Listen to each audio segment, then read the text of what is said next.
Chucky, wanna play?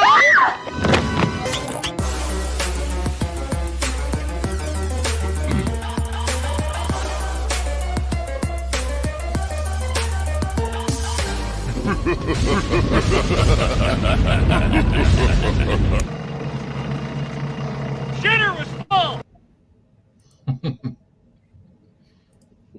Hell yeah. What's going on, everybody? What's happening? Doing good, man. Doing good. Shitter was full. That was Always fun, happens mate. that way. Um, That was I decent. had to change some stuff out. When I started watching that reel, I got to change some shit out. I forgot what was in the. Oh, I know. Yeah, there was play. I was like, Yeah, man. damn it, I forgot that one too. There was some good shit in there. I appreciate it, guys. So, we are back for episode 7, 86 through 1990, and this was a sweet spot for me. This was high school years. A lot of good movies came out during this time. A lot of good memories. So, I had a hard time dwindling this down to 5 and 2 honorables. So, Right. Alan's you top guys? 5. Alan's top 5 are pornos. So just so everybody knows. Yeah. spoiler alert. But yeah, it's a lot of fun, man. So Brian, you're down at the convention, aren't you? Yeah, in Orlando. Nice, What's man. the name of it? Spooky Empire. Spooky Empire. Yeah. Oh yeah. I appreciate you being there, Are man. any of Appreciate you making it. any of the big vendors there, the PM vendors? No. The fuck? They never seem to come to these ones. I don't know why. Anybody name Beelzebub there? Beelzebub? Yeah. No. Somebody you know? Yeah, man. He made Dick NATO. Dick NATO. Dick NATO. That sounds Sounds like Dirk's trying to prank call somebody. Yeah. I have a phone call from Mr. Beelzebub. First name Bill. Beelzebub. Beelzebub. trying to reach Dick NATO. Yeah. Right. Dick NATO and Dick NATO, your car is double parked. and metal retardation. Extreme metal retardation. Yeah. Sure. Yeah. That's the other one. Classic. Yeah. Unfortunately, those familiar. are not in this time span, so Right. you won't see those in anybody's top No, 5. right. Unfortunately. Come on, much later. Well, guys, we have got 19 people out there. So say hey to everybody, then we'll get started here. What's going on, Bob? What's going on, guys? I made it this week, finishing up Halloween 2, next Halloween 3, and then 28 days and 28 weeks later. Nice, man. Yeah. Sydney said, what's up, everybody? Let's go. What's going on, Sydney? What's up, Mama Blu-ray? Got my pen and paper ready to write down titles we don't have. Yep. Yeah. Send Sue out for another shopping list. Alan said, what's up, fellas? How we all doing tonight? Yeah. Doing good, man. Appreciate you being here. Hey, Pops and everyone. What's going on, Gus? What's up, Gus? So with all these live streams, Mama Blu-ray and Sue will own every movie soon. That's kind of the goal here. Wild Wranglers, hello, guys. What's going on, buddy? Hey, Gus and Holland. Everybody saying hey.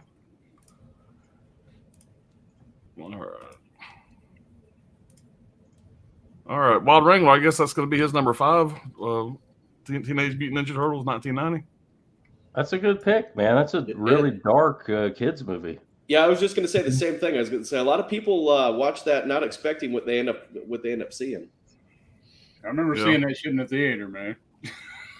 Yeah, kids movies back then were a lot darker than they are now, man. Yeah, hell yeah, they were. The comic book was way fucking darker than the movie, though, man. They fucking cut Shredder's head off and everything, man. Damn. I'll never forget when with Casey turns the trash compactor on. Oops! Just the way he does that, I'm telling you, I could see it right now, and I'd be in tears laughing. he has to you just kind of shift it and put it in gear. And you just try. Oops! I don't know, something the way he does that. This always gets me. Like I feel though I was mad at you, but I'm not. I don't know. All right, you thought I was ignoring you in Kid's stream, but I wasn't. What's up, Tony? Hey, Tony. Say hey to Tony. Sometimes we get in our own heads. That itty bitty shitty committee. Yep. Boss and Brian, how's the mini vacation going? What's up, Brad, Dirk, and Doctor? Going good. What's up? Yep. All good. Lost Boys for me. I guess number 5 would be Lost Boys for the Monkey. All right, 86 to 90 were great years. Graduation in 87 and married in 90. Yeah, I was right behind. I graduated in 89, was married in 92, first time. I was born in '87. So Okay. Born in '87. I had a lot of shit happen to me by '87. I told Tony that one time we were talking on the phone, and he's like, "Oh my word." 87. Brian, Dave Durant, Tony's there also. Gray hair by the Yeah. time I was in '87. Yeah. He's like, Yeah, I was signing my Durant, draft Tony. card in '87. Grant and Tony Oh, went shit. to Why does went my to fucking Howard phone do Park. that? It just starts playing. He's like, I was signing my draft card in '87. Oh, shit. It just randomly starts playing. It's weird. It's a 7-second delay, everybody. 7-second delay. Yeah. Richard Nadeau. Dick NATO.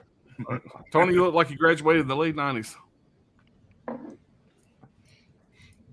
right. Yo, guys, let's get this fucking party started. Yeah, man. What's going on, Anthony? Hey, Anthony. What's up, Holland?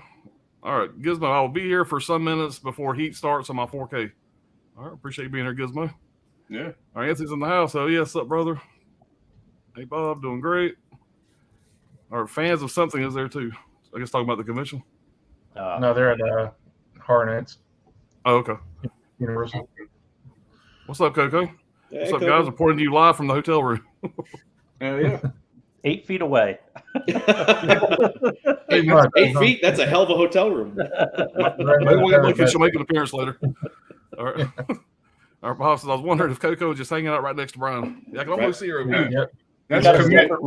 You got a separate room to do this live stream. Right. When we see something go slinging at Brian's head.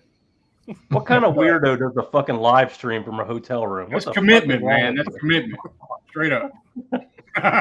I've only done one of them. I pitched the idea for next week, but you'd see the 12 gauge press to get my head on the live stream. Yeah. All right, and so Yo Coco, how's the con going? All right, Gizmo, just watched this exploitation film, Daughters of Darkness. I am so hot for the 70s. Andrea Rao, best lips in the world, says she is close to dead now. All right. Daughters of Darkness. That's old Hammer, ain't it? Sounds like, yeah, I would guess so. I don't know. Blue Underground Probably, title, yeah. I know that. Yeah. Coco I've says seen it, pretty man. much. Yell out your top 5, Coco. Bob laughing. Hey guys, we got 19 people out there, guys. Well, Well, you guys that's a are good ready. We're start. going to get started. And Let's Dr. do it. Nord there, you drew the first chair there. Oh, boy. You're the lucky one. Yeah, so this one was tough. I think, like everybody was saying, this is you're getting into my prime movie years here, and so it was hard to wield this down to 15 or 10, much less 7, and then to get them in an order and not feel like I was doing everybody a disservice. And I still feel bad about my list, but I got to stick to what I got. So starting off with number 5 is one of my all-time favorite movies. I always talk about rewatchability. I've watched this movie more times than I could count. I've had it on a loop where it starts right back over again, and it never, ever fails to disappoint, and that's 1990's Tremors. Oh, shit, yeah. Yeah, yeah. Love this Awesome. movie. Killer release, man. Oh, this is a fantastic release, too. This movie is just all around fun. It's a great monster comedy, horror movie, I guess you could call it if you want to put it in the horror genre. Yeah. Starring Kevin Bacon. It's got Michael Gross in it from Family Ties. In fact, Michael Gross started filming Tremors one day after he finished filming the last episode of Family Ties. Reba McEntire was her first movie ever. In fact, the director was really hesitant about putting her in. He thought that singers that had been turning themselves into actors was kind of a washed up idea. And so he sort of had her audition under duress and ended up loving her. It's like I say about a lot of movies. This is a movie that has really nothing to do with this monster, although the monster scenes are a lot of fun. It's just about what happens when you put a group of people together in a weird situation. Their chemistry is phenomenal. You can tell that they had a shitload of fun making this movie on set. Kevin Bacon, interestingly enough, early on hated this movie. He didn't want to have anything to do with it. He was apparently going through some depression at the time. He felt like this movie had just ended his career.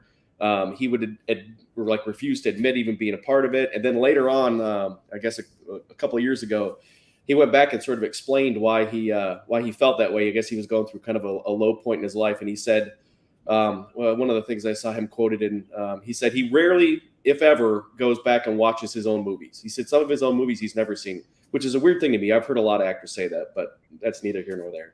He said some of them he's only seen once. He said Tremors he's watched over a dozen times. He said it really was the highlight of his career, I think, which is a huge testament to the movie. It's just a shitload of fun. If you want a movie that you can just watch, have a lot of fun with, check this movie out. If you haven't seen it, you missed out. Yeah, man. That's hell of a yeah. Hell yeah. Damn near the perfect movie. It really is. I mean, and that's probably one of my favorite 4Ks I have. That's a great 4K, man. Yeah, that movie looks so good in 4K. Oh, I love this. That release is fantastic. Yeah, great special features, man. It's just a great release. Yeah, I want to get real political for a second. No, people say nowadays everything's really, really political. In Tremors, there's an argument between Reba McEntire and the pottery chick about politics. Yep. You know, like right wing, left wing type thing. And there's a monster out there eating people. Right. They still have time to bitch at each other. And this was 1990. So I just thought that was interesting. I'm watching it. I watched it recently. Shocker. You know, and I'm just going, what? I don't even remember that being in there. Well, that kind of shit was prevalent back then. There just wasn't the fucking internet. Yeah. People to bitch at, you know. So. What's funny to me, what I thought though was funny about that is, you know, it's funny, Brad, because I was thinking about that and I was getting real deep in my head about that shit. And so I was thinking about that scene a lot. I just watched it 4 days ago. And I thought, all right, so here's the standard political argument. This is in a pre-social media world. So they have a political debate like everybody does, but they're not so fucking pigeonholed into their own ideas that they can't see. They actually have what you would consider as a reasonable argument with each other, but clearly still respect each other. Yeah. And my whole thing is I like to get on the social media hate rant, which is kind of ironic given where we are. But, you know, it's funny. I'm like, well, here these two people are. They're clearly like polar opposites in terms of the political spectrum. But yet they still come together to fight this fucking monster together. And they're like, all right, well, you got your guns and you got your pottery and let's go do this. Yeah, exactly. You know, maybe I'll make some bread while you go hunt the monster or whatever. Right. You know, like they you know, I just thought that was really interesting that it was like that popped up. I was like, God damn, that's so, you know, I don't remember it being that bad. Like Alan said, there was no internet. Not everybody had an instant access to yell shit out. You know, back then you were just yelling shit out your window and nobody could hear you. Reading the newspaper, bitching at your old lady, you know, that type of shit was going on. That was about what you had,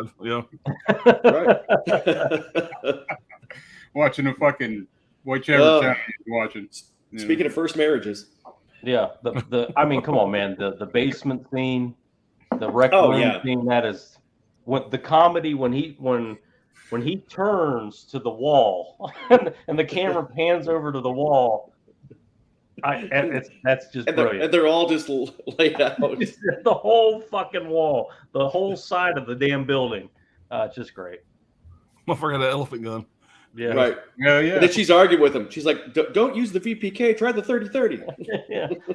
Yeah. You need more punch power than that old Winchester. Here, take this. It's a and there's just a lot of H&H. A 375 and there's just a lot of that's for like African game, you know, that fucking round. And they've got it in the fucking middle of nowhere, Nevada. That there's not even anything to shoot. No, there's not even animals. A prairie dog. Yeah. They're just locked and loaded, ready to go. And a lot of it apparently was ad-libbed, which works well between with Kevin Bacon. It was like, hell, Earl, we all knew about him. We just didn't tell you. Yeah. I mean, everybody in it is great. It's just the dialogue, everything about it's great flavor. It's a movie that if it's a movie that it's not cast well, it's going to be trash. It's going to be forgettable, straight to video, whatever. Because it was cast so well, you know, it made the movie that much better. You know, made it a classic in my mind. Mm-hmm. Yeah. Hell yeah. All right, Dirk. What you got, man? All right, man. Well, I got I've seen this movie, man. It just it's kind of crazy story because when I first seen this, I went to church that day, and after church, stopped at McDonald's, got a combo meal. This is '86, so I was like fucking, I don't know, 9, I guess. So and rented this shit at the local video time. Friday the 13th, part 6. Oh yeah. A lot of people shit on this one because there's no nudity in it. I was actually talking to some asshole the other day talking about all slashers should have fucking nudity. I believe what I said was all exploitation movies should have nudity. But I mean, carry on, man. But anyway, that's a great movie, man. I met CJ Graham. I was going to show this too, man, since we're doing this. But I met CJ Graham, and my middle name is Jason.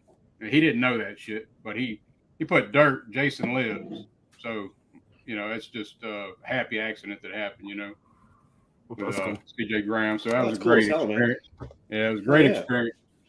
But, yeah, man, this movie, for a long time was my favorite Friday, man. When I was a kid, I'd watch this shit on loop.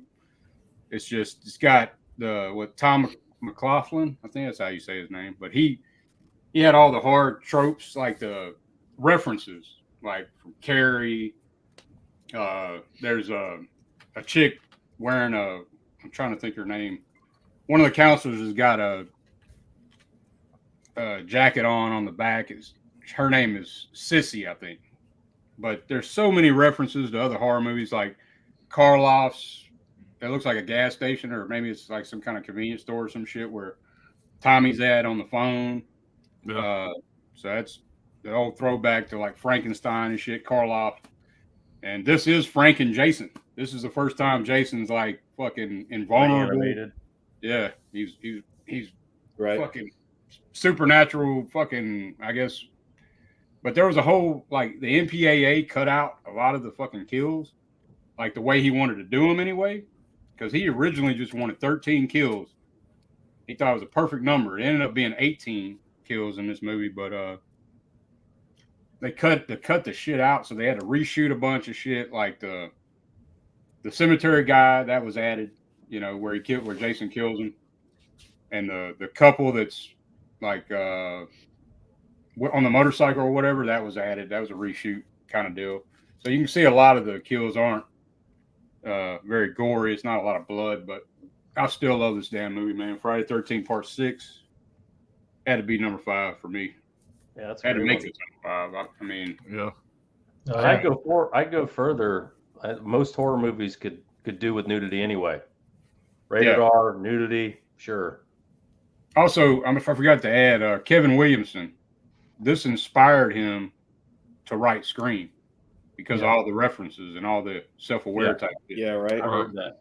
I was watching some of that today in the hotel room. Actually, it was on AMC, and I love that part whenever he pops out of the side of the camper when it's on flames.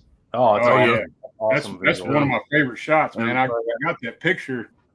CJ Graham signed it where he's on top of the fucking RV and shit. And that Friday's got the best kill. One of the best kills is when he gets the sheriff and bends him back and brings him back. It's one of the greatest say kills. the same thing, Alan. And that's I think it's one of the most forgotten about Friday the 13th. And it's one of the best. I love the rig, man. He's got like a whole utility belt with kill shit on it. He got it. Yeah, got that shit off the macho dude in the paintball war and shit. Yeah. I always thought he was like one step away from having the change thing at like the gas station. Like, yeah. The utility belt like Batman. But and when Tommy's in the boat at the end and he's got the chain, he's waiting for Jason to pop up. And when it does the overhead shot of him in that boat, and where Jason's going to pop up at, man, it was a great shot. Great scene. Yeah. Yeah. Well, that's what it was. Sissy was wearing a jacket, and on the back of the jacket said Baker. So that could either be a reference to Angela Baker from like Sleepaway Camp, or the badass master of special effects Rick Baker. Yeah.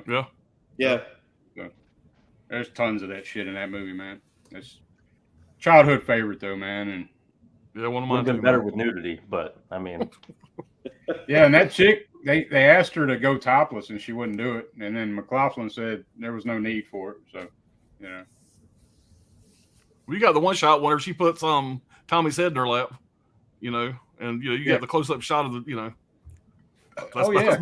That's all we got. Take it easy, pervert. But yeah, there was some asshole talking about Terrifier 2 didn't have any nudity or something, and I was like, I think that would be him. Yeah. I stand by it, man. That movie should absolutely have nudity. You gotta say it had nudity. Yeah, it was internal nudity. Yeah, exactly. Mhm. One of the biggest Yep. scenes from the first one is just absolutely nude, Yeah. slaughter.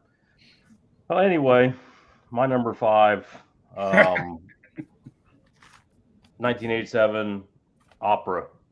Okay. Oh, Hell yeah. yeah. This is like, I guess, one of the lesser Argentos. I'm not real sure like how people feel about this one, but it's probably my number 2. I like probably Tenebrae just a little bit more, but this one's really, really good. Story obviously takes place on an opera. It's like this huge, gigantic production of Macbeth,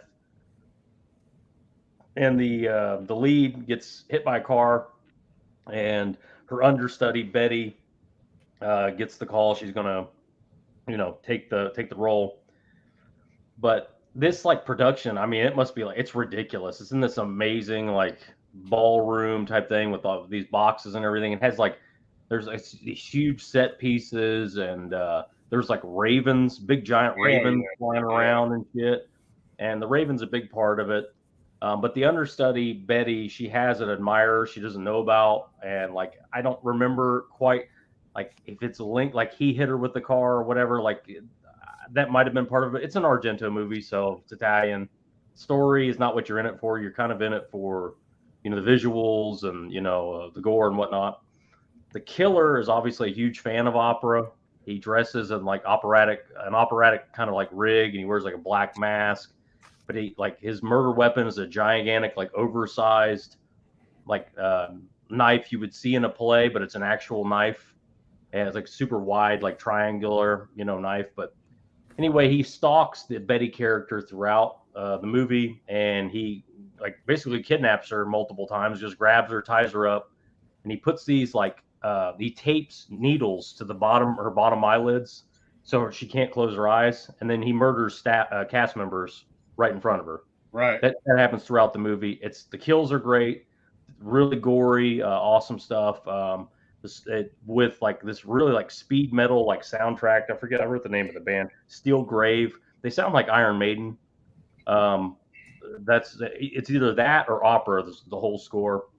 Anyway, the killer like the way the killer gets outed, like he's trashing like the costumes, and there's like where the ravens are, and some of the ravens get out and they're like bothering him, so he kills one of the ravens. And like apparently like ravens, like they're really intelligent, and like that's talked about in the movie, and they have a really strong memory and whatnot. And Right. anyway, that's how he's outed later on. And it's really interesting story, really well done, and it's beautifully shot, but it has all the typical Argento stuff in it. I mean, you're in an Argento movie, I guess for style over substance. I mean, they're high style, overly stylized, I guess is the word.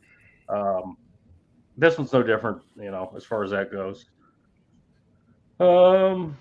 Yeah, like I said, some of it doesn't make sense, the story, whatever. But anyway, if you haven't checked this one out, I'm explaining it terribly, but I don't want to spoil it if you haven't seen it, because I don't think everybody's seen this one. But this is a killer movie. This is a pretty shitty Scorpion release. I don't even think it has subtitles. I'm sure there'll be a 4K of this sooner or later. They're doing every other fucking Argento, so Yeah. do this one. But yeah, this is a great Argento. Check it out. Yeah. Oh yeah. It's been a long time since I like I've seen opera that. a lot, It was man. Yeah, Ryan's got a killer release of opera that who Ronanflix do that one? Yeah, but it's still Scorpion. I think it's probably the same basic. Probably the same disc, but Same transfer. Yeah.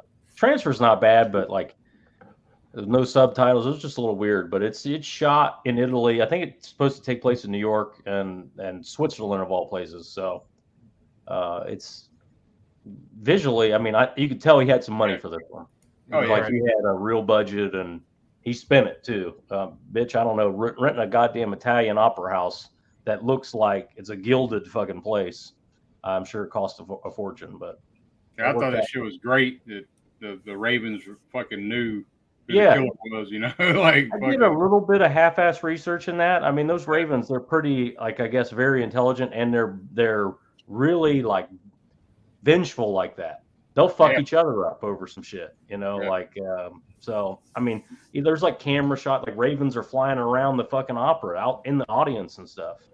I mean, it's like Jurassic Park in reverse. Spared no expense for real. We spared no expense.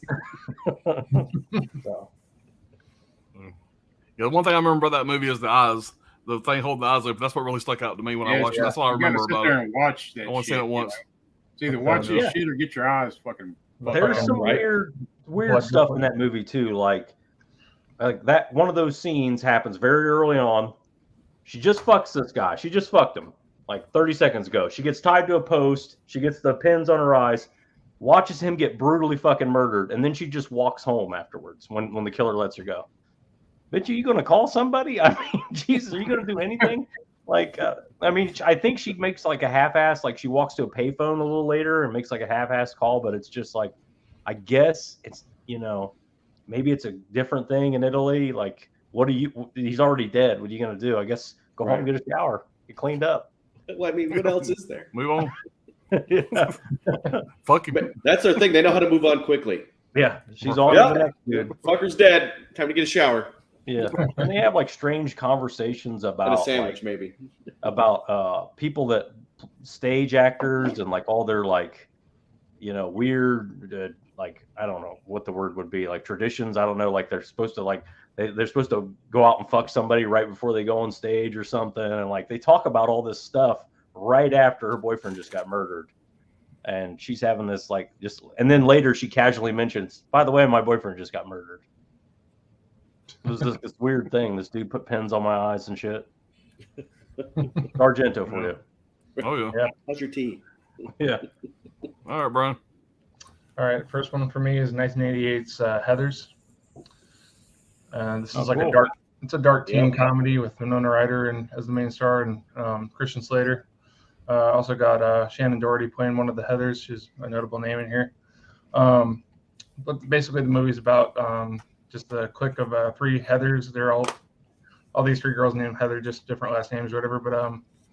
But they're basically the bitches of the school that kind of like reign supreme of the whole school, and everybody just like stays away from them and stuff. They're kind of like the big bullies, basically, just these female bitch bullies.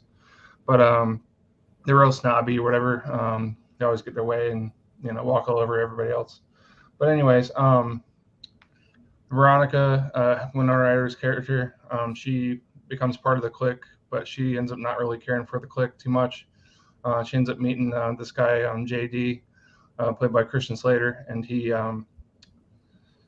basically kind of talks her out of being friends with her, and he plays like a real Jack Nicholson-esque role in here. The way he does his voice mannerisms and everything is kind of reminiscent of Jack Nicholson.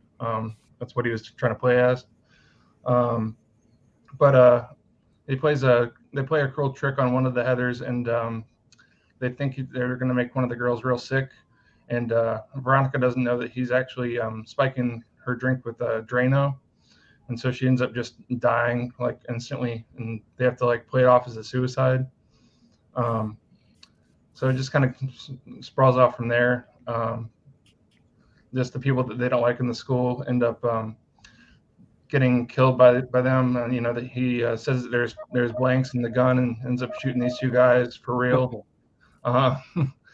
It's just pretty damn dark for a teen comedy movie in the 80s. We've got some trivia here. There was I think Brad Pitt was supposed to be in the role of JD, but he was turned down for the role because he was too nice. Yeah.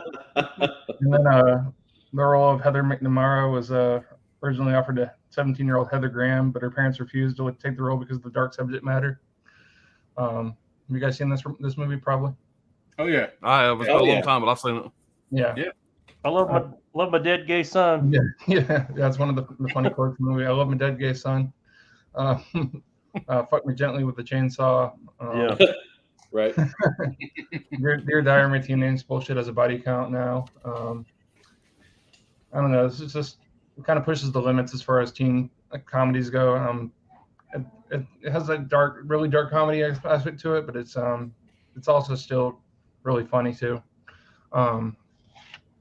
I don't know. This is the original cover art that I always remembered seeing. But a lot of stuff. Yeah, this is right. out of print arrow slip, I guess, from the UK. But I always love this movie. Just ever since I first saw it, it's just instant classic. I think I have another couple of quotes in here that were really funny. Let's see.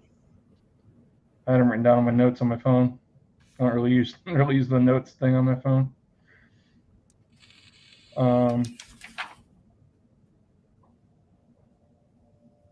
Yeah, my son's a homosexual and I love him a day gay son. And then JD says in the background, he says, "Wonder how I'd react if his son had a limp wrist with a pulse."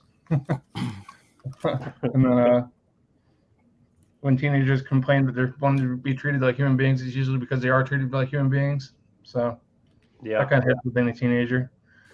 And then I don't know, just how dark Christian Slater's role is in here.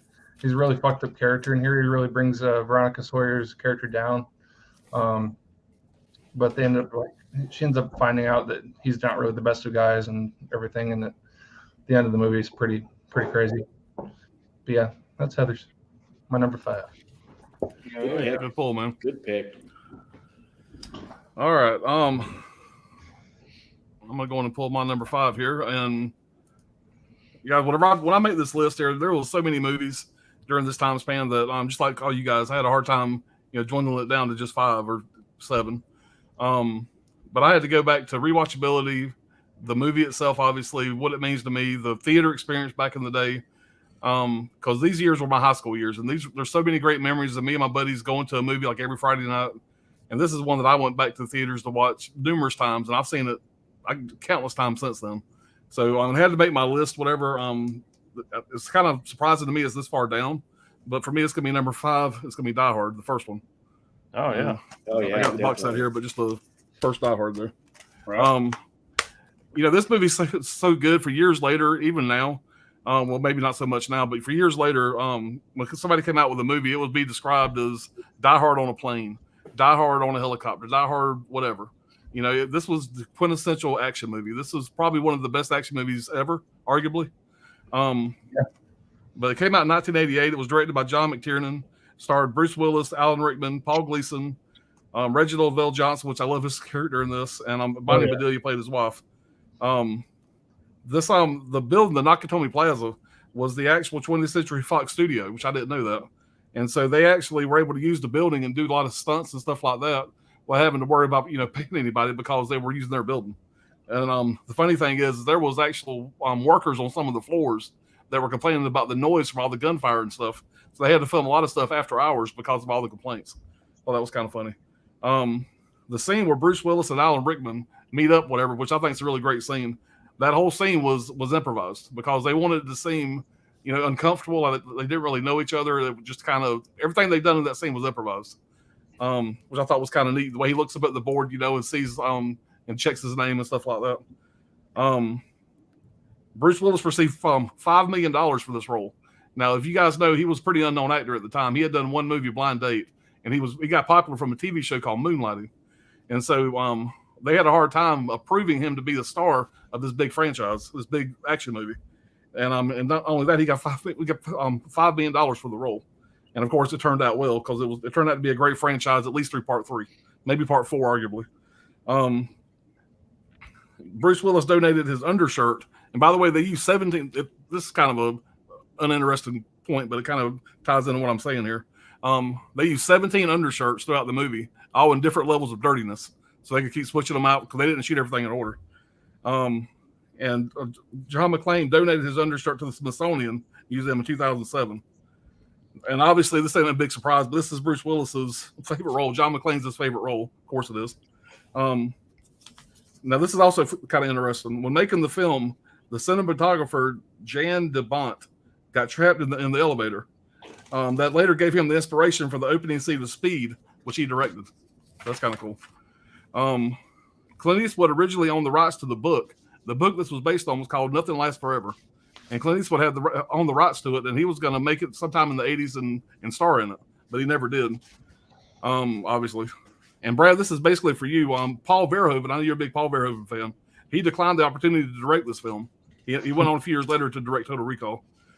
It's not weird enough. Not wearing enough. Right. Right. Now this is also, if you guys, I wish I had a picture of the poster here, but I don't. But Bruce, if you look at the poster, the original poster, Bruce wasn't very popular when the film was launched. That's why his face was partially obscured on the poster by the skyscraper, which was the Fox Plaza. Most posters back in the day, you got your star splattered right there in the front. This one, you have the Nakatomi Plaza and a kind of little image of Bruce Willis to the side. It's because they didn't think he had enough star power to really sell the film. Little did they know what he was going to turn out to be, but at the time, that's what they had. But yeah, this movie here is such a great time. Everybody, I'm not going to get into is this a Christmas movie or whatever. I don't really give a shit. Bruce Willis himself has said it's not a Christmas movie. I'm going to go with that. But I know everybody's got their opinion on that. I really honestly don't care. But this movie, man, it's just one of the best fucking action movies ever. Yeah. And I'm a horror guy. I really am. And I looked at a lot of horror movies during this, whatever, but this one here, I mean, this is just an overall great, fun movie. It holds up. It's still to this day. I enjoy it just as much as I did back in the 80s when I first seen it in theaters. So I'm going to shut up there. I could go on a lot more. I love that movie so much. So it's number 5. Awesome pick. Oh, yeah. It is a Christmas movie. It takes Yippee-ki-yay, place during Christmas. Right. Christmas is referenced. It's a Christmas movie. And I think the studio even said it was a Christmas movie. Yeah. And Jack Lemmon pushed hard to be the main star. But they kept telling him, dude, you're just too old. But he kept on trying. But Jack Lemmon, I can't imagine Jack Lemmon in that role, but he was just too old at the time. But he really, really, he loved the book. He was a fan of he really wanted to make that movie for years.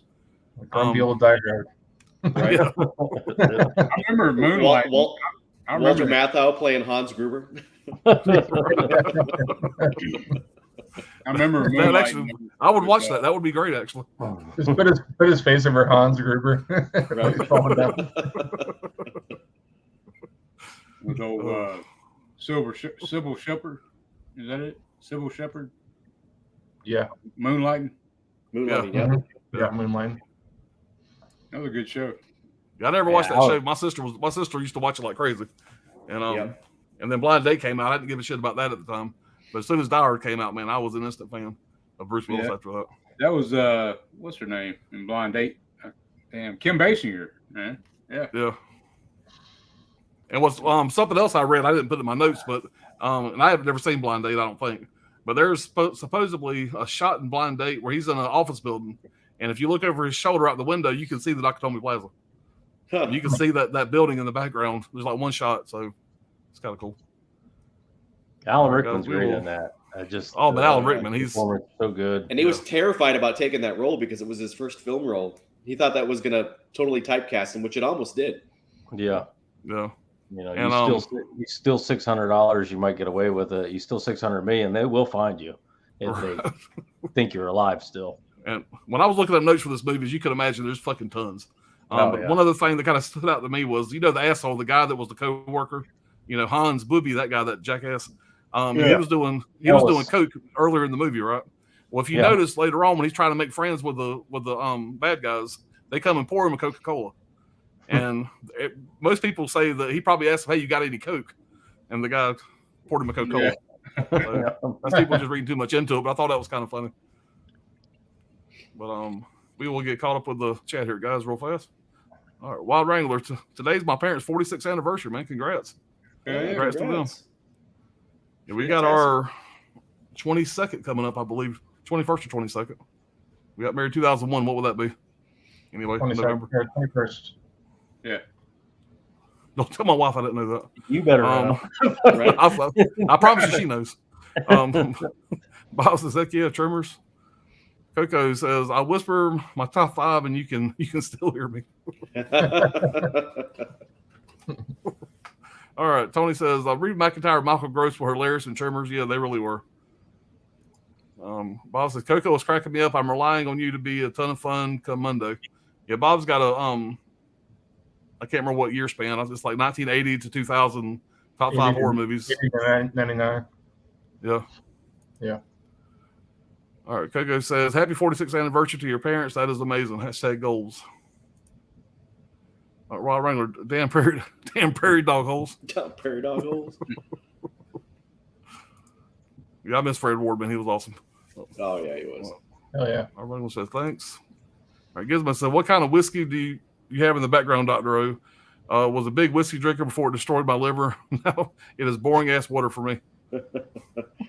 That's actually Jameson. You won't see me drinking much of that because it's a special reserve Jameson Irish whiskey. It's an 18-year-old whiskey, so that's a sipping whiskey.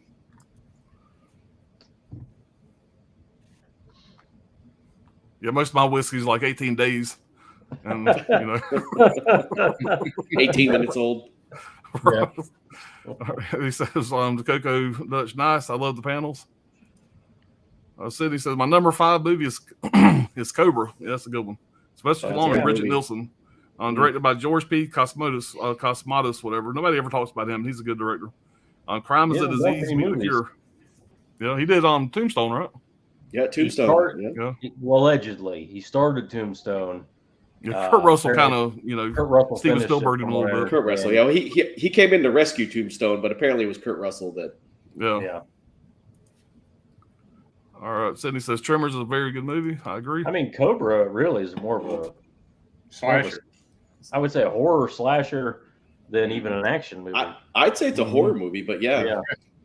No, definitely. There's so much with the cop, versus, I don't know, just it's an underrated Stallone movie for sure. Yeah, for sure.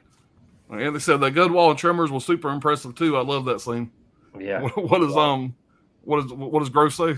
He says, "You came into the wrong fucking rec room." Or whatever. You broke into the wrong goddamn rec room, didn't you? It's funny seeing him play that role after seeing him play Family Ties dad for so long. Right. Yeah. So, all right. Anthony says my number 5 is Jason Lives. This is my favorite Friday film. Tom McLaughlin wrote and directed this movie, and he did the whole self-aware thing way before Scream popularized it. Yep. Some a-hole. Mm-hmm. Alice Cooper, he's back. Yep. Yeah. All right. The triple decapitation scene got severely trimmed down in Jason Lives, but it still looks badass. Yeah. Yeah. And there is some campy stuff in this, like when he throws the guy's head against the tree and it makes the happy face. Yeah. Stuff like that. Just some fun stuff. But right. Rips the guy's arm off. Yeah. All right. Gizmo said, where is my beloved Category 3 going to? I only see a sophisticated 4K tent revival. Yeah. There now. Opera is great. My number 3 best Argento. All right, Andy says Terrifier 2 should definitely have tits.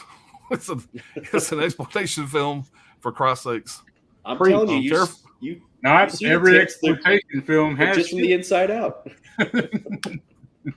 They should. Terrifier 2 should definitely have tits. That should be a T-shirt. Well, the argument we were having was more like new directors, like Pearl, for some reason, has got no nudity, even though that character is clearly a nymphomaniac. And now Terrifier 2 apparently has no nudity, even though that was a real, what happened in Terrifier 1. It's just like the directors, I don't know what the point, it's whatever. So I think it's the same thing with comedy, where comedies used to be a certain way, and now they're not, and the horror used to be a certain way. Now it's not, it doubled down on the gore, though. Yeah, sure. Well, I mean, whatever. But it's like, if there was an opportunity, generally horror films, they take that opportunity. And anymore, there's several examples I've noticed over the years where, they go out of their way to avoid that kind of thing. Also, though, we can look at porn anytime we want. I don't care. My point is this: we lose the nudity now. What's next is the point I'm talking. I don't care that it's nudity. I don't care if it's language. I feel like little by little, they're going to be taking away, and there'll be PG-13 next thing we know. Violence won't be allowed anymore, or mean words won't be allowed anymore. What's crazy is when I'm saying the nudity. I don't know if anybody's ever seen it, but there's a great documentary. I hope it's still on Netflix. I haven't seen it for a while now. It's called This Film Is Not Yet Rated, and it shows you just how closed door the MPAA is, and nobody has a clue about how they come up with their decisions about what gets rated what, and they won't. They won't let anybody in on it. It's a eye-opening documentary. I've heard about it. Check it out if you want to see some it's one of those documentaries you go, well, how the fuck is that even allowed? But it's the way Hollywood works. I noticed it now. It's only the MPA now. It's not MPAA anymore. Yeah. Oh, that's interesting. Yeah. Yeah. That's my whole I'll check thing. out that I just documentary. don't- That sounds interesting. I'm worried we're going down a bad road here of taking things Yeah. out that And make a you may be horror right. movie I mean- a horror movie. And what's Yeah. next is my worry. Right.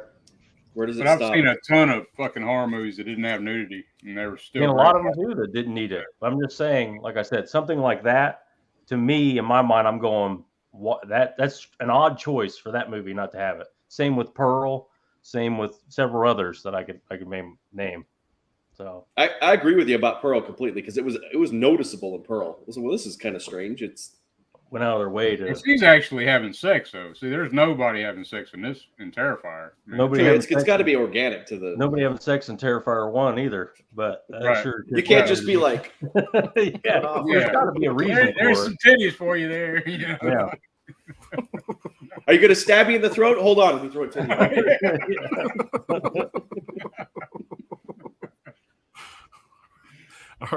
I really like the first third of Heathers. The writing was awesome. Yeah. Goodman said Heathers was destroyed after a commercial. Shut up, Heather. Sorry, Heather. Look who's with her.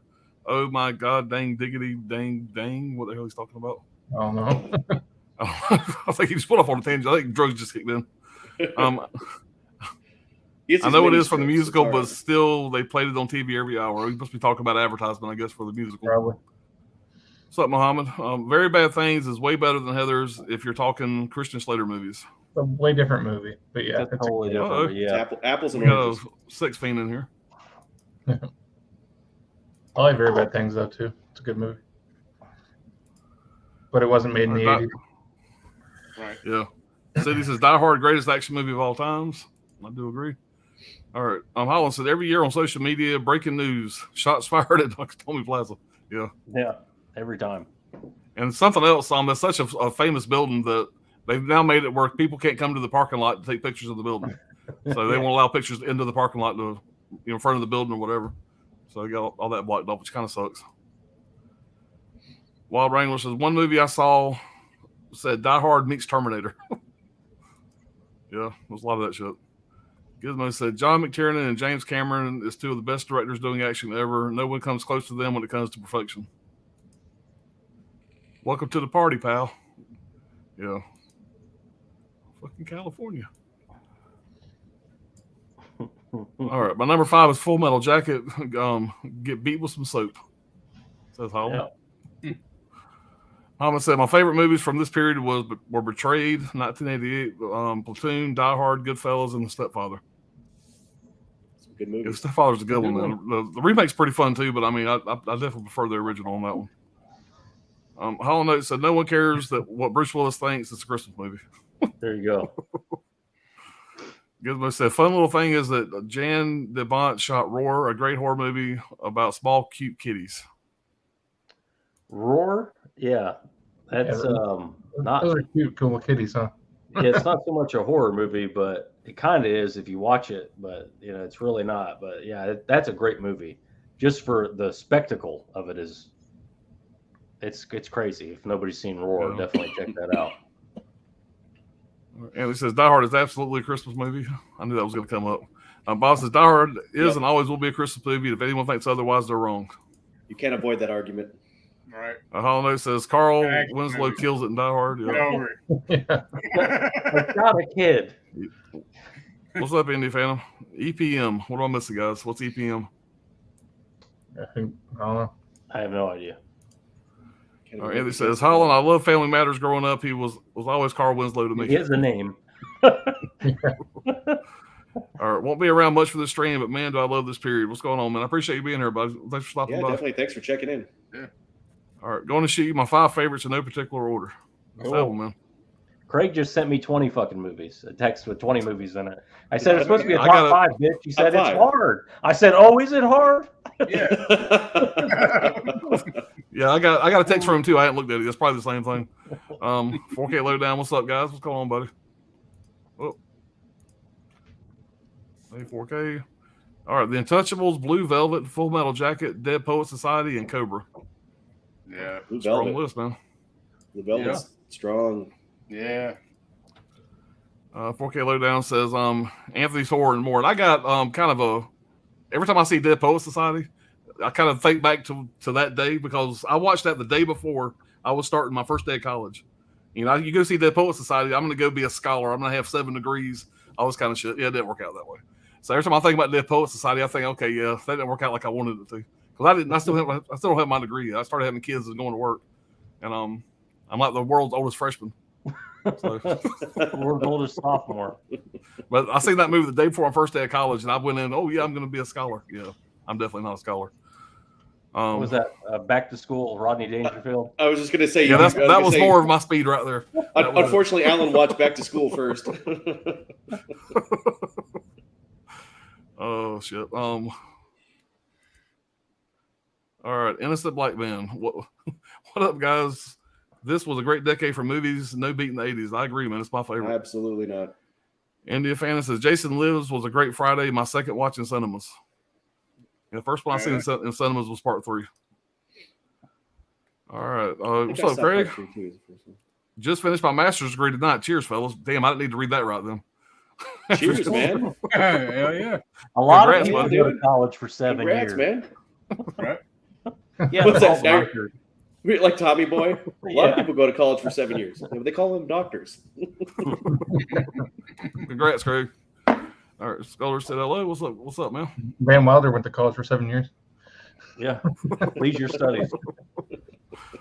All right. India Fan says Terrifier 2 was decent, but needed those tits. The way he delivered that. Now I'm not watching. I don't feel like it did, but whatever. I'm going to see the movie. I'm just, like I said, the larger point. I don't give a fuck about Terrifier 2. I care about the next batch of, onward. Are we done with that? What's next? Yeah. What are we going to be done with next? That's a good point, Brad. Hey, No, Alan, women are allowed to be killed in these movies now? I mean, we can't disrespect women. Oh, or shit. we can't use guns in movies anymore? That's I mean, what's going on. it's a slippery slope, is what I'm saying. Yeah. Yeah. That's all right. I'm just going to bring my own tits when I go watch it. Yeah, there you Yeah. go. There you go. There you go. Bring you a whore, Fill on the shit while you're watching the movie. I don't know. This is the part where you show your tits. Yeah. Get in front of the screen in front of everybody. All right, hold on. That's a Scholar. If you got a fans, group I'll on post for it. on Brian's Everybody channel because I am kind of multitasking and didn't notice. That's fine. We're all streaming the same Yeah, man, channel. we're multi-streaming, man. Wherever you could jump in. Yeah. All right, hold on, congrats to Craig. Yeah, that's awesome, Craig, man. Yeah, He that says is really awesome, man. Congrats, dude. here are a random top 5 that I put there. The Untouchables, Blue Velvet, Full Metal Jacket. Yeah, we've seen that, buddy. That's a good list, man. I just watched Cobra again recently with the commentary, and it was badass. Yeah, that's a good one, man. And so, the new Halloween's missing nudity was a big miss. Yeah, that's a prime example of when it should be. I mean, they had a whole damn sex scene. The bitch is covered up head to toe like a goddamn nun. The whole fucking movie. Yeah, And we all know after you just got done fucking, the first thing you do is you put clothes on and then get back in bed. I mean, that's just the way right? it's how it goes. Right? I If mean, you're fucking Amish, sure. yeah. No offense to anybody that's Amish in the chat. Yeah. Indy Phantom says, now I am pissed hearing the Pearl has no nudity. Just watch X again, and you'll see. I mean, Mia Goth has got obviously no problem with nudity before this movie. Right. Now this movie, it's like now we don't. It's just odd to me to see that. And I've seen other examples of that. Me and Alan watched this movie, The Wolf of Snow Hollow. This couple they rent an Airbnb in the fucking woods. They're in the hot tub together, fully fucking clothed, basically. Come on. I thought that was strange with that scene too. That made no sense. That makes no fucking sense at all. But like I Pearl, said, it's a different time. She doesn't fuck anybody in Pearl, so Yeah. Well, she fucks a scarecrow or something, right? She fucks a scarecrow and she fucks some other dude. She fucks a couple dudes. She fucked the other dude? I don't remember fucking. Yeah, and she takes several baths right in front of her dad. Spoiler alert. She in her clothes when she's taking a bath. Yeah, she's in like milk. The bathtub is basically milk. Right. you can't see anything below her neckline. Right. Yeah. You know? Weird. All right. And he says Terrifier 2 had a golden opportunity for that huge melons and that shower bit. No excuse. I'm canceling my pre-order. Fuck you, Walmart. Yeah. I don't know why they did that shit either, but It didn't ruin the movie for me. Sign of the times, I guess. And the guys that made it, they're kind of floppy bags anyway. So I think sure what's really obvious is that we're all pretty desperately need to see some titties. I don't know what the fuck's going on in apparently. your life. Yeah. Wait till you see some of the stuff in my top 5. It's been funny recently. I think it's the main thing is because it's not just we need to see those titties. That's Right. That's Yeah. what it is. It's I not need just, all of them. yeah. I don't Right. care. I want to see one set of titties. You want to see There's all no the discretion here. Mr. Skin is sorely disappointed. I would be Right. saying the same thing if they took Mr. if all the murder scenes were off screen. I'd be saying the same thing. Like, where's the fucking I know. gore? It's just part of the experience. I agree with you, Brad. Every time I watch the Golden Girls, I was like, "What the fuck? Yeah. Take your What shit the off. fuck's going Where are on? they? God damn it! Damn, B. Arthur. Damn you, Blanche Devereaux! You're supposed to be a whore, and I've never seen it." Yeah. What's all clothes you got on? Shit. Yeah. Y'all motherfuckers are sick. All right. Andy Phantom said, sorry that I hit you with a wave of post. That's all good, man. But I have to head out in 15 minutes, and I love this stream. We'll finish it all later. Love it, guys. Appreciate you being Yeah, here, man. buddy. Thanks, Oh, thanks man. for coming by, man. Seriously. Yeah. All right, great list, man. Anthony said. Craig Williams says, thanks, Holland. Andy says, Craig Williams, congratulations, dude. All right, my top 5 are Home Alone, Home Alone, Home Alone, Home Alone. My top 5 are Home Alone, Predator, Planes, Trains, Automobiles, Lethal Weapon, and Goodfellas. Okay. Great list, man. I can't just imagine a pallet of fucking Reese's. Reese's truck just backed up to his house when he finished that last assignment for Celebration.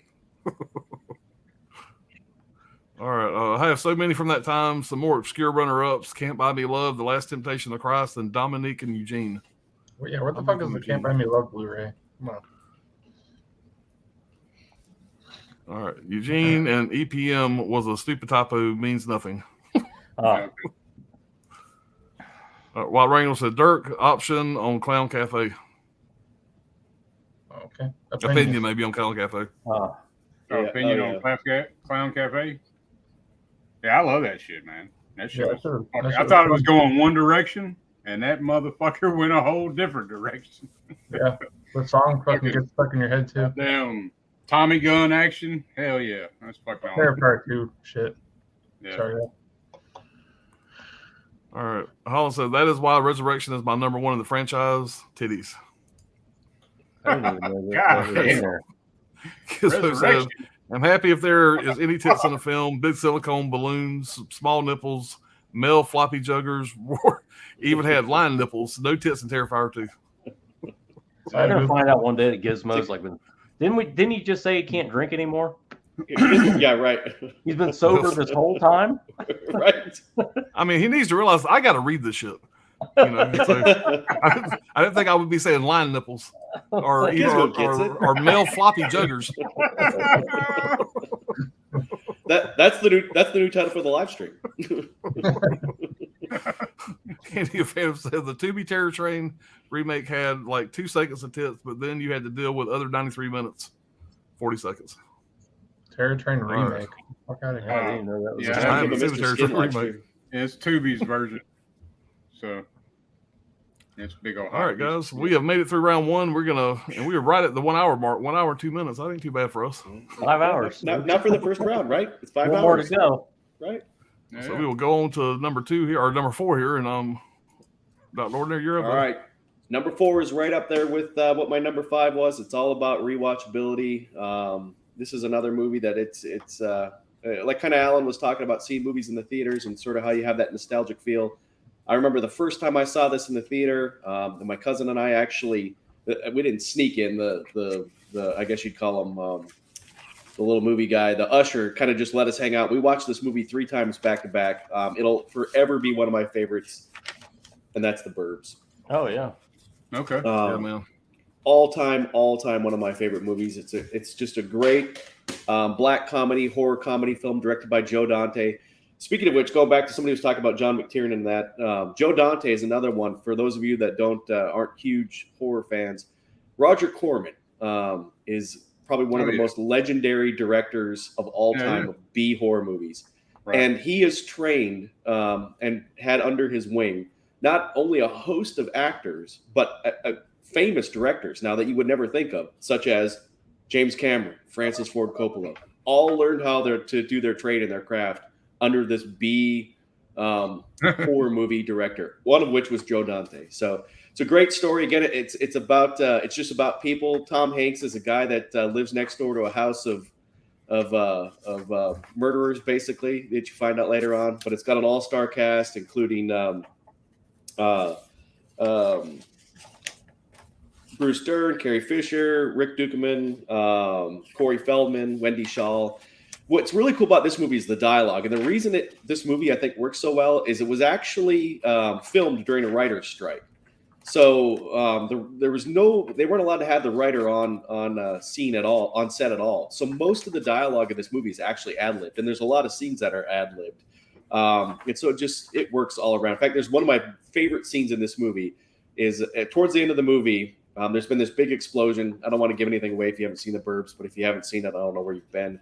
Tom Hanks, this is also what I call a classic Tom Hanks movie. Back in the day when Tom Hanks used to do just a normal guy that gets put into a situation and then just eventually loses his shit. So this house is blown up. Tom Hanks was in the explosion.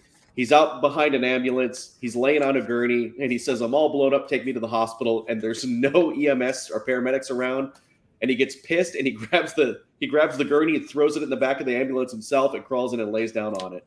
All ad-libbed by Tom Hanks. So just an all-around great movie. It's funny that this movie was considered one of the worst movies of 1986.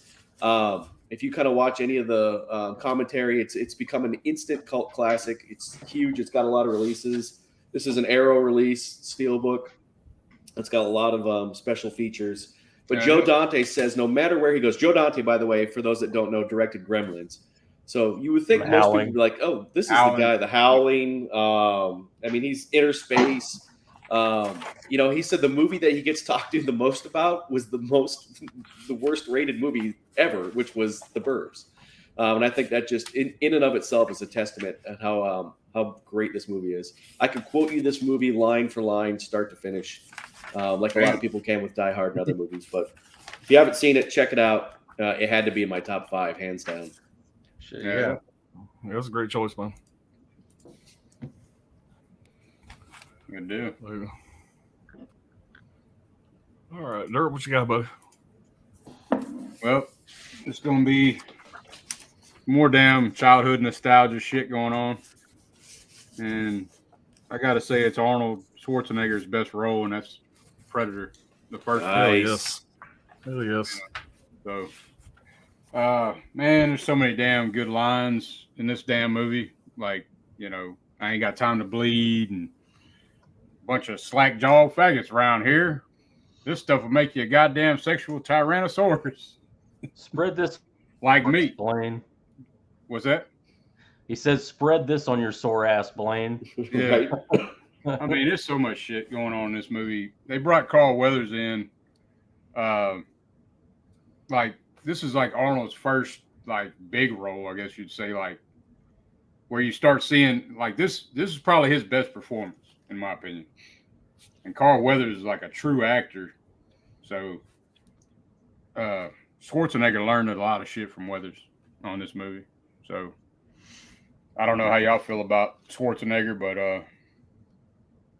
I think this is his best role. But anyway, man. Yeah, just a badass movie, man. I played this on a loop. I mean, oh yeah, action, sci-fi. I even consider it horror, man. It's two completely different movies together. Right. It goes two different directions. And they was gonna get Jean-Claude Van Damme to play the fucking Predator, and he was too much of a bitch, to play the shit because he said the suit was too hot. Or whatever the fuck, but he was only 5'6" anyway, or 5'9", I think. So they got way better with a bigger actor. Yeah, they got Kevin Peter Hall. He's like 7'2" or whatever it was, 7'6". Somebody said it was 7'6", but I think he was 7'2". But and the whole shit with Arnold's I didn't know if y'all knew about this. Arnold told the crew to tell Jesse Ventura that Jesse's biceps were bigger than Arnold's, and Jesse got all happy about it and tried to like bet Arnold or whatever, and they measured and Arnold's were bigger or whatever. It was just like a little fucking joke he played on them. Yeah. Motherfuckers got sick during the making of this movie. They were eating all this shit. I guess they were eating shit from the town. This is all filmed in Mexico. And Some big boys that eat a lot. Yeah, Schwarzenegger got diarrhea and shit. All kinds of shit, man. Oh yeah, it was.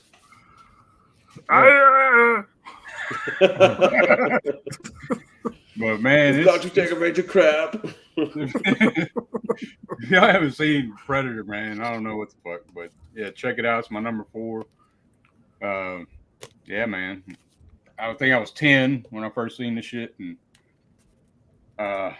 that's it, man. Number 4, Predator. Yeah, man, that's great pick, man. Fucking classic. I love all the jokes they tell each other, throughout the movie. Right. Yeah. And those were all written by. Those were all improv by Shane Black. Yep. Yeah. He came up with all those jokes. And that damn, what's his name? Is it Landon? Sonny Landon? Yeah. He had to have a bodyguard. Yeah.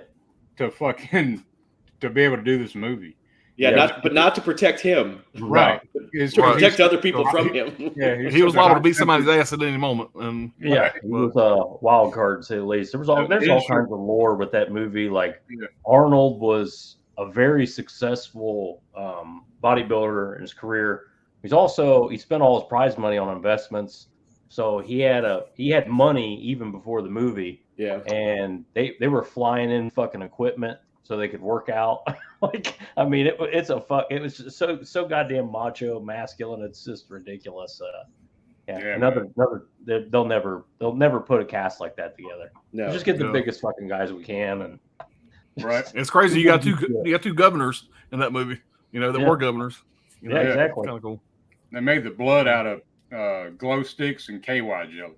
The Predator blood. Yeah, awesome. The Predator vision, all the touches with it. I mean, there's a lot. Back then, man, it broke new ground. You hadn't seen no shit like that. Yeah, right.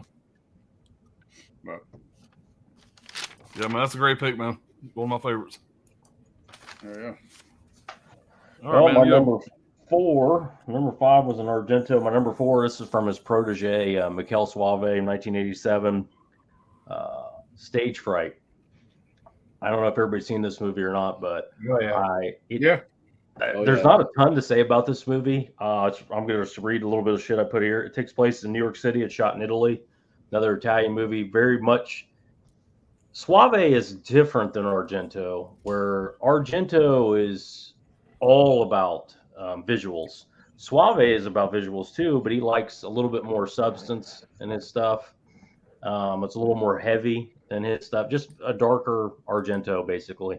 Argento light, whatever he was called, but I think he's a darker Argento, but he's also really good with the visuals. The movie takes place on the set of a Broadway musical. It's supposed to be takes place in New York, but it obviously doesn't. It's not shot there.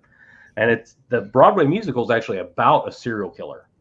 So the movie starts, and you kind of think it's like this real cheesy kind of serial killers scene is about to take place. Well, it's actually the beginning of the play. They're doing a dress rehearsal 1 week before.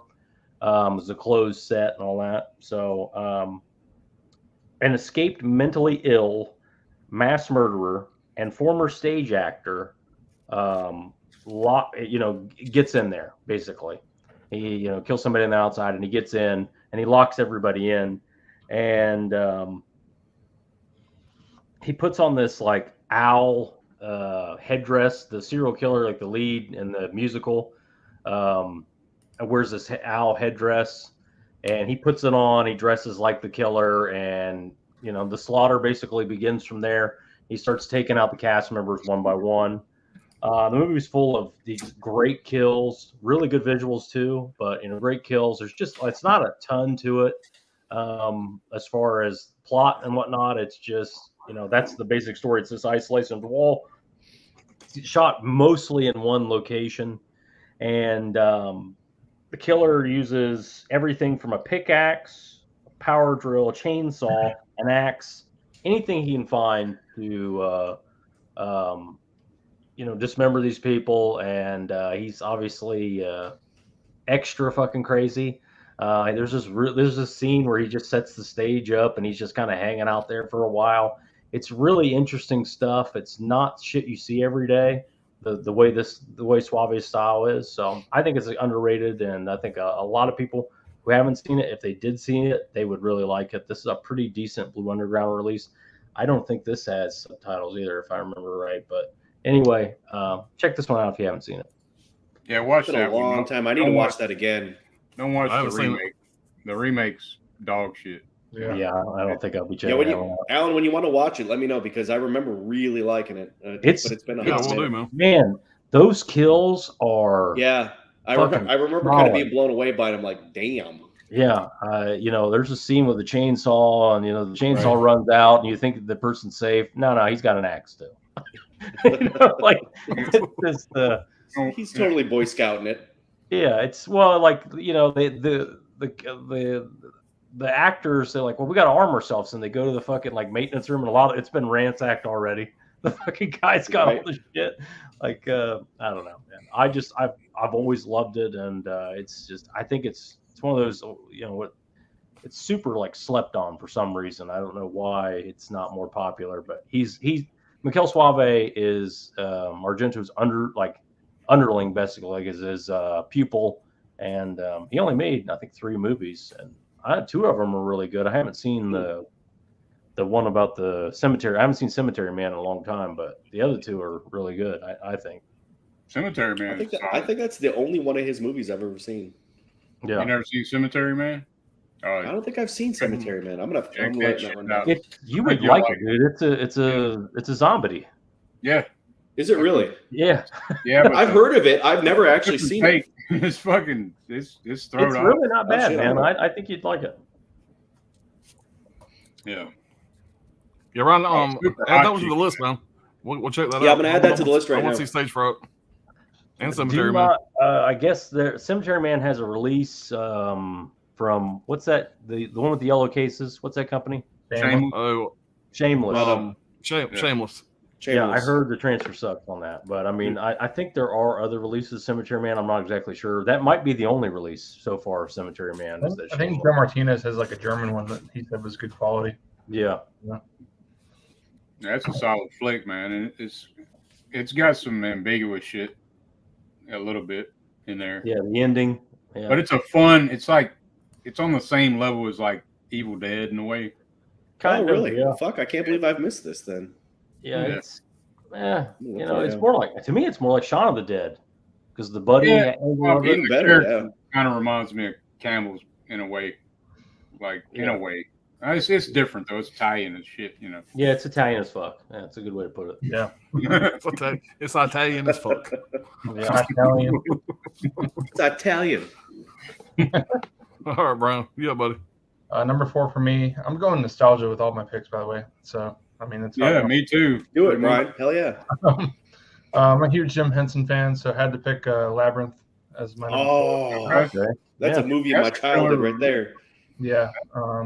You got Jennifer Connelly, David Bowie, a slew of a shit ton of little puppeteers and puppets and all that shit.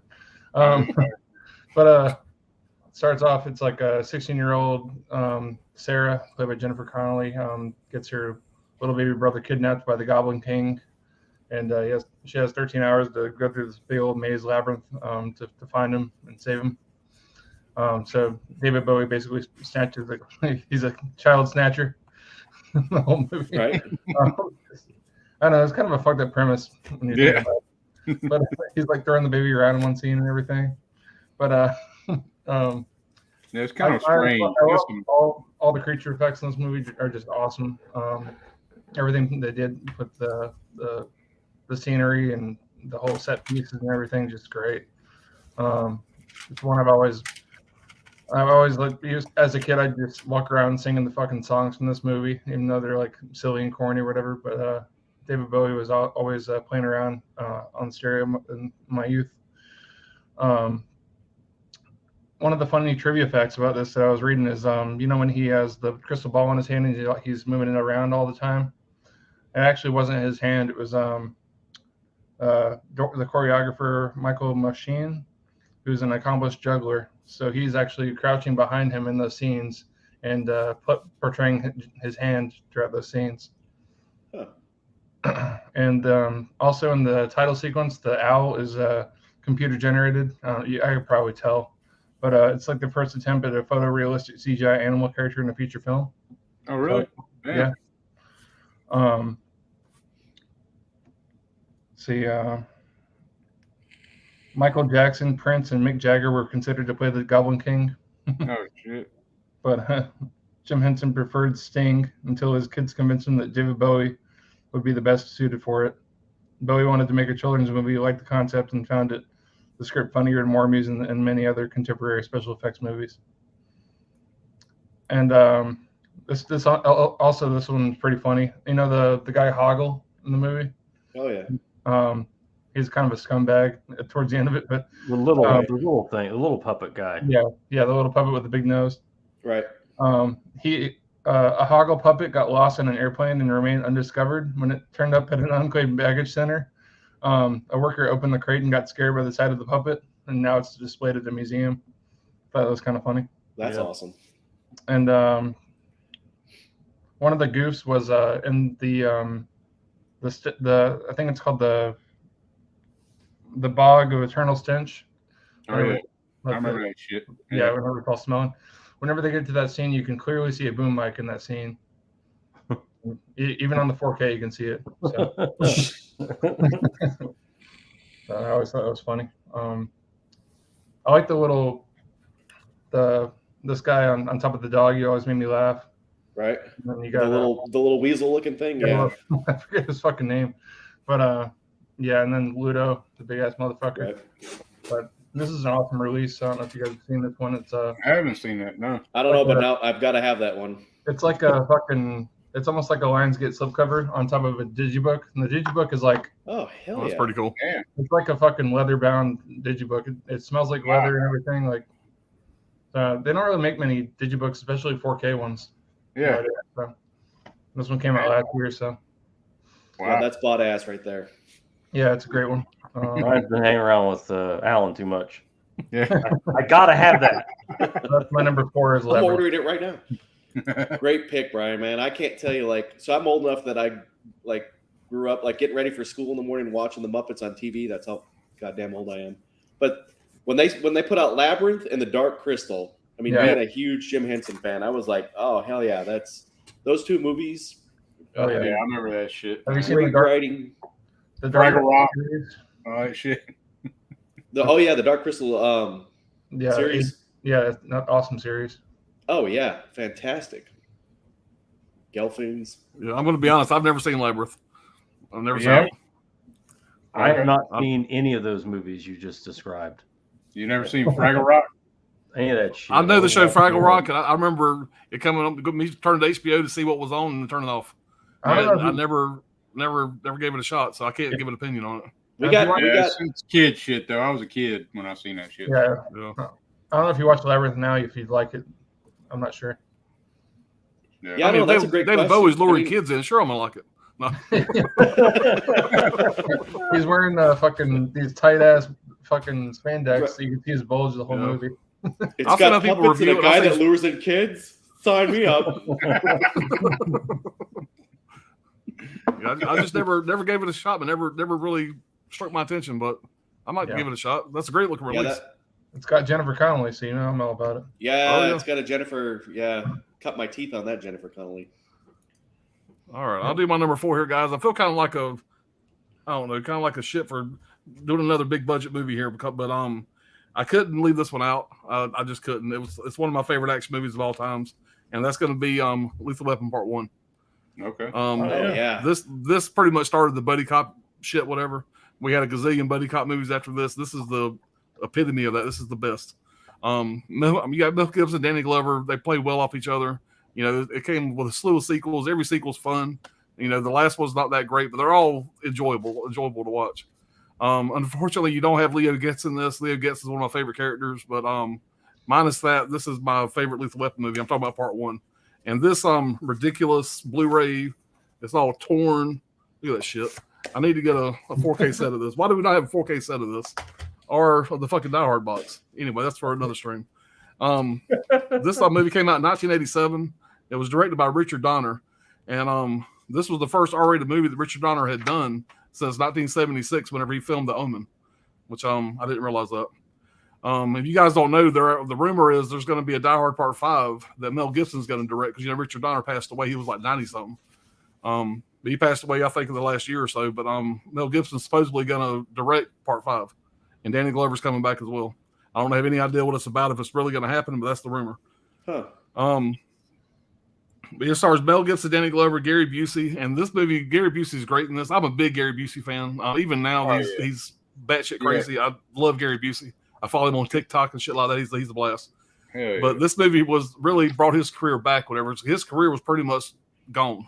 And when he got this role, whatever, he just really went into it a lot, whatever. And this movie pretty much saved his career. After this, shortly after, I want to say it was after, he did Predator 2. And he was great in Predator 2 as well. So this was a big thing for Gary Busey, whatever. And that fight scene at the end, the character he plays in this, Joshua, is just a great creepy character. And Gary Busey just did a great job with it. A couple facts about the movie. It came out March 6, 1987, had a $15 million budget. It made $65 million. Now, this is back in that money. So you adjust for inflation. That's pretty good. $65 million in the States, $120 million worldwide. A couple facts. Mel Gibson turned down starring roles in The Fly. I can't imagine Mel Gibson in The Fly. No shit. He turned down starring roles in The Fly and The Untouchables in order to do this movie. And I just copy and pasted this. Yeah, I kind of do too. I kind of just copied and pasted this because it's kind of a lot, so I'm just going to read it. It says Mel Gibson and Bruce Willis were considered for each other's roles in Lethal Weapon and Die Hard, and both movies were produced by Joel Silver. Willis was offered the role of Martin Riggs, but turned it down, and a year later, he did Die Hard. Gibson was considered to play John McClane. Coincidentally, the script for Die Hard with a Vengeance was briefly considered to be filmed as a Lethal Weapon sequel. So you can imagine Danny Glover and Mel Gibson, whatever, doing the Simon Says around New York City. That'd have been interesting. Or wherever. The prop Beretta 92F, and Brad, I know you and Dirk are big gun guys, but the prop Beretta 92F Mel Gibson uses in the film is the same prop gun that will be used by Bruce Willis in Die Hard. The gun has since been retired. Throughout filming, technical advisors from the LAPD and Los Angeles County Sheriff's Department worked closely with Richard Donner and the actors to ensure authenticity. And John Saxton was the first choice for the role of Joshua. That would have been interesting. But he was busy shooting in Nightmare on Elm Street 3 Dream Warriors, my favorite nightmare. The only Lethal Weapon movie not released in the summer. Also, the only one, this is the first movie now. Think about this. It's the only one that did not make $100 million domestically, which is kind of crazy. But yeah, guys, that's all the notes I took on it. I can't say enough about it. It's a great buddy cop movie. I'm sure everybody's seen this movie. I was already a fan of Mel Gibson pretty much from the Mad Max. So I didn't really know Danny Glover from anything else at the time. Maybe A Color Purple. I don't remember when that came out. But this made me a Danny Glover fan. I was a Danny Glover fan in Predator Part 2. I thought he did great in both of those. I was a little worried about him stepping in as the main character for Predator 2, but I thought he did a fantastic job. This is just a fun movie, guys. It's a fun cast. These two guys play off each other so well. Yeah, they really the sequels are to me maybe even better. Part 2 with Leo Getz in it, there's just a lot of great action scenes, a lot of great music in Part 2. You got Knocking on Heaven's Door there whenever Riggs gets shot at the end of the movie. It's just it's a great franchise. I really hope we get a better release because this is okay, but we need a 4K of this. Can't believe it ain't already happened. Yeah, this ain't Die Hard. Yeah, that's a major oversight. That's the Mel Gibson. Hollywood has shunned him, and And I want to go and say this. I know that my first two picks were mainstream, big mainstream, whatever. But you have to realize, back in the day when these movies came out, I've seen these in theaters. These were experiences. These are experiences I don't get anymore for the most part. These were movies when they came out. They were a big deal. They were talked about way before the fucking internet. Right. Everybody went and seen these movies. Everybody talked about these movies. They were a huge fucking deal. And when I think about movies, my love of movies, these are the ones that got me into that shit for the most part. Star Wars and all that shit. But these are the movies that were just like memorable. And and I had to Right. factor all that in. And I couldn't take them off the list. I don't Yeah, care if the man. budget. I don't care There's if the budget's $1 billion. You know, Right. Yeah. If it's a Good good movie. movie, fuck all Right. that bullshit where everybody And just dude, that movie's you what know. 30 something years old, whatever it is, and it's just as goddamn enjoyable to be now. Oh yeah, It really holds up. It holds up start to finish You know? too. Yeah, for sure. Fucking Mel Gibson's shoulder, man. Pesci in the first one. Mel Gibson and that shook Pesci's not in shoulder. the first one. Do what, Dirk? I can't remember. Is Pesci in the first one? No, you don't come into part two. No, part He's two in is part when he two. starts. He's not in part 2 that much either. He's mostly prevalent in part 3 and 4. Part Okay. 4, man, he's really in it a lot. Yeah. Yeah, Yeah. Well, I think after part 2, whatever, everybody realized that they realized how much everybody loves him, and so that's why they wrote him in for bigger roles, bigger parts. Joe Pesci has had an odd career, man. In the Yeah, man. 90s, he was doing late 80s, early 90s. He was doing fucking comedies. Yeah. You know, he Yeah. was a hairdresser before he got into acting, a professional hairdresser, and apparently Was he was really? a great one. oh yeah, he was renowned to be like the one that you went to. Yeah, Oh, and what the right fuck? in New York. The dude has had a interesting life.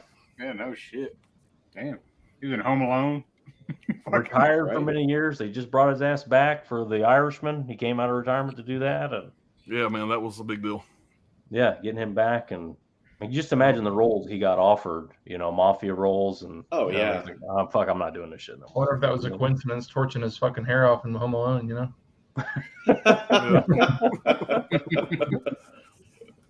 Take that, Pesci. Oh, and Ryan, I don't know if you've seen this in a while, but I think it's part 2 that has Hank from Breaking Bad as one of the buddy cops, like one of their other cops, whatever. No shit. Oh yeah, you know Yeah. what? Yeah, you're right. He's very young and very skinny, compared to how he is now. But Compared to being Hank. yeah. All right, guys, we caught up with the chat. And we're going to start with Gizmo here. Satan is good. Satan is your friend. From Damn. that's Also, from the Burbs. also ain't it? ad-libbed by Rick Dukeman. Yep. What's the line from the Burbs I love so much? Fucking they're over at the house. You know, they're eating the sardines and shit, and Sardines. one the guy fuck, the older guy. What's his name? The big actor, Bruce Stern. Yeah, He, Bruce Stern. He asks the guy. He says, "What is that, Slavic?" And the guy just goes, "No." That's like a 9 on the tension scale. That Rube. Scale there, Rube. It's like I don't know. It's a simple line, but that always makes me laugh. A 9 on the tension scale. Anthony's Horror and More. The Burbs is great, man. Cool steelbook too. That is a cool steelbook. I didn't know you had that, Yeah. Ryan.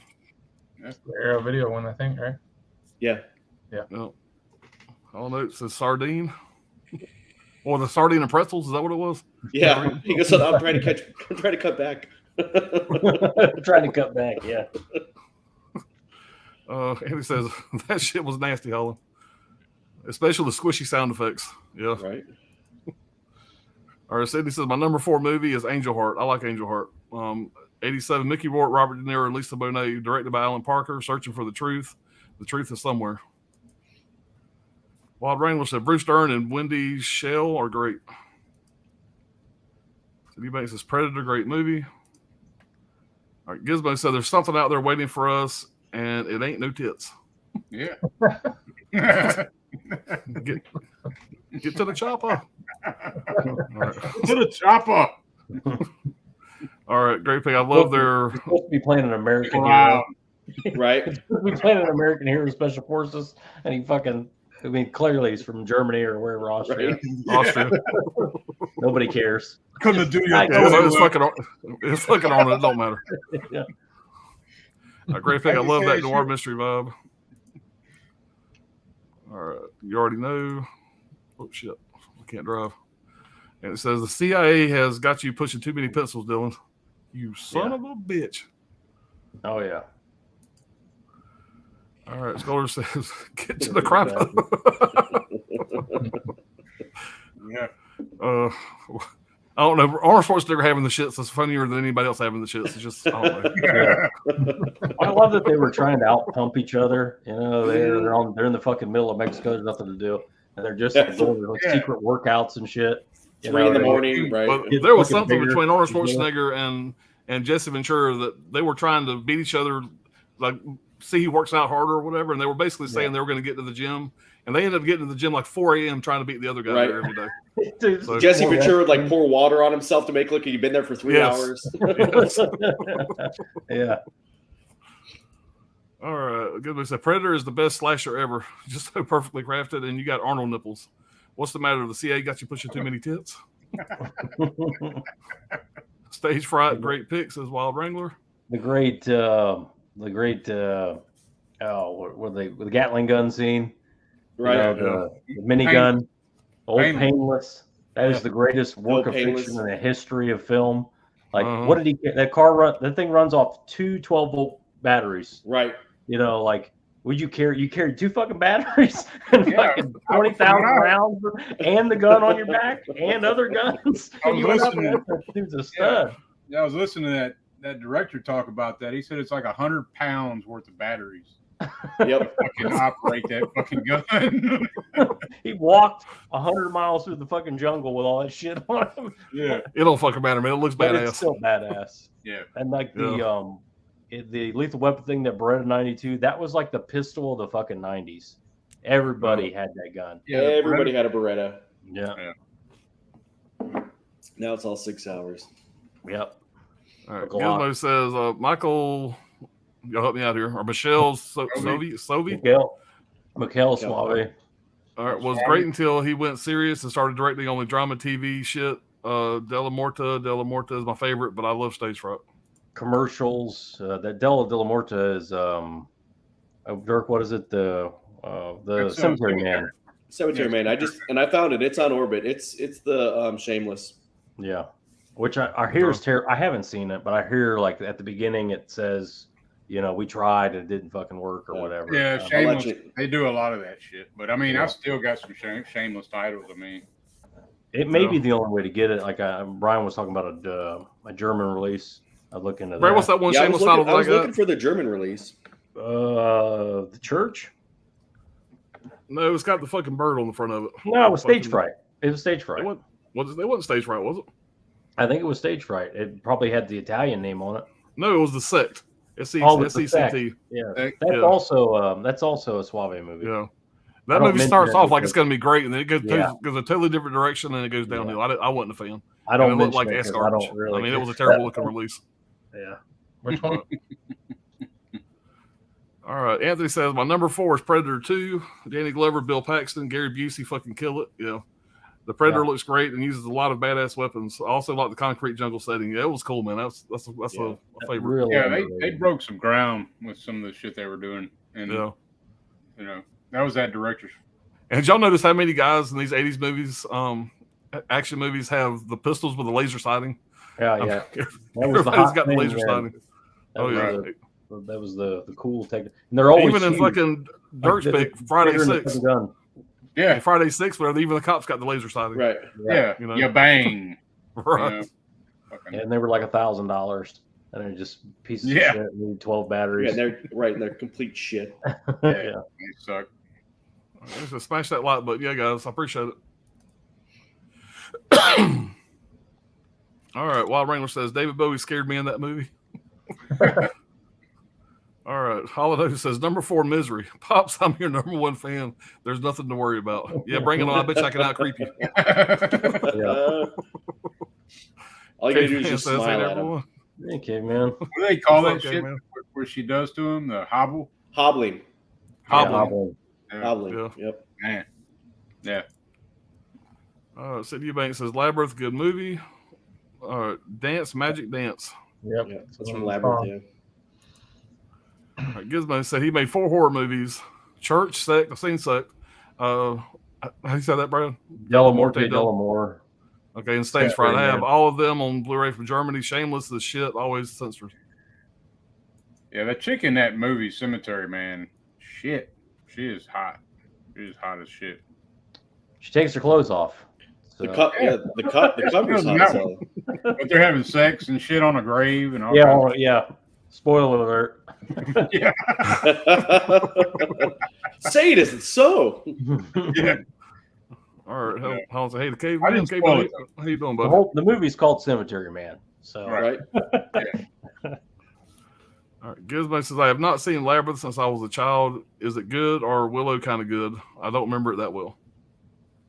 I think it's good. Neither of them. I think I think Willow is good too. Yeah, and those are kind of apples and orange comparison too. Yeah, It's just But you always got the good. Like what do you think's good? Yeah. It's all subjective as hell. it's perspective. Arcade Man's asking how old Holland is. All right, I have the Dark Crystal 4K Steelbook. Cool. Nice. Put that on my list. Wild Randall says, I have 2-pack of Dark Crystal and Labyrinth Blu-ray. Yeah. Fraggle Rock Muppets on acid. Not far off. Gizmo said, David Bowie's balls. That is something Pops didn't think he was going to say when he woke up this morning. You would be correct. You would be correct. Yeah. I want to meet the person that did wake up thinking that. Yeah. Damn. I might say David Bowie's balls today. Maybe Mick Let's Jagger. just see how this plays out. Maybe Mick Jagger. Yep. He says, Lethal Weapon, great movie. The first one is awesome. Wild Rangers has toilet scene. Let's be talking about Danny Glover. And that was part 2, wasn't it? Y'all know that story with Mick Jagger and Bowie, huh? Oh, yeah. Grace Jones. Yeah, that's a twisted story, boy. There was some crazy shit going on back then. Yeah. All right. I love Lethal Weapon 1 and 2. The only good thing in the third is Joe Pesci and the opening, and the fourth has a great fight scene with Jet Li. See, I like all the Jet Li shit, man. The final scene with Jet Li is awesome, I think. And part 4, man, is a good one. That's the darkest of the series. Yep. Mm-hmm. Wild Rangers with Richard Donner Superman. Yep. Yeah. Yeah, me and Dirk got that Superman box set, man. It's got the Donner cut in it, man. It's a good nice box set. Yeah. Hall Note says all my picks mainstream. Yeah. All right. Pretty much. All right. Caveman says I agree about Lethal Weapon. Can't wait for part 5. I think Lethal Weapon 2 has a better looking damsel in distress. Yeah, she's pretty hot. Pretty hot. Favorite line from Lethal Weapon 2 is they have badges and guns and they hate us. I like when Mel Gibson in part 2 walks in the room and he just kind of looks around and goes, "Oh, look, the master race." What are you looking at? I'm just making sure I'm not standing on plastic. Scholar 22 says I need a director's cut version of Lethal Weapon films on Blu-ray or 4K. Still have DVDs. Free South Africa, you dumb son of a bitch. Oh, I'm in my head now. Says Lady Caveman. Take another pill, Alan. Caveman said, "Hey there, Anthony's Horror More. How are you doing?" All I know, it says Jesse Ventura rolls up to the gym and sees Arnold in full sweat, thinking, "What the fuck?" Little does he know, Arnold took a fat shit from the food poisoning.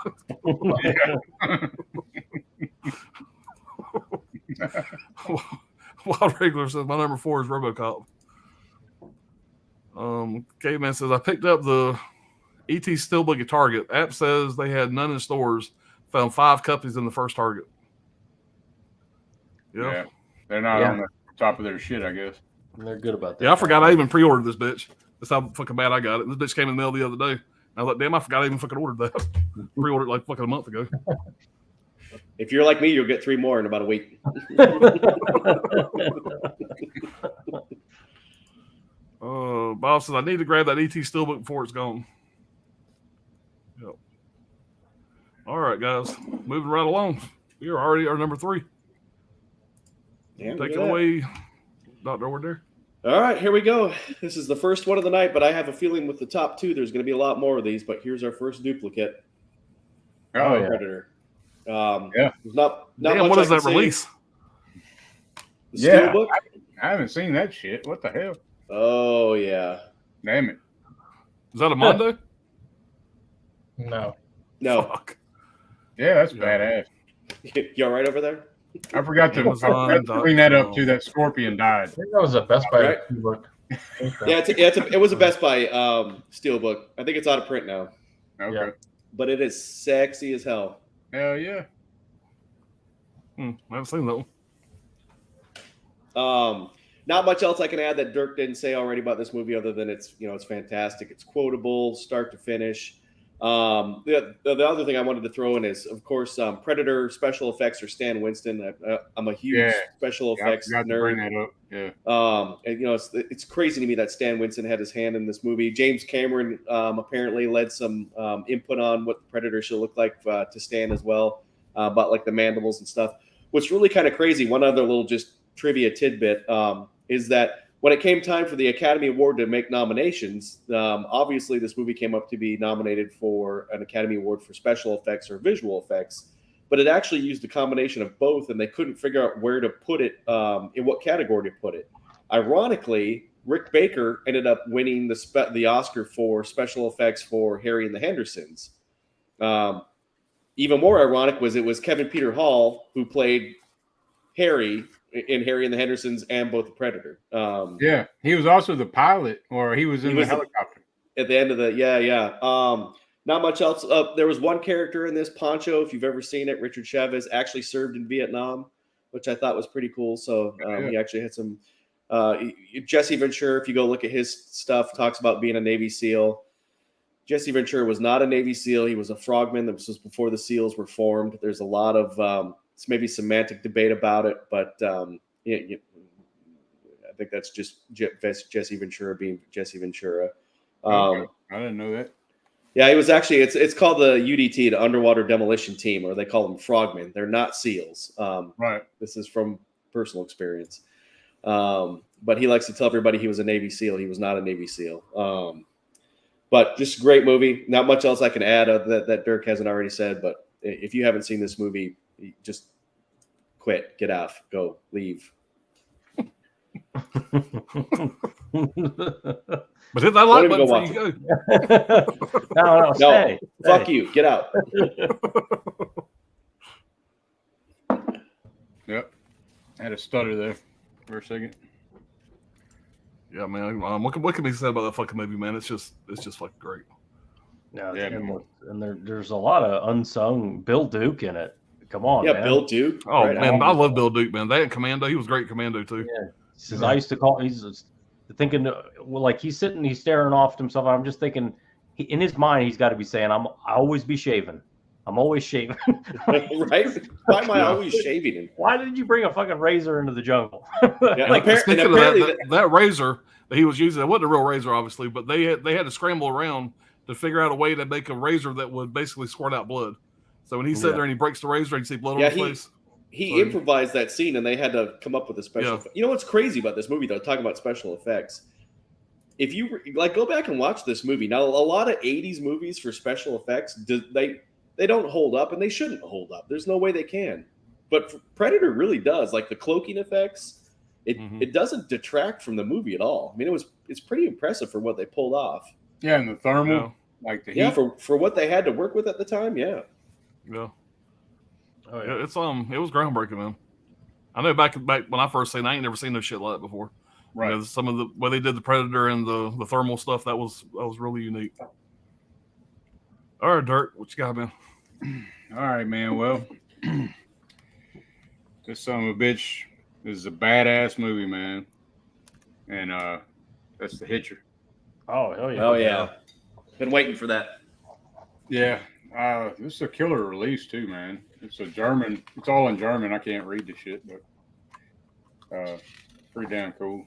Well, that's cool, man. I got a German media book, too, but it's different than that one. That's cool. Right. Well, yeah, it's man, this thing covers all kinds of different genres. You can look at it like a slasher. At some parts, it's got like action. Other parts, like heavy action.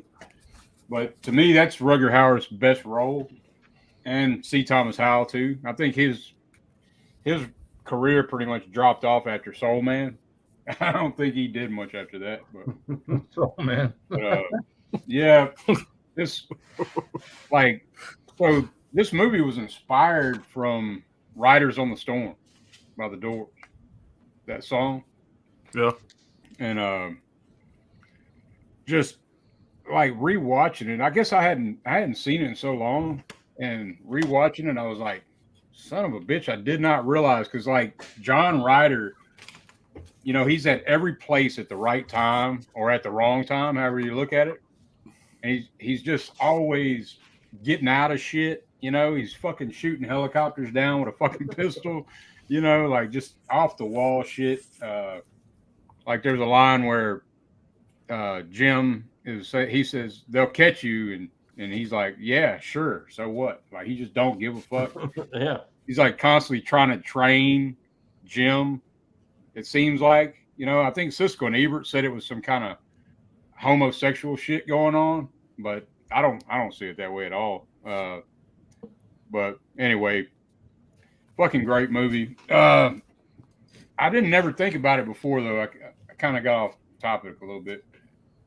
How do y'all feel about it? I think he's like a fucking ghost, man. I don't think he's a real man at all. I think because there's another part where he's in the diner scene is fucking awesome. And he's like, why are you doing this to me? And he's like, you're a smart kid. Figure it out. Yeah. Like it never tells you why he's doing this shit. He's fucking just putting him through fucking hell, framing him and shit, puts a bloody knife in his fucking pocket and shit. I mean, I could go on about this movie. It's fucking great. Puts severed fingers in his fries. Yeah, he's eating his fries, and it's realistic too, because like there's a part where Jennifer Jason Leigh, she's like trying to shoot at the cops or whatever, because the cops are trying to track him down, and she drops the fucking gun. You know, like you think she's gonna be doing some shit, but nah, she ain't doing no shit. And then they're not falling in fucking love. You know, like they care about each other because they're having to go through this shit together, but they don't have sex or nothing. It's like just I guess their bond was surviving all this shit, you know. Yeah. But that seemed pretty realistic because there's so many movies where motherfuckers go through this shit and then they just instantly are in the sack together. They're in love and shit, kind of like Terminator, you know. Maximum Overdrive. Yeah. Right. Immediately. But yeah, man, it's I didn't know that shit that it was inspired from The Doors, though. Riders on the Storm. But Rutger Hauer, man, he says, so there's one thing he said. He said, John Ryder, he said, that's a rental company. That's not his name. He said, forget about it. He doesn't exist. He's just a ghost that comes out of the desert sand and starts haunting people. So I was like, damn, okay. Never fucking realized that shit. Yeah, man, that's my number 3 pick, The Hitcher. Check it out, pick, man. Damn good pick. Hell yeah. So deliberately ambiguous. You never find out who he is or what he's doing. Right, yeah, and it's completely intentional. Yeah. Yeah, he has no motive. You know, he's just. I've heard all kinds of things. He's trying to drive C. Thomas Howell crazy so he can continue on. Even after he's gone, he'll do the same shit.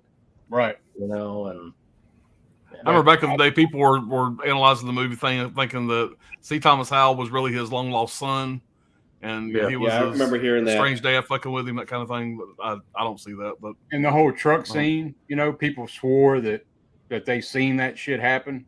I'm not going to spoil it for anybody who hadn't seen it, but you know, the truck scene with Jennifer Jason Leigh. Yeah. Mm-hmm. But it never shows nothing. It's just sound design, great sound design, and just kind of like shows you, you know, a couple things, but never happened. Kind of like Texas Chainsaw. I've heard he's the devil on like a Weekend Pass kind of thing, and he possessed a body, and he's just having a good fucking time. I've heard all kinds of things. It's just fun to enjoy. Who gives a shit? But you know what you're in for with the opening scene, man, with the switchblade right by the eyeball. I got a thing with eyeball shit, and that's just that's intention, man. You know, yeah. He's telling him, you know what does he say? An eyeball sounds like, or I can't remember what he fucking did. But the fucking teardrop or something like that. Oh yeah, the teardrop rolls down the fucking blade. And when C. Thomas Howell got that role, he had just got through making The Outsiders. And you know, he said this was the first movie where he knew he had to act. He actually had to come out of his comfort zone and act. Yeah, because he had the starring role, whatever. So he said it was a big change going from The Outsiders to this. And he said Rutger Hauer was really good as far as helping him along and stuff like that, as far as the behind the scenes shit. He was intimidated about that. He was intimidated. I watched that German release of my digibook I got, or media book, whatever it is. And I watched the special features, and there's a good interview with C. Thomas Howell in there. Right. He was too intense. Howard, Rutger Howard. He really genuinely intimidated fucking C. Thomas Howell. Like in that scene, he said that's a real fucking tear. And he's like, man, he had that fucking knife to his eye. He's like, man, don't stab me in my fucking eye, man. He's like, think too at the and time. Rutger Hauer might. Rutger Hauer was a big star at the time. Oh yeah. And Thomas Howell's done one movie or a couple movies, before that. A Mickey Mouse movie at that, yeah. No star. What'd y'all think about the remake with Sean Bean playing the Rutger Hauer I really character? liked it. I liked it. I thought it was good. People hated on it. I liked it. I thought it was damn good. It's okay, but comparing it to the original, you can't compare it to the original. I think they're kind of two separate movies, though. I mean, I know it's similar story, but they're pretty different. Yeah, they definitely have a different undertone to it. There's a lot of different themes between them. I mean, it's the same story, but they're not the same movie. I don't know. I wouldn't put them in the same category. I thought it was well done. I liked it. They flipped a couple things, which is fine, And I thought Michael Biehn brings a much different flavor to it too. Yeah. You don't want to do a Rutger Hauer impersonation. Right. No. Exactly. Right. Yeah. That's right. That's my personal favorite role of his too. Yeah, mine too. I like Blind Fury also. Blind Fury is a fun movie. Another big fan of Surviving the Blade Game. Runner is awesome. Split second, yeah.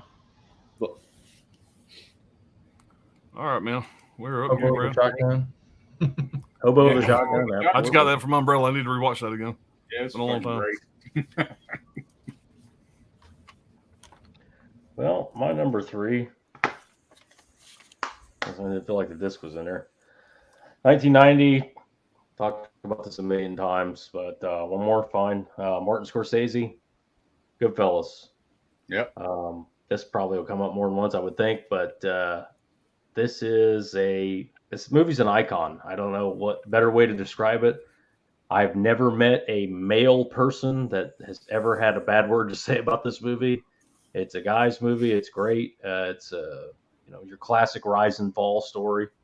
The movie follows Henry Hill through his career in organized crime, leading up to the Lufthansa heist, which was a real crime that he was not involved in, but he got paid from somehow. Like the story, the dude wrote his own biography, so I kind of like a little leery of it. But the story did come out great anyway. So whether it's all true or not, who knows? But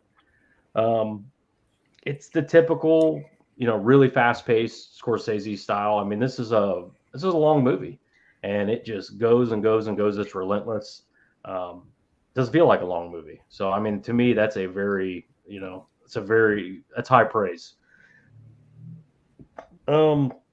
All the interactions between the mobsters, they're all great. Just the things they say, the details, this is Jimmy 2 times. Who got that name because he says everything twice. I'm going to go get the papers. Get the papers. It's just Freddie No Nose. The guy's got a gigantic nose. I mean, it's all the banter is awesome. They're robbing, murdering all over the place together, and they're constantly busting each other's balls, giving each other shit, and they're having a blast doing it. I mean, Joe Pesci, they're hijacking a truck. He's firing the gun out the window like they're cowboys. He's saying like, we'll split up the loot back at the hideout, you sidewinder. Saying shit like from the old movies. Just I love the energy that they brought to this. My favorite scene.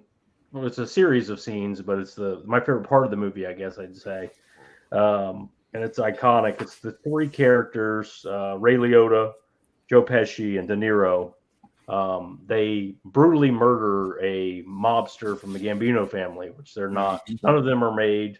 That's a big no-no. Okay, murder, it's not okay for certain people. Whatever. Yeah. At the restaurant, at Ray Liotta's restaurant, and Pesci is covered in fucking blood. Brutally murders this fucking guy. Shoots him. I mean, in the face. They're stomping this dude out. Yeah. It is brutal. But Pesci, covered in blood, turns to Liotta and smiles and says, "I didn't want to get blood on your floor." kind of like laughs a little bit. It's literally pouring off his fucking face. But yeah, I'm worried about the floor. On their way to bury the guy, they stop by Pesci's mother's house, which is actually played by Scorsese's mother. She's in a lot of his movies. Right. And she's the perfect little old Italian lady mom. And of course they stop by to get shovels and stuff. And of course they wake her up, and she ends up making them dinner. Right after they fucking murder this guy. I mean, they're stuffing their fucking face. They're drinking wine. They're having a great time. They're laughing, telling jokes. Ray Liotta's character is not eating anything, not saying a fucking word, because he was the only one that was, that's the first time he saw anything like that. And, he's just like, what are you doing? He's looking at them like they're fucking crazy. And they are. They're telling jokes. She painted a painting, and the guy kind of looks similar to the guy they just killed. And they make reference to it right there at the table. Right, they're laughing about it. Pesci is covered in fucking blood. And they make up some half-ass story about them hitting a deer in New Jersey. And I gotta cut off the hoof. I need to borrow this knife. No, I'll bring it back. I gotta cut the paw off the thing. And Robert and Pesci goes, what's it called? And Robert De Niro goes, the hoof. The hoof. Yeah. It's like everything about it. And the guy, like, there's a shot you can see right through the window, the trunk. And you can kind of hear something like rustling around there. I'm like, you guys just fucking really? You just murdered the shit out of this dude. And it even continues from there when they actually go to bury him. They're burying him. They actually have to dig him up later because they're going to develop the area. So they have to dig him up, and it's been like 6 months or something like that, 6 weeks. So they're digging him up, and the Henry Hill character, Ray Liotta, is like vomiting and throwing up. It's like, it's disgusting. He can't even look at it. And Joe Pesci says, I forget what they say here. I have it here. Joe Pesci's mocking him. He goes, it's like digging for, I forget what he says, but he says, here's a leg. And then he goes, here's a wing. What do you like, Henry? You like the leg or the wing? And then he goes, or do you go for the old hearts and lungs? And he just starts throwing up again. It's like they're constantly breaking each other's balls. It doesn't matter if they murdered somebody or they just stole 500 grand. It's just they seem to be having a blast. Like I said, it's a guy's guy movie. It's timeless. It's once in a generation type thing. It's the quintessential mafia movie, and I doubt anybody hasn't seen it. I'm sure other people might mention it on the stream, but that's my number 3. They used to have the record for the word fuck, right? Yeah, used to, and then he broke his own record. Yeah, with Wolf of Wall Street, yeah. When it comes to Gangster flicks, man, that's number 1, no doubt. Yeah. Go back home and get fucking your shine box. Yeah. Robert De Niro is good. Everybody knows Robert De Niro, whatever. He's not my favorite. Joe Pesci, again, is absolutely icy cold at one point and hilarious at another point. When he's sitting there after the whole spider incident, damn well everybody else is laughing, having a good time. Joe Pesci is not about it at all. And that whole scene where he's Ray Liotta tells him that you're a funny guy, all that shit. That actually was something happened to Joe Pesci when he was working at a restaurant back in the day. He had told some mobster guy that, and the same kind of thing happened to him. So he kind of used that, and most of that was improvised. And I don't know the whole story, but maybe I don't think Ray Liotta really knew exactly how he was going to play it, whatever. But that whole scene was improvised by Joe Pesci pretty much, and it was based on something that really happened to him. That's my favorite scene in the movie. I love Ray Liotta's laugh is like the best laugh in Hollywood, and that whole scene is it's gold. I fucking love that movie, man. Having a blast,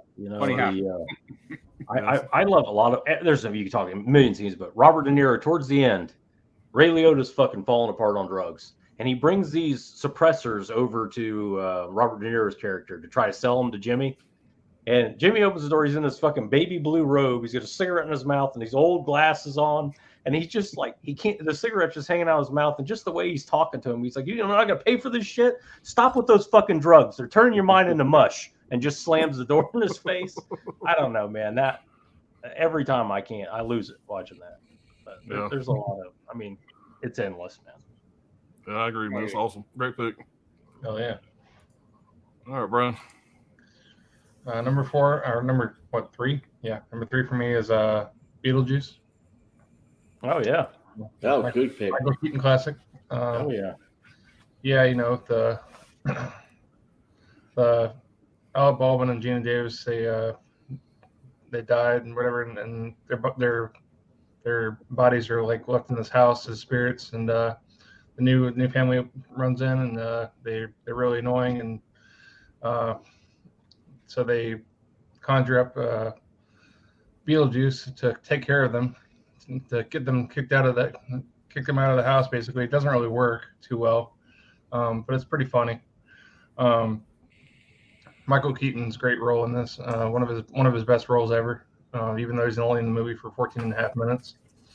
But 90% of his stuff in this movie is ad-lib, which is fun to see in the trivia facts here. Pretty much everybody in the movie plays great. Baldwin, Gina Davis, Jeffrey Jones, Winona Ryder, again. Catherine O'Hara is great in here too, as the mom, and I don't know, just everybody plays well with each other, and always love this movie. There's a funny the scene where Beetlejuice eats the fly is a tribute to the horror film The Fly from '58, because Gina Davis starred in The Fly '86. Michael Keaton himself was offered the role in The Fly remake, and he turned it down. When Beetlejuice pulls the fly underground, you can hear the fly screaming, help me," from the infamous Right. '58 movie. Whenever she's wearing the red dress or whatever, that's supposed to be a bad thing to do whenever you're going to a wedding. And what the fuck? My fucking shit's all crazy. It's like a whore, right? Yeah, it's Married and Better Off Dead. That's the that's what it, and then it also it's one of the PG movies in the PG-13 era, once PG-13 came out, that actually says fuck in it. Other ones being Spaceballs, Big, and Caddyshack 2. The visual effects budget was just $1 million, a major factor in Tim Burton deciding to make the effects look as tacky and B-movie as possible. Whenever they made the snake sequence, it was a different looking snake, and whenever they cast Michael Keaton to be the role, and then went back and made the snake look more like Beetlejuice. But yeah, this movie's just always great.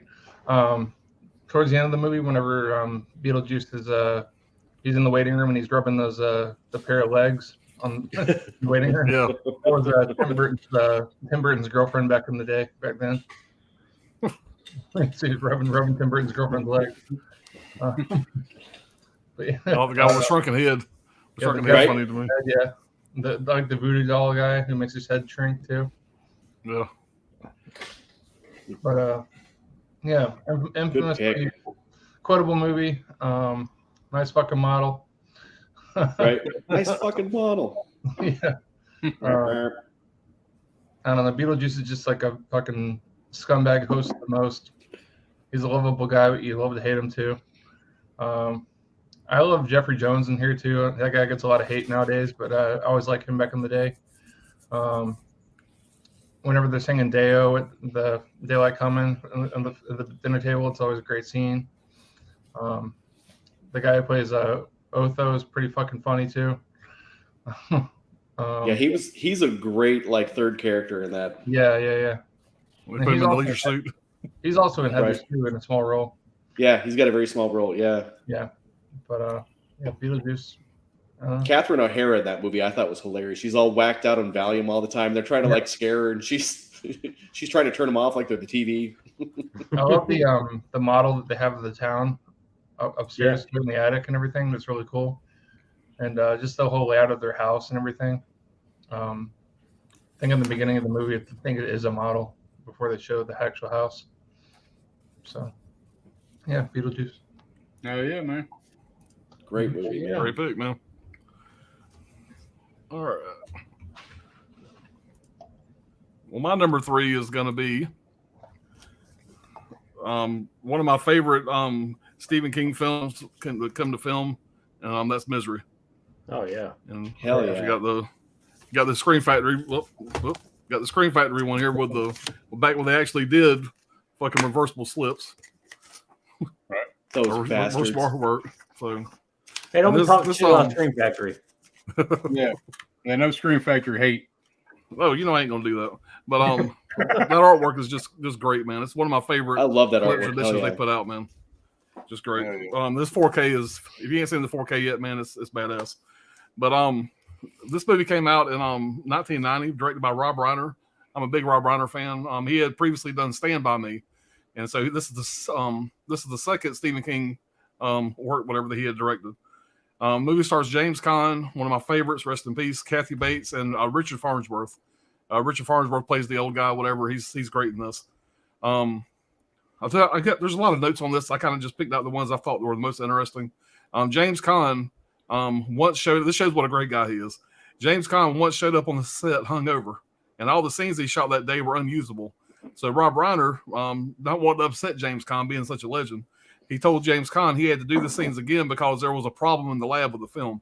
When James Caan learned it had nothing to do with the labs, it was because he was hungover. He offered to cover the money the studio lost because of him fucking up, which I thought was kind of cool. One of Stephen King's first typewriters had a malfunctioning N key. If you know in the movie, the typewriter that Paul Sheldon uses has a missing N key. Oh, that's cool. I didn't know that. Just like the one Paul in the movie, the novel, the typewriter also is a T and E keys. The typewriter also drops its T and E keys. Those two letters are second and first most commonly used in the English language, respectfully making Paul's job even tougher. Stephen King was initially reluctant to sell the film rights to Misery because he was skeptical that a Hollywood studio would make a movie faithful to his vision. However, King was impressed with the adaptation of his works whenever he did Stand By Me, and agreed to sell Misery under the provision that Rob Reiner would either produce or direct the film. James Caan and Kathy Bates clashed over their acting methods. Caan believed as little rehearsal as possible. Bates, with her theater background, was used to practicing a lot. When she commented to Rob Reiner that James Caan was not attempting to relate or listen to her, Reiner told her to use that frustration towards her character. In 1991, Kathy Bates became the first woman to win an Oscar for Best Actress in a horror or thriller film.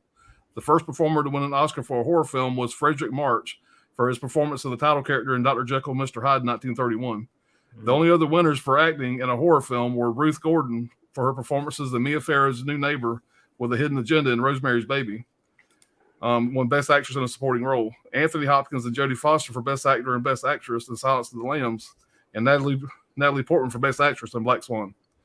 Annie Wilkes was ranked the 17th most iconic villain in the American Film Institute's list of 100 heroes and villains.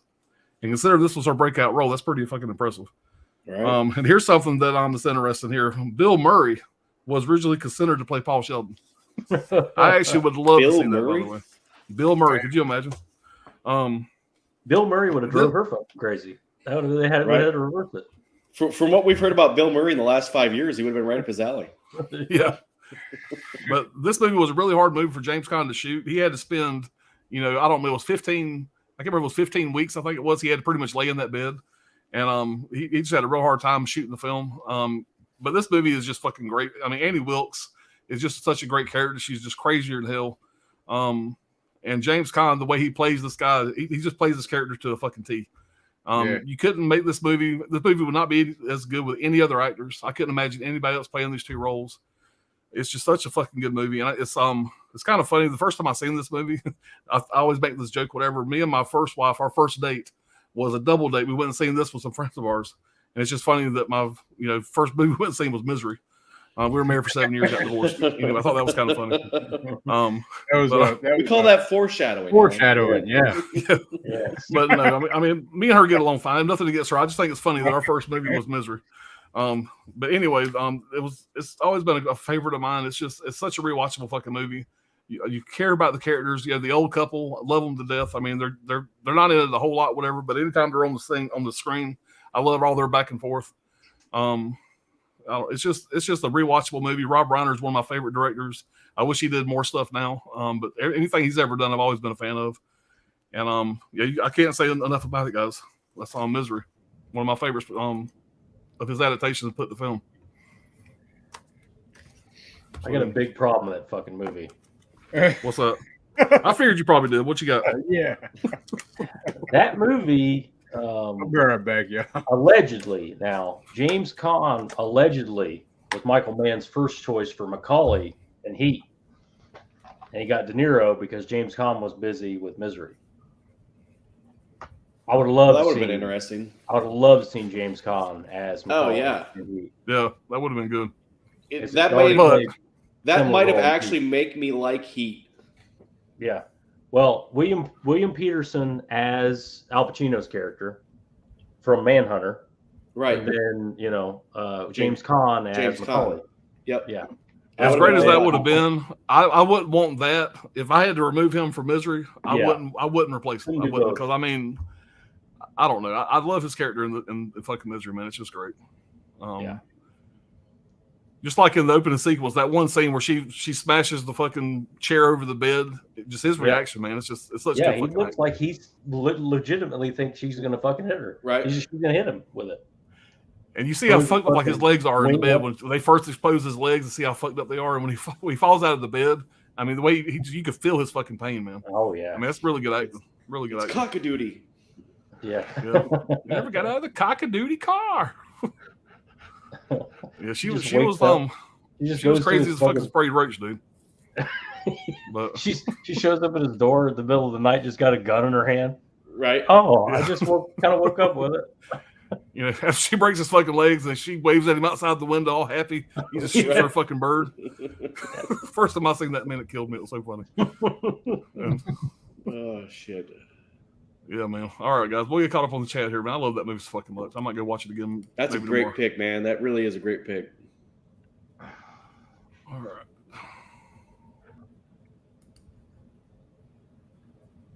Sorry, guys, trying to find where we left off here. I think Tommy was telling me that's his all-time favorite movie, or one of his all-time. Like, he's big on that movie. It's great. I mean, I've watched it 1,000 times. If you like that, that'd be my top 50 for sure. Yeah.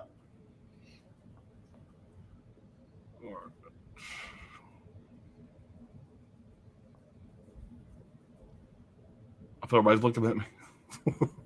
No. Pressure. Right. Pressure. All right, I think that's where we left off at. All right, Play 4K the media intro. guys. Play the intro again. Play the intro again. What do you find? Yeah, I have plenty of time. I'll play that bitch again. Right? All right, 4K saying hey to Brian, and he says, "Say what's up, Brian, and fuck the rest of y'all." What's up, 4K media? 4K media others. Cindy says my number 3 movie is Beverly Hills Cop Part 2. Yeah, that's a good one. Eddie Murphy, Judge Reinhold, and John Ashton, directed by Tony Scott. R.I.P. Axel Foley is back where he doesn't belong. Yeah, Part 2 is a lot of fun, man. That's I even like kind of like, I ain't gonna say I like Part 3. Part 3 drops off a lot. But it's got some parts that are funny in it, but first 2 were fucking great. They were great. Judge Reinhold, Billy, we got to talk. Everything he fucking does, everybody's like, what the hell are you doing?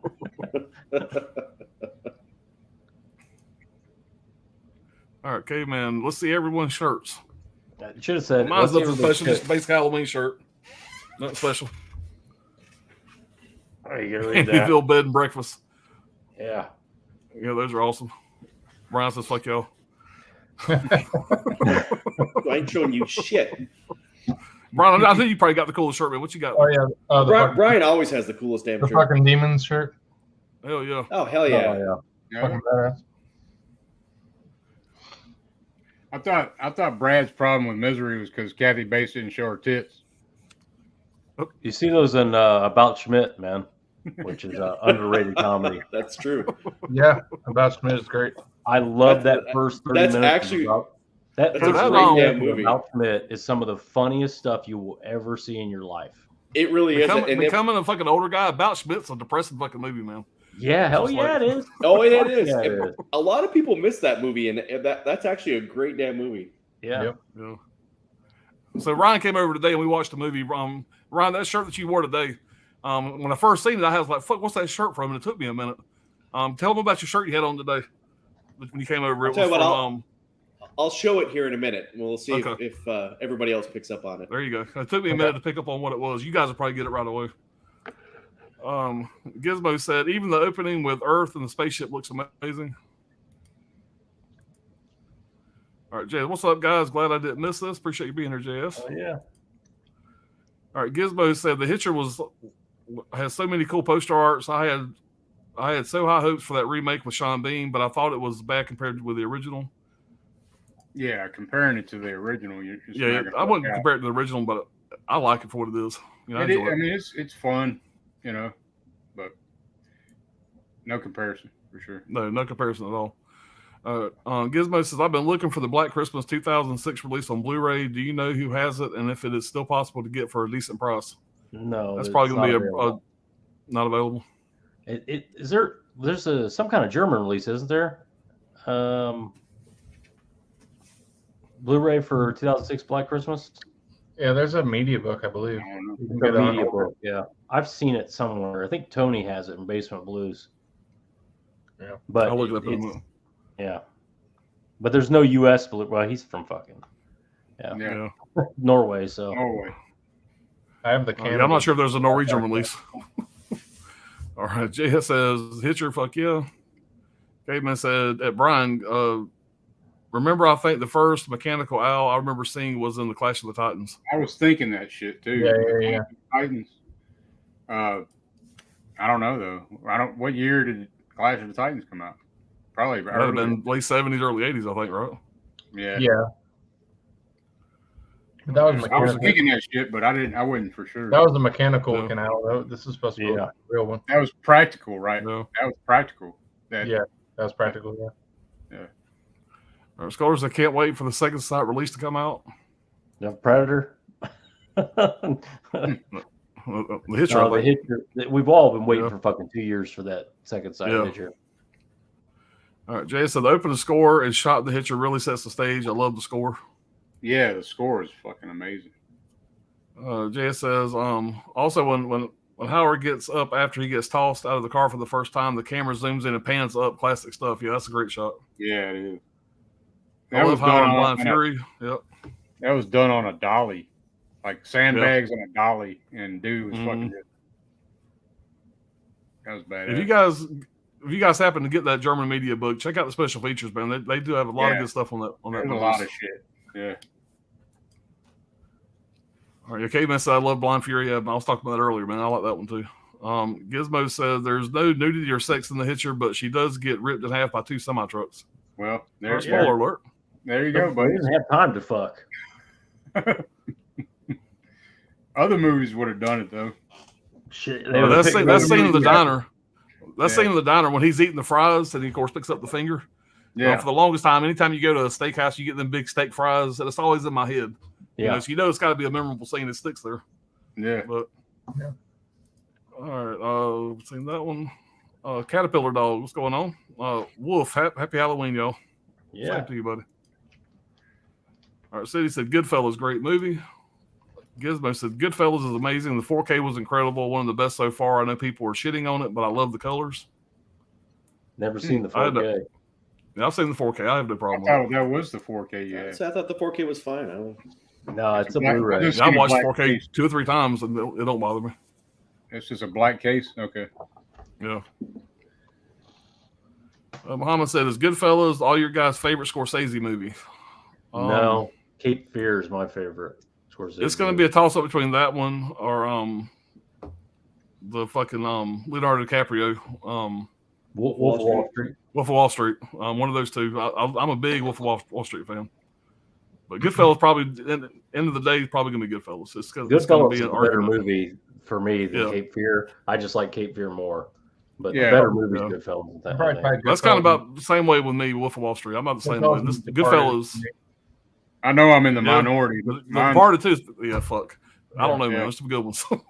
I'm in the minority. Mine's probably going to be Taxi Driver. Yep. I mean, a lot of people that would say that's his best. Yeah, right. I think a lot of people would say, If you guys want to see us talk about Scorsese, we got a Scorsese stream out there where we talk about his top 5. Yeah. So it's back on my channel. Some might be on Brian's channel too. I don't remember. I didn't do that one. No. All right. Well, let's see. Anthony says my number 3 is RoboCop. Paul Verhoeven is the master of directing these sci-fi action films. The social commentary is done so well every time they cut to the new anchors. The action is bloody as all hell. Yeah, man. Yeah, there's always an element of propaganda in his movies. You got to go back to to the story, or he's just very undersung director. One thing I remember about RoboCop is I had just back in the day I had just got a fucking Ford Probe. Ford Probes had just fucking come out, and I think they only made them for like 5 years. But I had got one, and I thought it was badass. I was high on it, and I remember seeing that movie, and they used the Ford Probe and kind of made it more futuristic as a futuristic car. I just remember seeing that. I had just got one, and I'm like, oh shit, that's badass. But it was the biggest piece of shit I ever owned. So, my first wife ended up totaling the car. Nobody was hurt, but thank God. I put like 5 alternators on that bitch, and nobody could figure out why. Kept blowing alternators. But biggest piece of fucking garbage ever made. All right, Alan, calm down. They're over. They don't make them anymore. Relax. Done. You'll never drive one again. 35 years ago, you're still bitching about it. Right? It was an 89 Ford Probe. Caveman Movies and More says, who here thinks that we would have seen Joe Pesci would have died before Ray Liotta, rest in peace. He was in a great TV series, only lasted 3 seasons with Jennifer Lopez, called Shades of Blue. Yeah, I never watched that. We'll have to go back and watch it now, though. I've never heard. I just watched the movie called Black Crow, I think it's called, or it's a show. It's an Apple TV original. This guy, it's the last thing I think Ray Liotta did, and I didn't realize how old he had gotten. Man, he looks real bad in that because he's playing the guy that just had a stroke. He looked rough in that. Yeah, he looks looking like hell in the Sopranos movie. Yeah, I remember the first shit I've seen him, Ray Liotta. I still haven't seen the Sopranos movie either. I hadn't. No Escape. Yeah, was the first I got that coming in. It might already be here. I got a shitload of boxes I got to do an update video on. It might be one of these fucking boxes. Ryan seen my boxes. They came in and went, God damn. And Ryan, by the way, Chris my wife walked in here this afternoon about an hour before I started the stream. And I'm trying to like lean back so she won't see the fucking boxes. And she's like, what in the hell? It literally looks like an Amazon distribution warehouse and I got like at his feet. I got 22 boxes sitting there. Replacement issue. 22 boxes is what I got sitting beside me right now. There's a disc replacement issue on No Escape. God, is it really? But luckily, it's only the DVD, so fuck it. Who gives a shit, right? Yeah, I don't give a fuck about the DVD. They can throw that bitch out the window. I can care less. All right. Wild Wrangler said it's showtime. Gizmo said production designer on Beetlejuice, Bo Welch, has done so many amazing movies. I think Burton gets all the credit, but he is really the person who made Burton. Hollow says number 3 is They Live. 5-minute fight scene. They seemed like 15 minutes when I first watched it. Man, that's huge fan of that. I'll put that movie just to watch that fight scene.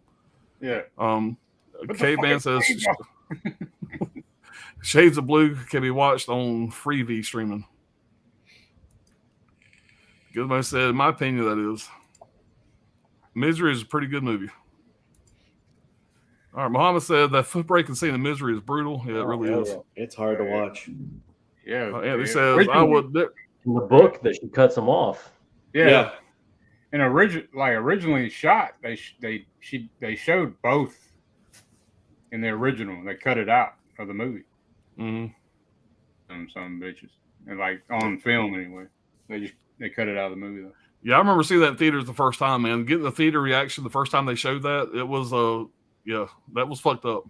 Yeah. It still is, but that was a fucked up first time watch. Everybody cringed at that shit. Same. Yeah. Yes, it fucked me up too. First time I seen it. All right, Andy said, I would have never guessed that Beetlejuice has such a small budget. Yeah, I didn't know that either. It looks amazing, very impressive makeup and practical effects. Yeah, I didn't know that. My favorite scene of that movie is when he fucking honks his junk twice with a sound effect.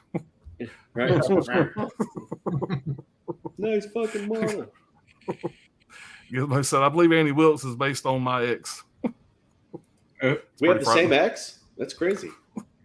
Andy says, I love it when James Caan is shoving the paper in the bait's mouth and telling her to eat it, you bitch. Oh, yeah. You choke on it. Gizmo said, there is no tits in Misery. Thank God for that. There was. They just didn't pan down enough. They were hanging down. Can you imagine, man? She's on top of him, riding him and shit. You know? You're going to shoot from the floor. Like he wakes up. He's like, oh, shit. Man. All right, Dirk. We just got a really dark inside of Dirk's mind there.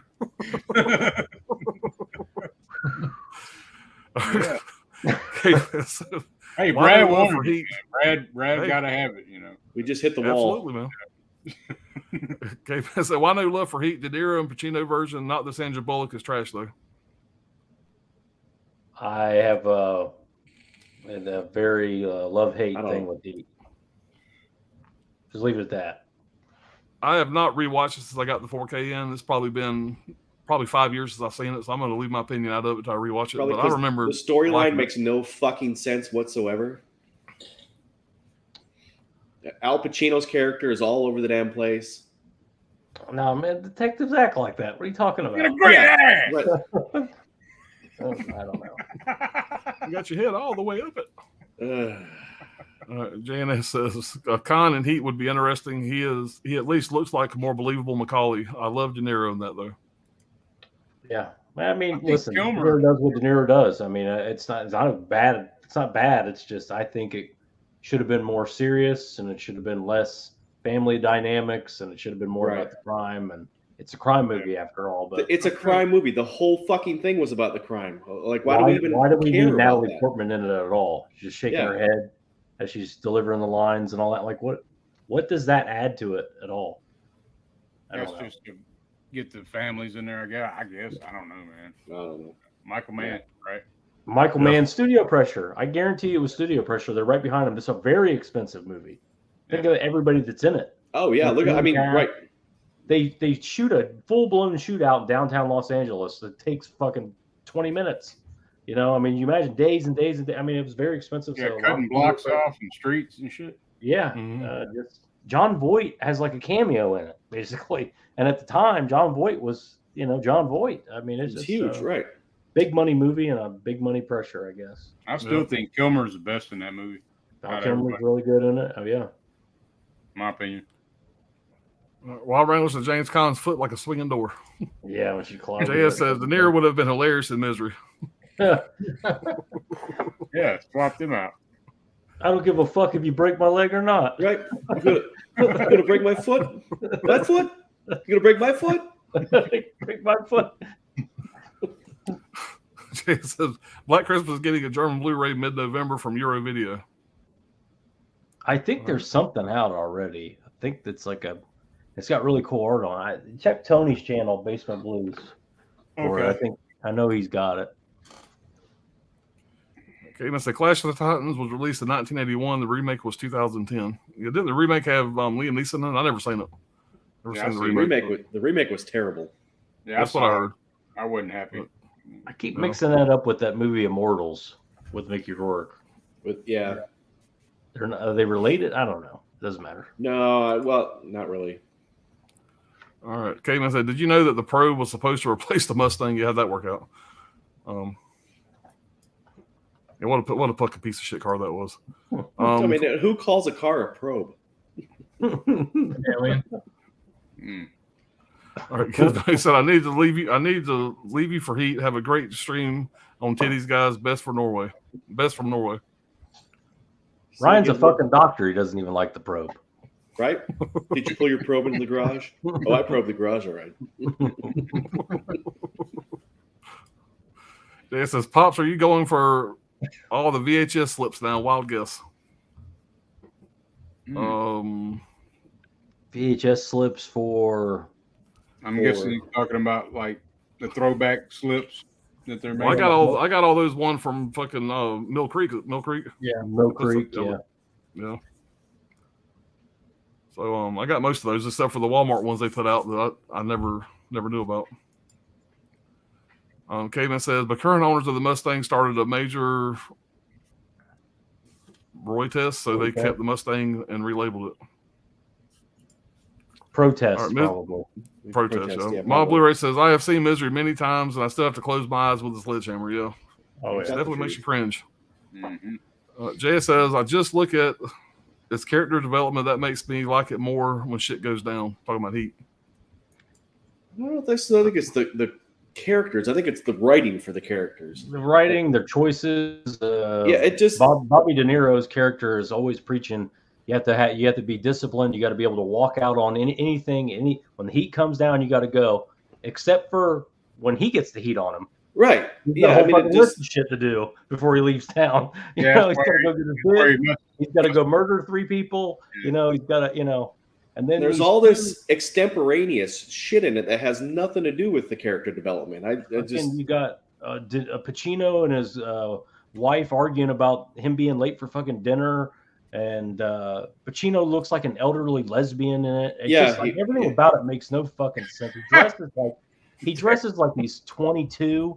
and his character is all over the place. His character doesn't match his writing. It's oh. No, he's just like, and He he's like, annoys we're gonna the get him. shit out of me. He's relentless. 3 marriages, he won't stop, and then and then he just goes, all right, go home. I'm done. He's gone. Go home. Right. Like, Well, that's it. That's it. 5 minutes ago, you were like, Mister, your marriage just falls apart. You don't care. I don't know. It's a goddamn inconsistent mess. All right. Cayman said proctologist wanted all of the probes.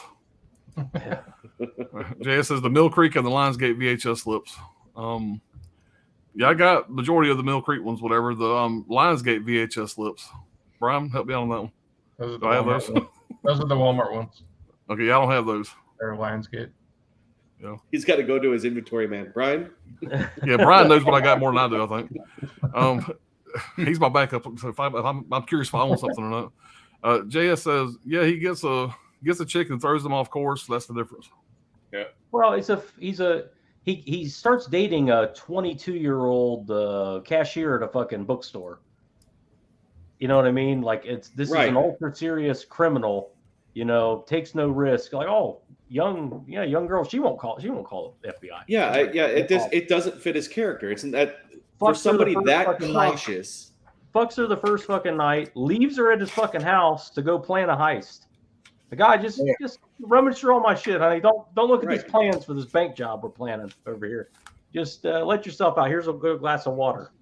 Like, I don't. Fall 11, 2 seconds are going to run away to New Zealand together. And she goes, sure, I'll go with you to New Zealand and leave everything behind and never come back.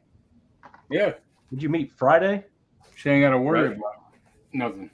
Yeah. All right, guys, we're going to go on to our second pick here. Here we go. Our number 2 pick. So before we get to that, this is the shirt I had on earlier. Oh, fuck yeah. American Psycho. Gallon a minute. It's one of my favorite all-time shirts. I got it. Garcia. Nobody goes there anymore. Garcia. Yeah. Well, it's hard to get in. You have to have reservations. Yeah. Get a reservation. You stupid bastard. Stupid fucking bastard. Yeah. Goodfellas. Not much I can say about it that Brad didn't say. You know what's funny about this movie? This might be my favorite Scorsese movie, and what the reason I think is this: Henry Hill. If you really look at what Henry Hill was, he really wasn't a major character in the mob scene. He was minuscule, but his personality, his egocentricity, really wanted him to build himself up to more than what he was. And if you really take Scorsese's sort of the way he directs Ray Liotta, that all of that comes out in the wash, and it's like that whole scene where like Henry Hill is taking Lorraine Bracco into the Copacabana and really kind of playing himself up more than he's actually achieved at that point. This is still early in his mob career, and that really just kind of shows you how much he thinks of himself, but he's not the player that he thinks he is. And I think that was the real Henry Hill. You know, and it's just, for example, one of the trivia things I found is that there was a guy that played an actual U.S. district attorney. He played himself in the movie. And he said one of the things that was left out of the movie was the real Henry Hill is sitting in front of him with his wife, wanting to go into witness protection. And right outside the door of his office was 2 of Henry Hill's mistresses that he wanted to bring into witness protection with him. I mean, that tells you everything you need to know about that guy.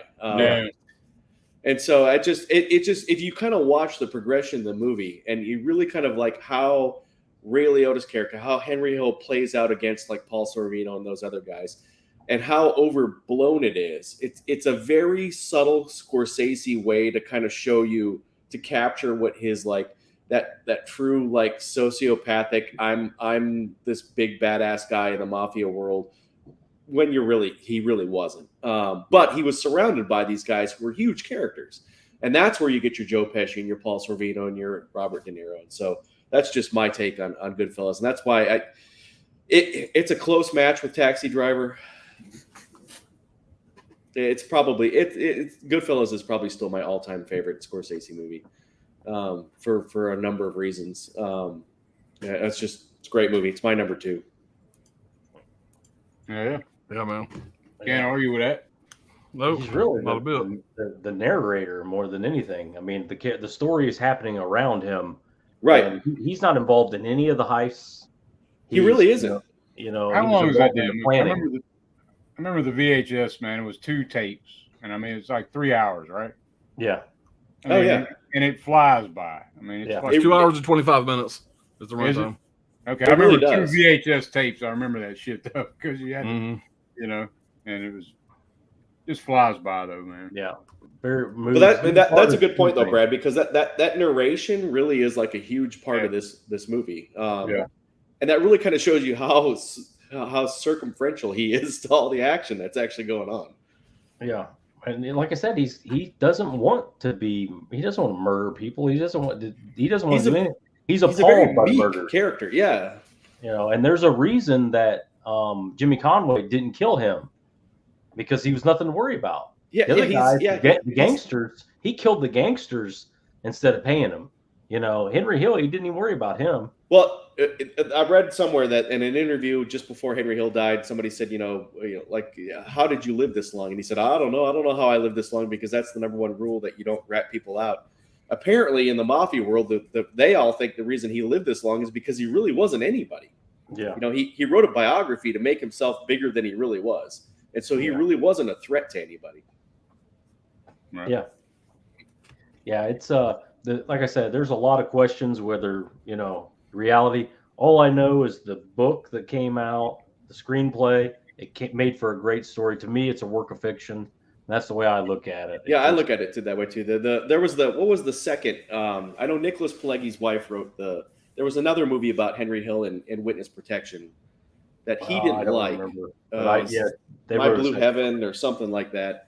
Yeah. Anyway, I think that I've never seen it, but I have a feeling that was probably a lot more revealing to what the real Henry Hill was like. He was a drugged out freak and all that stuff. We got kicked out of witness protection for doing crimes and shit in Omaha, Nebraska, and then he moved to it's on the edge of Nebraska. I've been to the fucking town. It's a shithole. I don't know. It's a nowhere. I can't remember. It's a nowhere fucking town. And he had a little Italian restaurant there, and that was it. Yeah.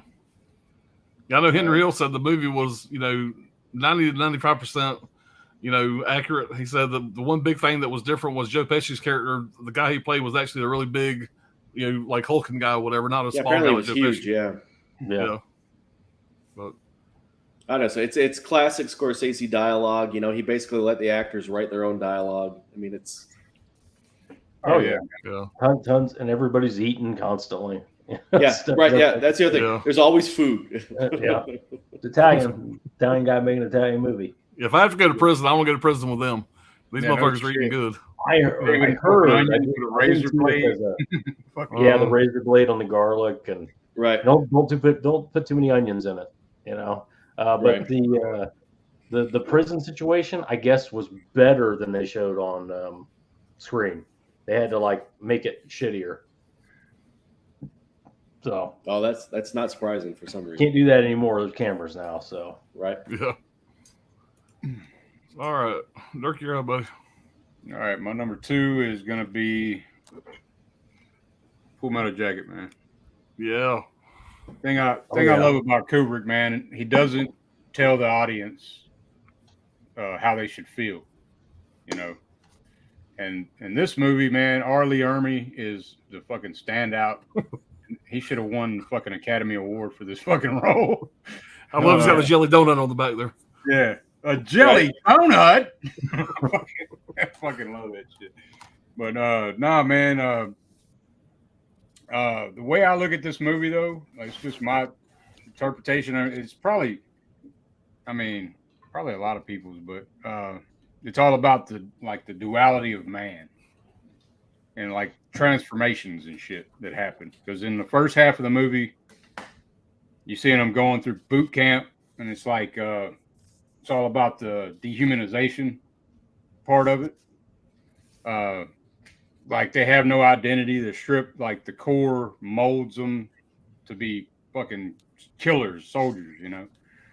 I don't know, Ryan. I don't know your take on it, but that's just how I see it. And then when they get to the field of battle, it's like you've seen Joker go through boot camp and stripped of his identity and everything, but he's still holding on to some shit because he's got "Born to Kill" on his fucking helmet, and he's got the peace sign pin, you know, and he's getting shit about it. He like comes into his own, I guess, when they're in Vietnam. He's getting shit from a colonel or whatever, or a sergeant or whatever. Yeah, he was a colonel. He was a colonel. Yeah, he's getting shit from him about the, you know, that's supposed to be some kind of something cute or some shit. I can't remember exactly what he says, but and he even says it's like the duality of man. But just great fucking movie. The Vincent D'Onofrio, is that how you say his name? D'Onofrio. D'Onofrio.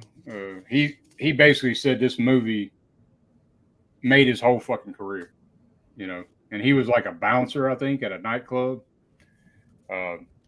Just that fucking head scene, like the whole time he's just like some kind of fuck up, you know, goofball. Nobody fucking likes him.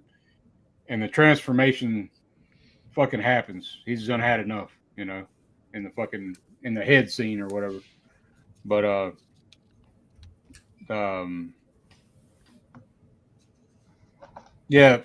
Private Joker's shirt when they get to Paris Island reveals his real name, J.T. Davis. It's a deliberate reference to James T. Davis, the first official recognized U.S. casualty in Vietnam. He was killed in 1961. I didn't know that shit, but probably, yeah. I mean, I think Arlie Ermy has the best quotes, best lines in the whole fucking movie. He was a real drill instructor. He was hired for technical advisor, but he took the role, basically. He basically took the fucking role because and he wrote it. He's like the only actor too that wrote his own dialogue in a Kubrick film. Kubrick just liked so much of the shit he said. He's like, what the fuck does that mean? Like the whole, you know, Kubrick even stopped and like yelled at him. He's like, hey, what the hell is that? When he's saying, you're the type of guy that fuck another guy in the ass and not give him a proper reach around or whatever. And he's like, he had to explain that shit to Kubrick, what the fuck that meant. But you climb obstacles like old people fuck. Yeah. I mean, there's so much shit from Arlie Ermy, man. But that one scene where like they're in the head when Private Joker's like, are those live rounds? He's like 7.62 millimeter full metal jacket. That's just fuck, man. The transformation. I keep going back to that, but that fucking scene, man. That's a powerful scene. He turns into a goddamn monster right then, you know. But great fucking movie, man. My number 2. If you haven't seen Full Metal Jacket, check that shit out for Arlie Ermy, man. Yeah. Alone. Oh yeah. Yeah, many times I've popped that movie back in just to watch the first 15, 20 minutes of it. You know, just to watch that. If I just want to pop it in for a minute or whatever, it's How tall are you? Movie's great. And I didn't know that shit that high. Yeah, right. And I forgot to add this at the end of the movie. It fucked me up the first time. I was like, what the fuck are they doing this? All the soldiers are singing the fucking Mickey Mouse song. Mickey Mouse Club, yeah. Right. So this rewatch and listening to everything and researching shit like I did, it was basically them trying to go back to their boys, to their childhood because of all the shit they witnessed. You know, it's kind of helped them deal with everything that they witnessed over in Vietnam. But it's a powerful fucking movie, man. A lot of people consider it the most accurate depiction of Vietnam. But I like when Arlie Army hears that Joker's going into journalism. He's, who the fuck you think you are, Mickey Spillane? Everything he does, that movie's gold now. Right. Who's the cocksucker who just signed his own death warrant? Kubrick and his, I wrote this down. Kubrick allowed actors to act in a realistic tone, but in a heightened reality. I like that shit, man. Yeah. But yeah, it is ambiguous though at the end what the fuck that really means. I mean, the Mickey Mouse shit. Now the reveal of the sniper, man, that. Yeah. It's great stuff. Yeah. But great pick, Dirt. I appreciate it. Buddy. Well, my number 2. Well, 1987, directed by legendary Dutch coke freak pervert Paul Verhoeven. RoboCop. I'd buy that for $1. Buy that for $1, goddamn. Buy that for $1. This movie is, if I can hear you out of this fucking box. This movie is not only a childhood favorite, I can watch it at any time. It's a big time favorite of mine. I've been watching it forever. It's I got some stuff written here. So the movie is about a dystopic, crime-ridden Detroit. A terminally wounded cop, Murphy, played by Peter Weller, returns to the force as a powerful cyborg, haunted by submerged memories about his human past. Little by little, as humanity comes back, he uncovers the conspiracy within the corporation that made him, and of course, he brings everybody to justice. This movie should have never been made. How the fuck do you pitch this movie? You know, first of all, it's supposed to be Arnold in the suit. So we're going to put Arnold in a suit. He's going to be a robotic cop. It's definitely got to be rated R, not for kids. Blood, guts, drugs everywhere, rapes, heinously brutal violence. It's not even brutal. It's fucking ridiculous violence. I don't know how they got the money for this. I'm glad they did, but Paul Verhoeven was one of the top directors in the 90s. But you know, this was not like he wasn't the big name he became even at this point. So besides the obvious issues in Detroit at the time, I mean, Detroit still looks like this. Going on, there's a gigantic corporation, Omni Consumer Products, OCP, privatizing all the local community services, including law enforcement. And they come up with this gigantic enforcement droid, Model 209, Ed 209, to patrol the streets instead of human police officers. But after the initial unveiling has a minor glitch, OCP is forced to go with their contingency plan instead of the droid to go with a human-based cyborg, RoboCop. The glitch, one of my favorite parts of the whole fucking movie, being Ed 209 malfunctions and brutally murders a senior executive in front of the entire board, right there in the fucking office building. Just blows them apart. It's fucking brutal. It's crazy. Right. All practical effects. I mean, your typical 80s fare, but still very well done. All the characters are memorable in their own ways. A couple of my favorites: Bob Morton, Miguel Ferreira, the overly enthusiastic corporate ladder climbing yuppie coke freak. Just everything he says. All his lines are great.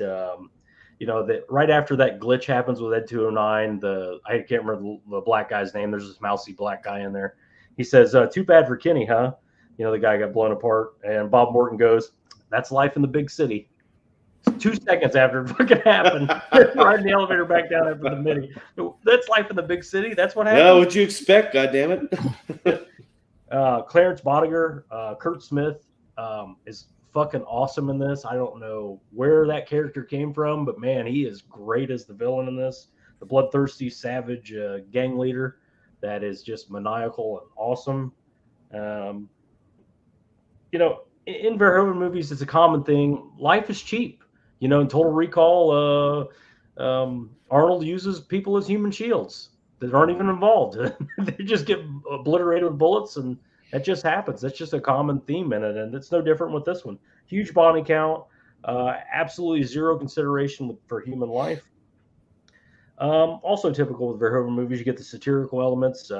He's obviously satirizing 80s corporate greed and the perceived extreme violence in America, which really that comes through with the, again, propaganda.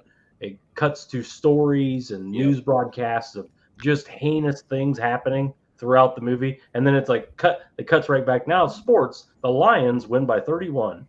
You know, it just the consumerism is also in there. I mean, there's it's not realistic. It's got that Starship Troopers feel to it, where it's just like this is so commonplace. Like, just like in the same thing. Yep. Yeah. And again, you could call this movie woke. You could call any of his movies woke. The difference is it's not so heavy-handed.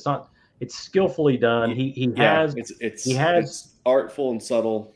Yeah, he has things he wants to say, and he says them without being heavy-handed and annoying. Really, you know, it's not like you're being nagged with. He loves showing the media commercials filled with, you know, again, propaganda, car commercials, and then it cuts to the story of a satellite laser misfiring, killing hundreds of people. Then back to the local news for the sports scores. You know, so I could talk all day about this. There's a million quotable lines. Alan just said it. I'd buy that for $1. You know, a little tidbit, like you see RoboCop getting into the car. He actually couldn't ride in a car because his waist wouldn't bend. So if he's ever driving a car, he's basically wearing nothing from the waist down. You know, it's just the upper body. But like I said, they wanted Arnold for this. He couldn't fit in the suit. Peter Weller says it was brutal wearing the suit. Somehow the suit works. 1987, it looks pretty good. Yeah, I think so too. Yeah. But still holds up. Yeah, so I could go on and on about this. Everybody's seen it. Like I said, rated R. They made toys for kids for this, which if anybody's seen the movie, like that's fucked up. That used to crack my ass up. I'm like, this is not a kid's movie. Like, what the fuck? Child should ever watch this movie. I mean, the hero cop that's twirling his gun and everybody's favorite, spoiler alert, gets brutally murdered. Maniacal laughter by a gang of criminals. They're laughing their ass off as they're blowing him apart with shotguns. He's pleading for his life, exploding. I mean, it's just like I said, it's fucking RoboCop, man. It's awesome. Fucking classic forever. Check it out. Great pick, man. That's a really awesome pick. Hell yeah. Yeah. All right, Any Paul Verhoeven movie, man, you can get me. Going on the whole different side of the spectrum here. That's Brian. And now a romantic comedy. Do it, baby. Do it. That's why we love you, Brian. Not a romantic exactly. comedy.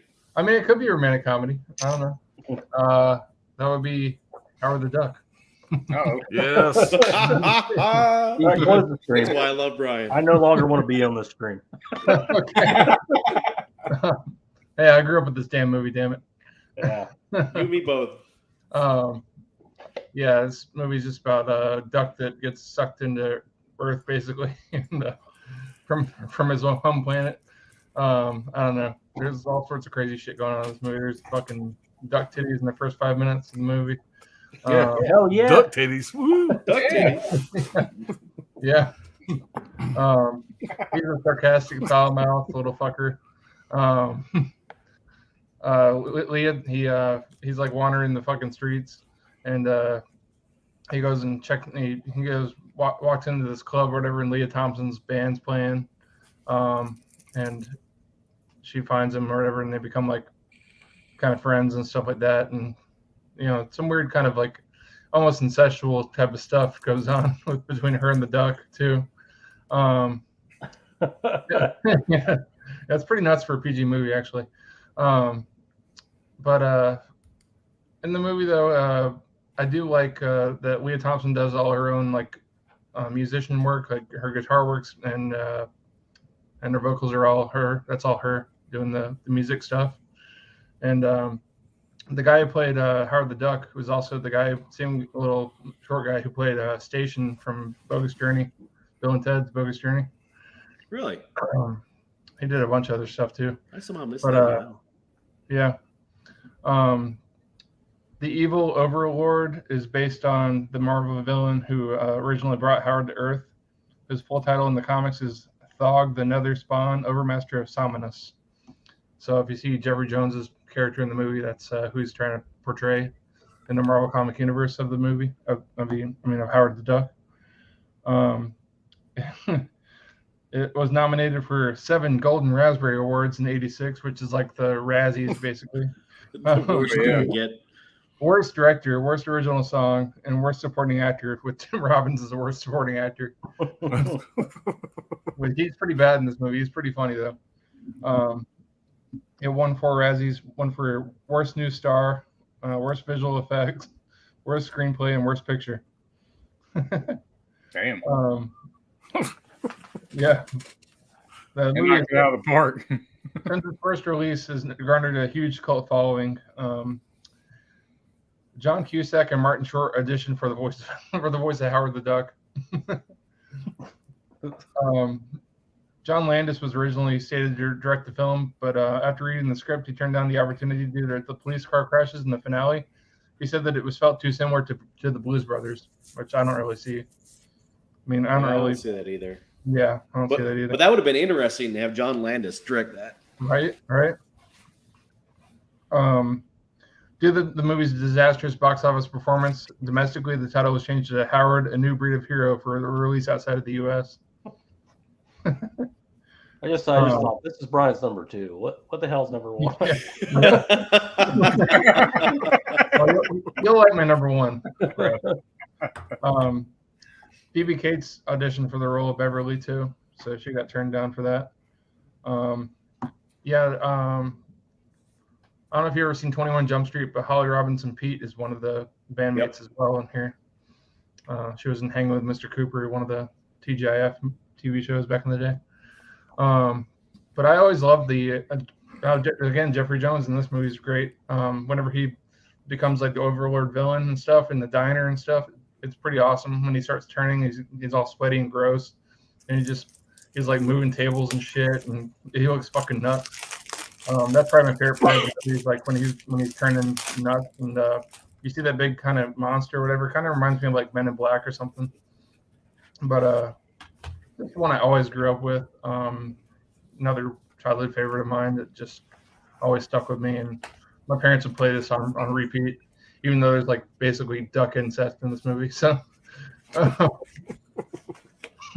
yeah, you see like even when little Howard pulls out his fucking wallet, he has a little duck condom in there. Right.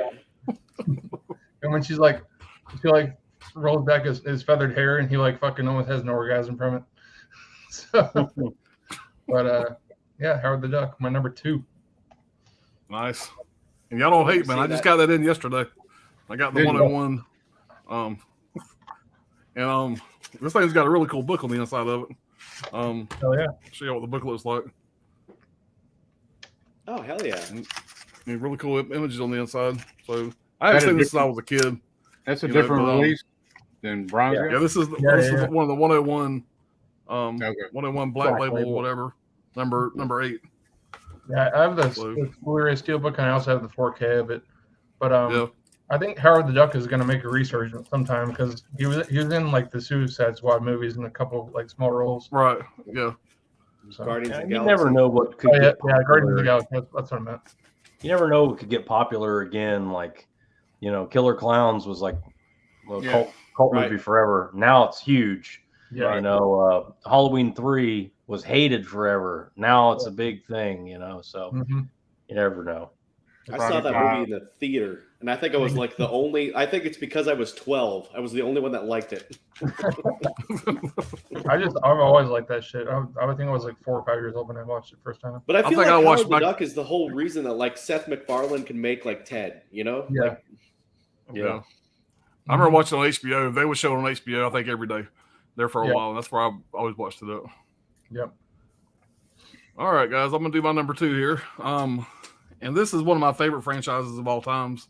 I'm not just a damn freak about this franchise. I'm a fucking super freak. Fucking absolutely love this fucking movie. And that's the 1986 James Cameron classic Aliens. Fuck yeah. Aliens with this. And this fucking release, man, I wish it was a 4K release. This is a fucking great set. You guys haven't seen this one. Yeah, but it's these hard pages. Yeah. You know, that is you got so great awesome. artwork. I mean, it's just a great looking fucking. There's Aliens. Yeah, that blows my shit away. It's just a great looking set, man. Yeah, I got that. But there's a debate from everybody. Are you an Alien or an Aliens fan? They're two different kind of movies. You have a horror movie and an action movie. This is obviously more of an action movie. Different directors, Ridley Scott and James Cameron. And James Cameron, exactly. Right. So, like y'all said, directed by James Cameron, has a great fucking cast starring Sigourney Weaver, Michael Biehn, Bill Paxton. I love Bill Paxton in this. I'm a huge Lance Henriksen fan, mainly because of this movie here. This is why I became a fan. And of course, Paul Reiser plays the slimy asshole in this.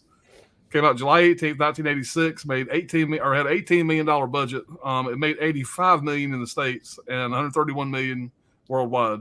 So it was a real big success. Takes place 57 years after the first movie. You know, Ripley gets stuck in some kind of black hole or something or whatever, and they end up finding her, years later. Make sure if you've never seen the extended version of this, make sure you watch the extended version. It goes into a little more, backstory about, Sigourney Weaver had a daughter. Of course, the daughter is much older now, so she actually heard the daughter had just passed away. So it's really crazy. If you've never seen the extended version, make sure you watch that. We'll just ruin it for Interstellar. you. Yeah. Bill Paxton, he ad-libbed most of his lines in this movie. He's the kind of the comic relief. He's the one that freaks out, whatever. Some of my favorite things he says. Bill Paxton was continuously apologizing to Carrie Henn. Carrie Henn played Newt, the little girl, throughout filming every time. Hudson had to swear in front of her.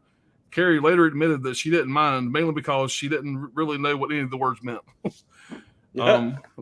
Lance Henriksen had privately pledged to quit acting if this part didn't work out for him. After years of having journeyman roles, it proved to be one of the most successful films he's ever been in. Sigourney Weaver's best Academy Award nomination for this movie was the first time ever for an actress in a role in an action and sci-fi movie.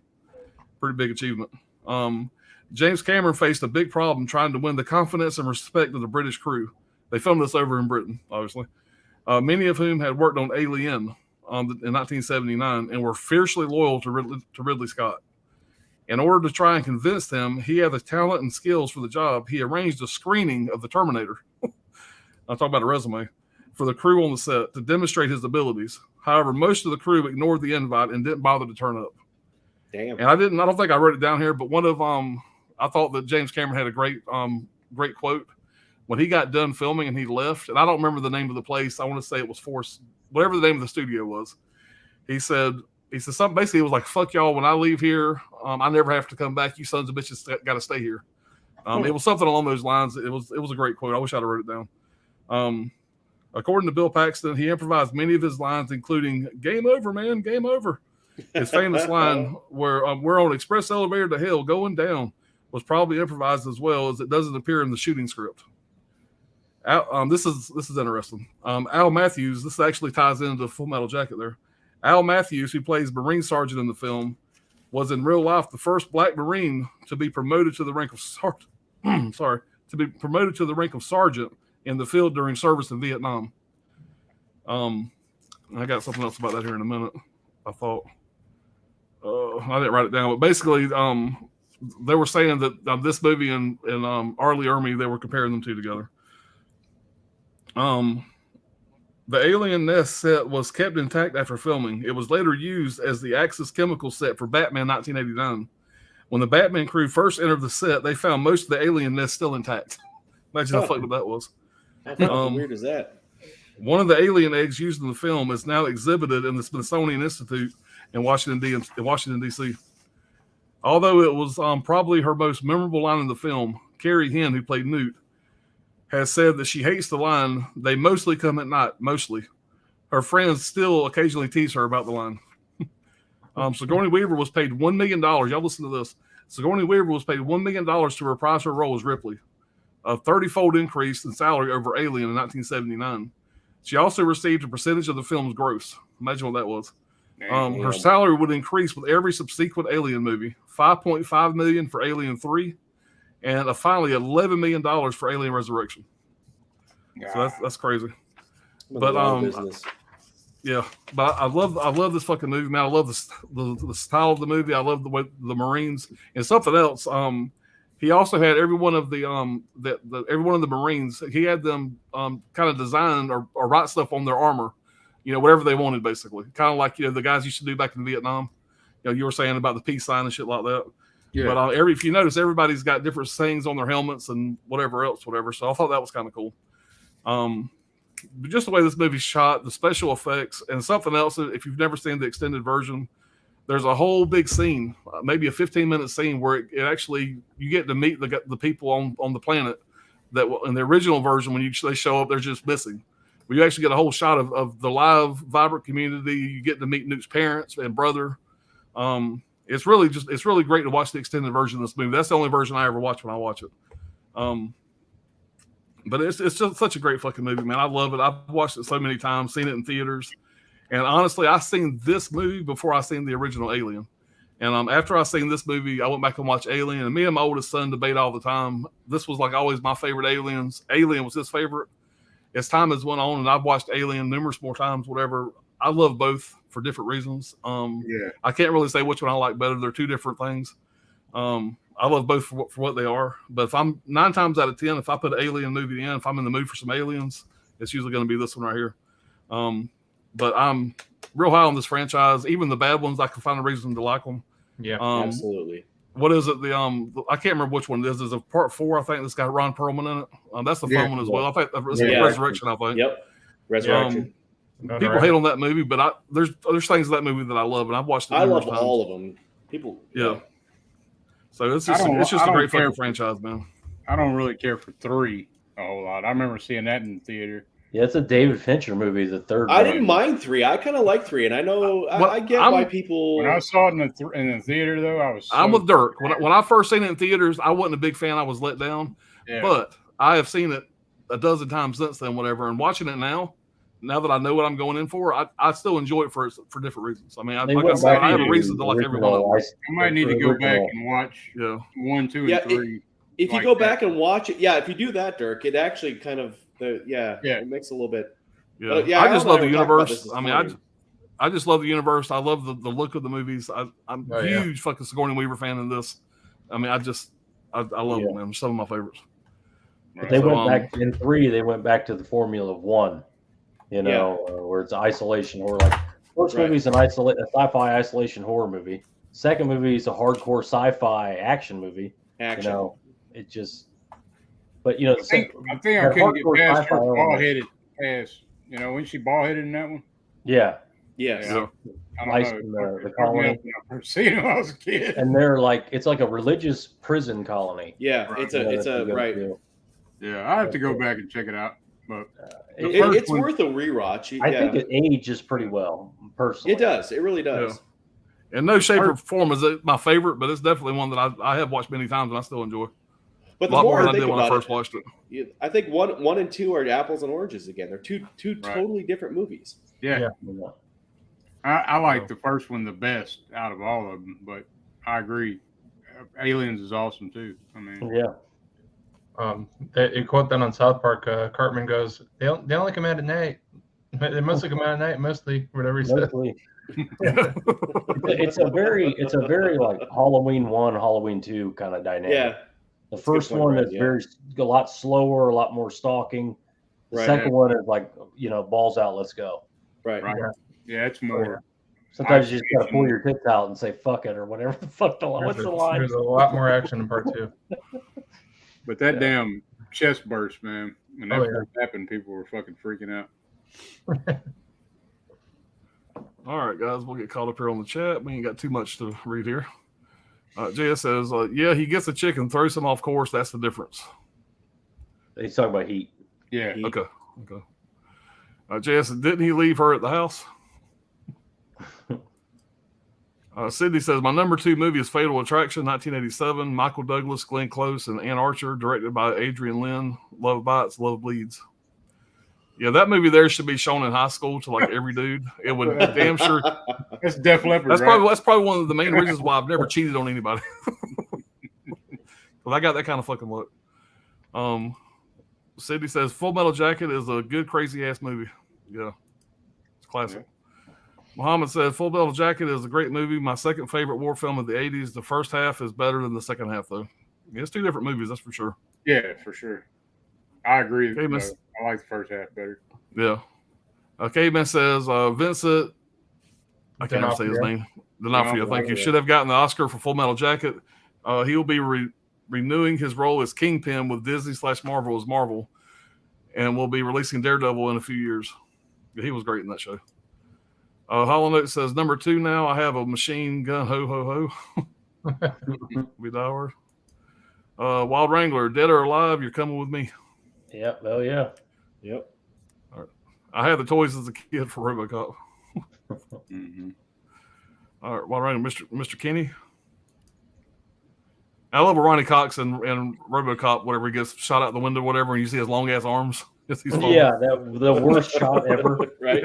But in that scene, that mousy black guy, as Dick Jones is about to get shot, he is getting just like, if you just watch that back, watch that mousy black guy in the boardroom. He just can't wait to see Dick Jones get fucking blown out that window.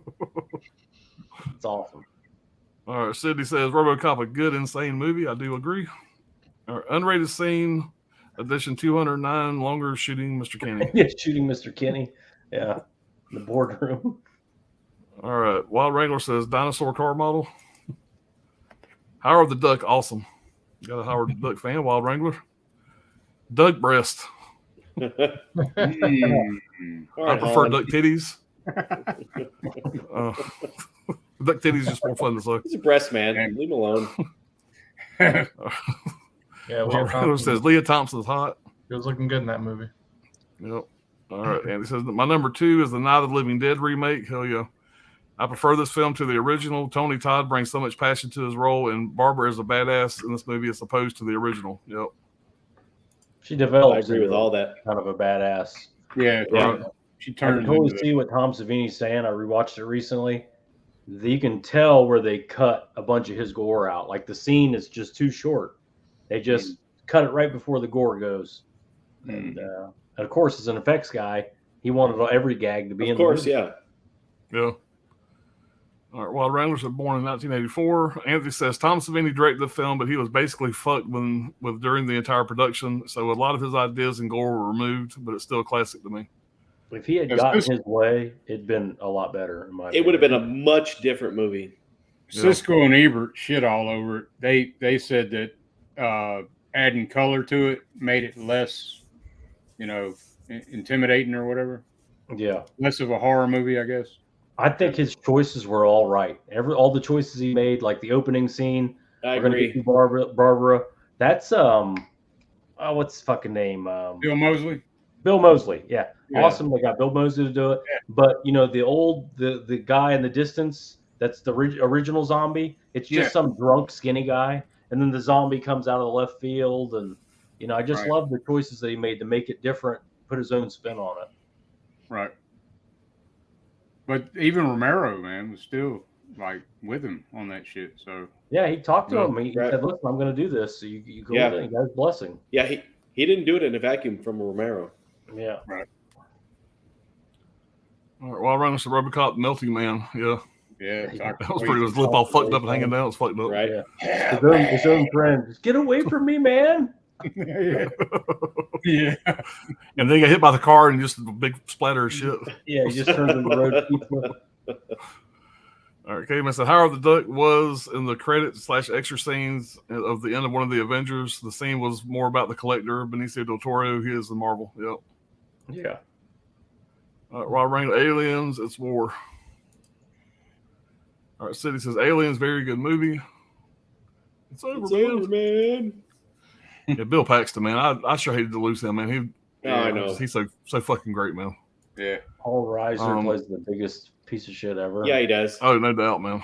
Ben Graham says, game over, man. And it says, Paul Reiser as Burke in Aliens is such an underrated role. He plays such a good asshole. Yeah, and Vasquez. Vasquez and I'm drawing a fucking blank here. Her buddy, whatever, in the movie. Anyway, there's something that's either in the script or something. There was a backstory between those two where they were raised together in some real shitty, hardcore neighborhood, whatever. So they got raised up really hardcore and joined the service together. And so there's something somewhere out there. There's a backstory. I don't know if it's I don't know where it is. I read something about that. It's gonna be a prequel. They grew up together as friends. It's like the Vega brothers story. Yeah, right. JS says, unreal that Disney is still sitting on Aliens. What a clown show that company is. Yeah, they're sitting on Predator too. Well, no, they got Prey, I guess. Wow. They did. PM money's chiclets to that's cheap. That's cheap shit to Disney. To Disney, right? And I guess y'all heard that Gladiator, they weren't going to do a release of it, but supposedly it is coming. I think the director of the movie said they've already done a commentary, like for the DVD or Blu-ray release, whatever. He said DVD in the article. But so yes, I feel like a physical copy for that is coming. Yeah, they don't give a fuck. They make millions of dollars a day at fucking theme parks. So. The theme park, the streaming. Yeah, this is just chicken shit streaming for them. service, right? Yeah. They don't give a shit. This is their petty cash. Right. Yep. Wild Wrangler said, my parents took me to theaters to see Batman 89 and Ghostbusters 2, 1989. I remember Ghostbusters 2, man. That was it. Bobby Brown did the song for that one. I think he had a cameo in the movie too. Yeah, piece of garbage. Hollow Note says, Aliens 3, I want my fucking money back. Yeah, that's how I was. Hollow Note says, I'd rather watch any Alien versus Predator than Alien 3. It's a really odd choice to put David Fincher into that. Yeah, it's not I agree. Movie. It just didn't make any sense. Yeah. But early, I guess early in his career, it was like you go make what you're told to make. I don't know why you got car payments. Yeah. All right. Wild Wrangler said John Landis had Haunted House in Space, Alien 1979. All right, JS says Pops, her house, not his house. Anyways, moving on. We're talking about Heat. Talking about Heat. Oh, gotcha. All right. Hollow says, I just watched Night of the Living Dead 1968 this afternoon. I love that shit. Hell yeah. Yeah. That's I'll probably end up grabbing Such a that classic. 4K. I got the Blu-ray of the Criterion. I ain't been no rush to get that 4K, but I'll probably grab it at some point. I'll say one thing about that Night of the Living Dead remake. For sure is better. Tony Todd, dude. Tony Todd is the man, dude. I like his performance better than the other guy, whatever his name was. 68 going to be the one for me all the way. Ben Graham says Barbarian release. Yeah, Barbarian's actually getting a physical release after they said otherwise. Yeah, I heard it wasn't, so I don't know. Didn't you say the Gladiator? Not Barbarian. Did I say Gladiator? I meant Gladiator. Gladiator. I said Gladiator. I meant fucking That's why I was Barbarian. confused. I was like, I didn't know. Y'all know when it gets to be fucking 2 o'clock in the morning, I start saying stupid shit. Right. But yeah, I meant But I was Barbarian. gonna go with Barbarian, Gladiator, same fucking movie.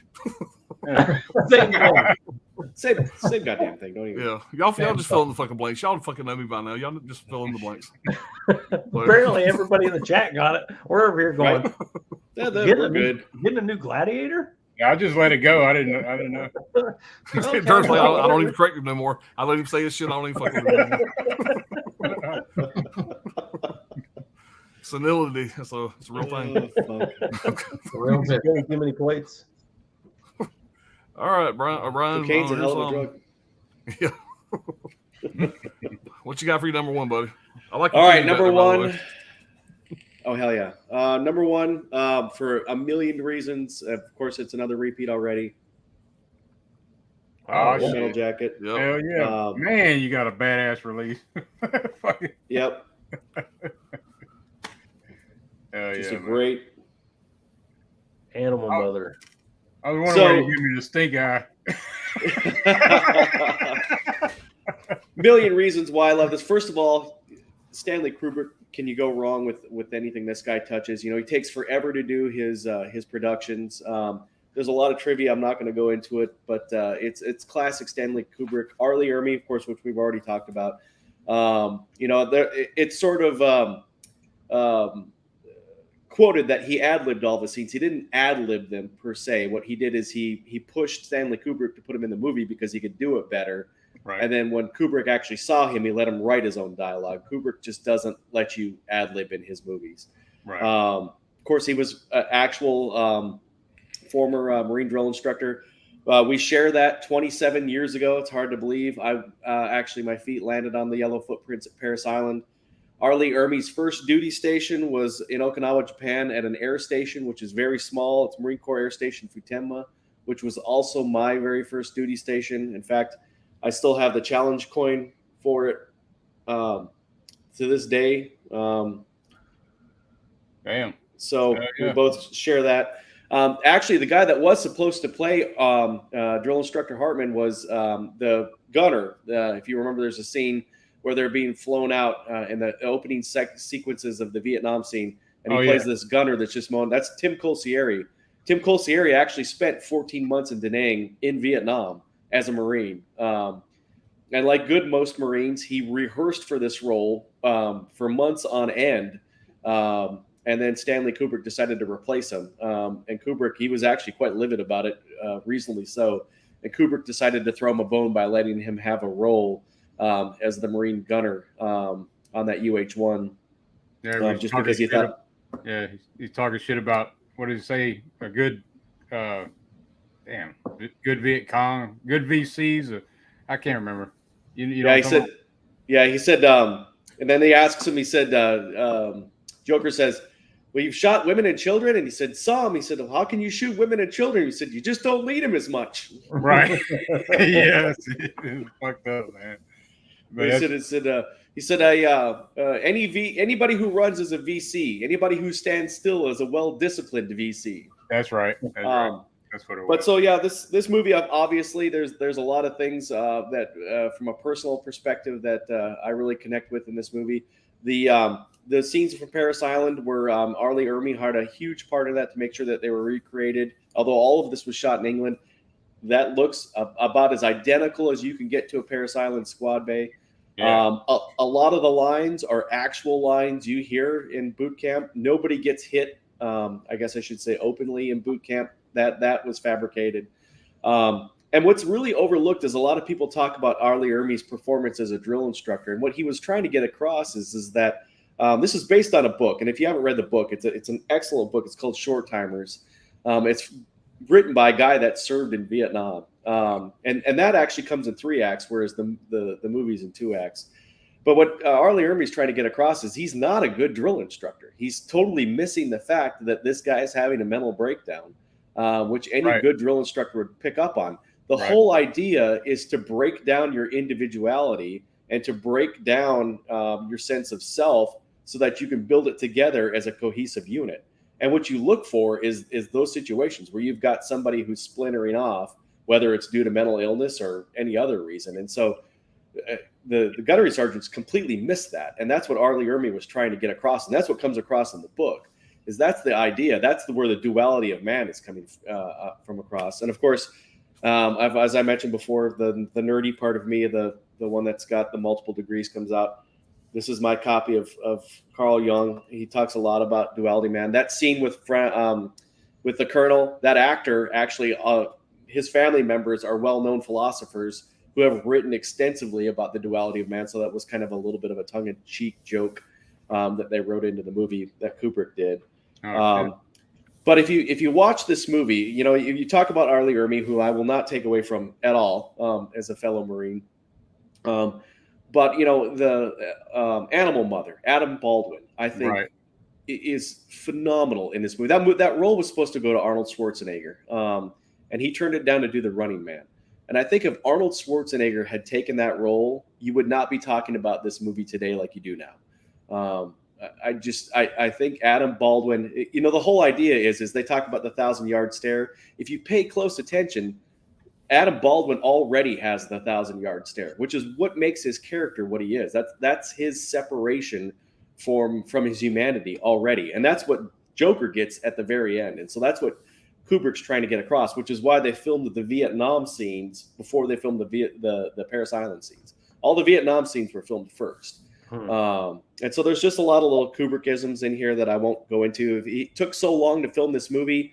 Matthew Modine, who actually, it's really interesting. He kept a diary during the whole thing, and he made it an app about 10 years ago. But he met his wife, got married, had a child, and that child turned 1 all during filming of this movie. Yeah, it was like 17 months, right? Yeah, that's how long it took. So just I don't know who hasn't seen Full Metal Jacket, but if you haven't, there's a lot in there, more than it just being a war movie. Oh yeah. Check it out. Watch it several times, because it's one of those movies that every single time you will learn a little bit more about life and man and humanity in it. Yeah, man. And Animal Mother, he's kind of like another version of D'Onofrio. Yeah, exactly. Yeah, I mean that's he's D'Onofrio's alter ego, kind of. Right. Alan,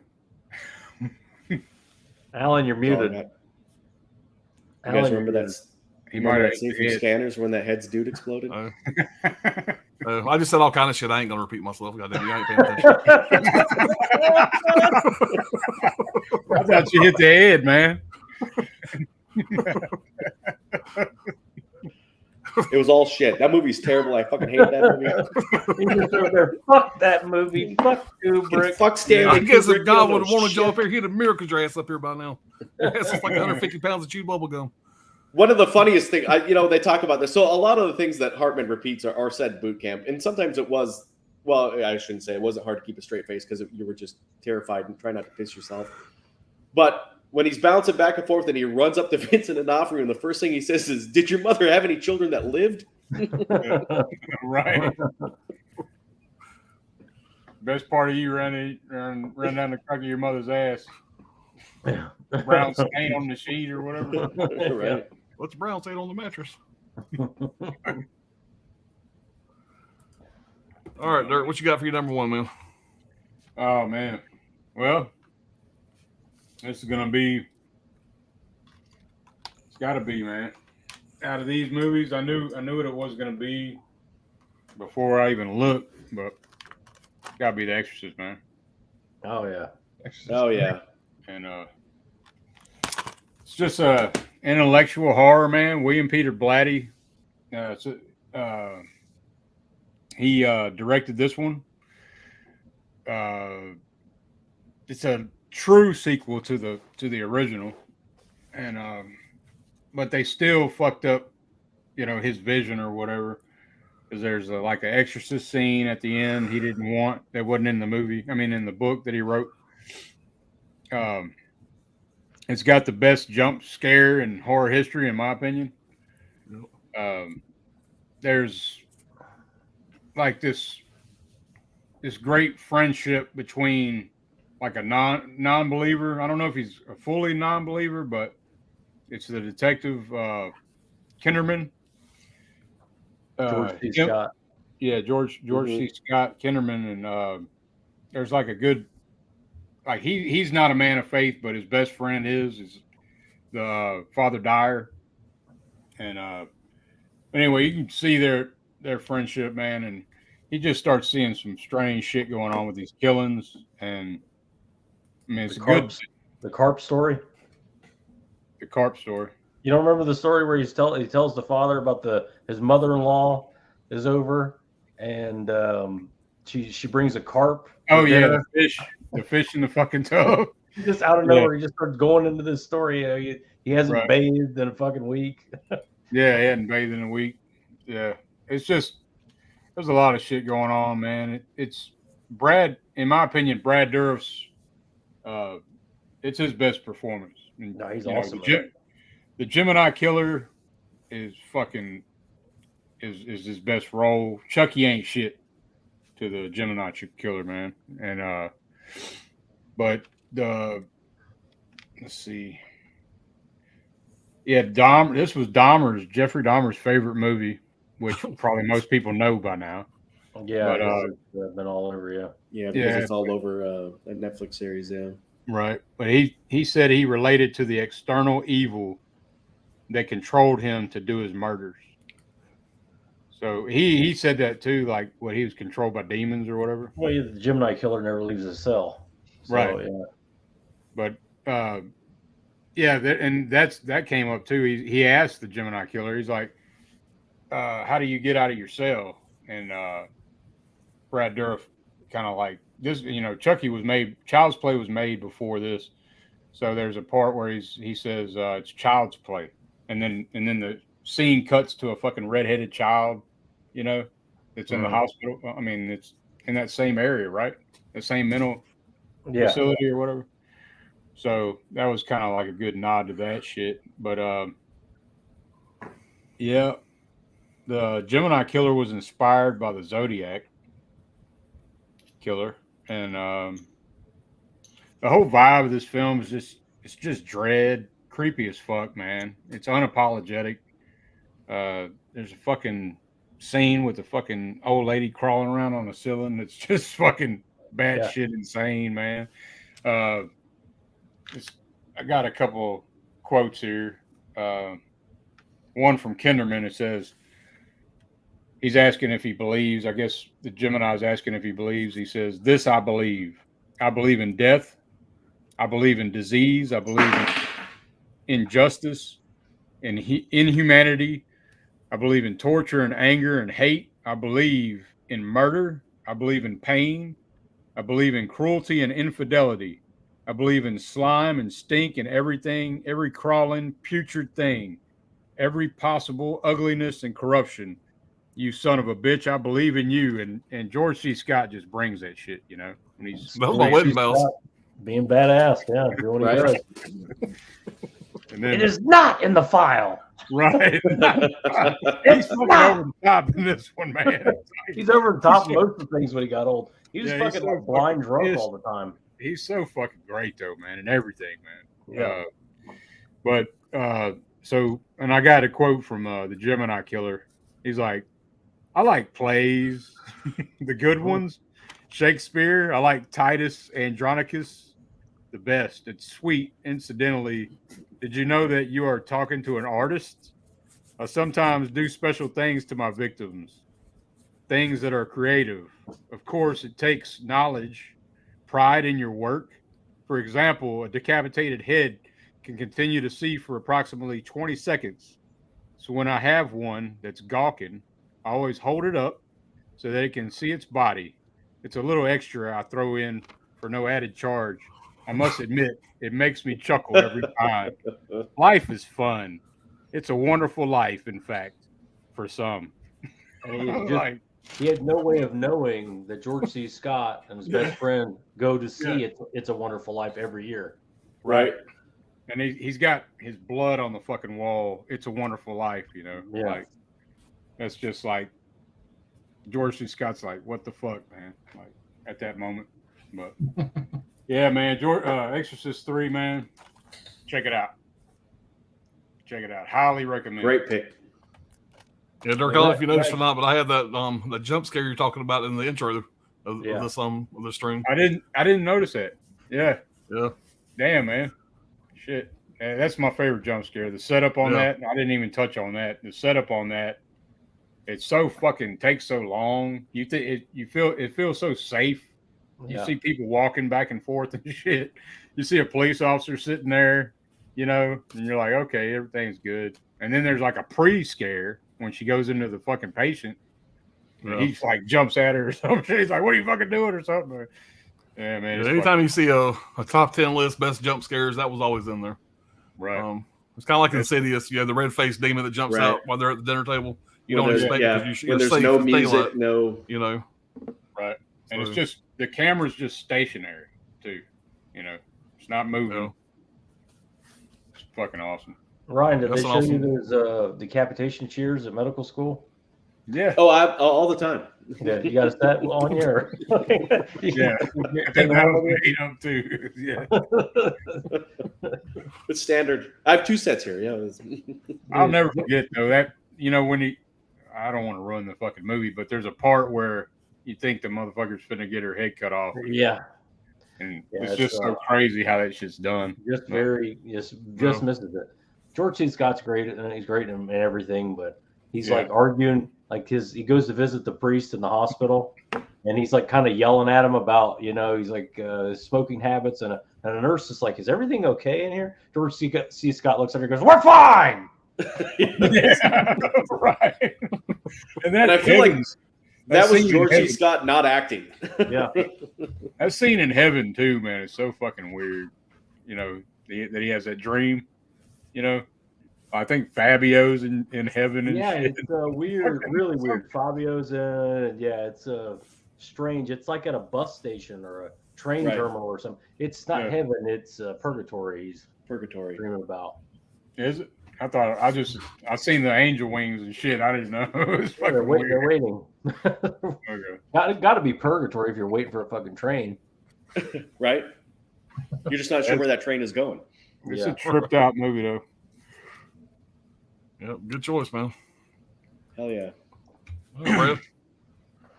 Well, my number one, it's a lot more, like those movies, Full Metal Jacket and Exorcist 3, real like surface level. Like this is a lot more. It's got a lot more depth to it. 1990, while you nerds were watching Weird Science and jerking off, I was watching this. Yeah. This movie, I have probably watched too many times. I wore out the tape at my local video store. I don't know. I'm not big on comedy. I'm not big on comedy horror. This is both. This movie is hysterical to me and insane. It's so much fun. I could watch it every year. It's written and directed by Frank Henenlotter. He's like, infamous is the word I would use. He's very good at doing a lot with very little. This budget cost $1.5 million. That's the second biggest budget he was ever given, behind Basket Case 2, $2.5 million. But he's made movies. He's notorious for, like I said, doing a lot with little. He's made movies as cheap as $40,000 that were successful movies. So the movie follows Jeffrey, a former medical student and current power plant repairman, who lives with his mother in New Jersey.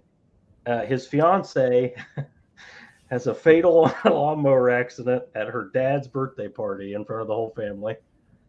I just never thought I'd say that in a sentence. So he's mourning his dead fiance. His mother comes into his room and she's worried about him, of course. And he tells her that I seem to be disassociating from reality. I'm antisocial. I'm becoming dangerously amoral. I've lost the ability to distinguish right from wrong. Totally serious, all of it.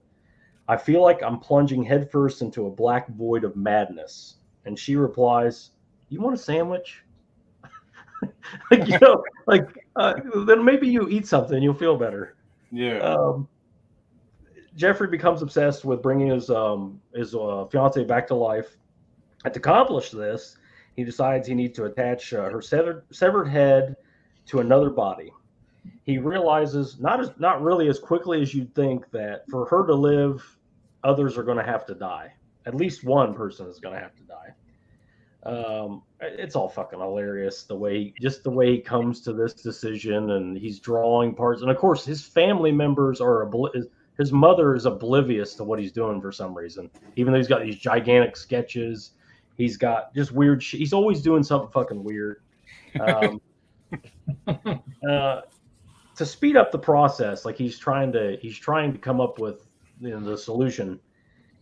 This has never made sense to me. I've seen this movie for 100 times. He decides to drill a hole in his own brain with just a regular Black & Decker, power drill, and which apparently helps him come to the solution for his problem. He decides he has to go over the bridge to New York City, pick the hooker with the best part, and attach this girl's head to her body. I mean, it's called Frankenhooker. I mean, come on, you see what's happening here. But along the way, he turns crack into super crack. Drills more holes in his head. He has this insane, big, exploding hooker party. And eventually it all works out. He gets his girlfriend back. And that's pretty much all I can say about Frankenhooker, man. It's awesome. And if anybody hasn't seen this one, man, it's underrated. It's timeless, and I don't know. It's awesome, man. Does that release got reversible artwork? Yeah, it does. I'll pull the reverse on. Can we see that? Yeah, that's the one I got. Nice. Yep. Hell yeah. There's also a Synapse release that's an older release. But this is actually a pretty loaded release from Arrow Video. I don't think it ever got the big, box treatment and all that, but it's a winner, man. And the scan looks great. If you haven't seen this one, definitely pick this one up. Blind buy the shit out of it. Yeah. That's an awesome pick. It's funny. I was going through these movies, and as soon as I came across Frankenhooker, I was like, "Oh, this is a Brad pick right here." Yeah, Yeah, it did come on my list, man. But it was. Man, I'm telling you, I literally remember people going, "Oh man, Weird Science, 16 Candles, like this guy." It's that kind of thing. Weird Science is great. You got to check it out. I'm like, Weird Science is some gay shit compared to this. I don't know what you're talking about. Like, this is that movie. There's no nudity all in that either, Dirk. Everything about it. The pimp, the pimp Zorro the pimp. He goes up. What are my bitches doing? These hoses playing me. He runs up the stairs, busts the door down. He gets hit with a severed head, knocked unconscious. I mean, it's right on the money. I got a little bit of trivia with this movie. Bill Murray, who's come up multiple times in this stream, is a monster fan of Frankenhooker. And he even gave them a quote. He even gave them a quote to put on the poster. And, it helped sold the movie. So he's on the cover of most of it. It'll say Bill Murray's quote. I believe it says, if you see one movie this year, you have to see Frankenhooker. He was there, right? I think he was there when they were making the movie. Something else in when they were editing. He was watching the dailies every day. And he stayed after to wait for them to come in so he could watch the dailies because he was so fascinated by it. He loved that shit. Yeah. The family garage at Jeffrey's house, it's obviously a small one-car garage. He turns it into a laboratory to put his girl back together. It's intentionally it's cavernous. It's intentionally way bigger than it should be in there to kind of spoof the 80s trope of the interiors being way bigger than they should be. Right. And this was interesting, I thought. Hennerlotter didn't write a script for this. He went to pitch another movie about bugs that he was trying to get financing for. And the guy he was pitching to, he's like, I hate that idea. It's terrible. It'll never work. What else you got? And he had nothing else. So he said, well, what about, this prostitute and, this thing? He just started making it up on the spot. And he loved it. Greenlit it immediately, gave him $1.5 million to do that movie and $2.5 million to do Basket Case 2 off that one meeting. So I just thought that was interesting. He just pulled that right out. The lines from what's her name, man, is fucking hilarious. Oh yeah, got some money?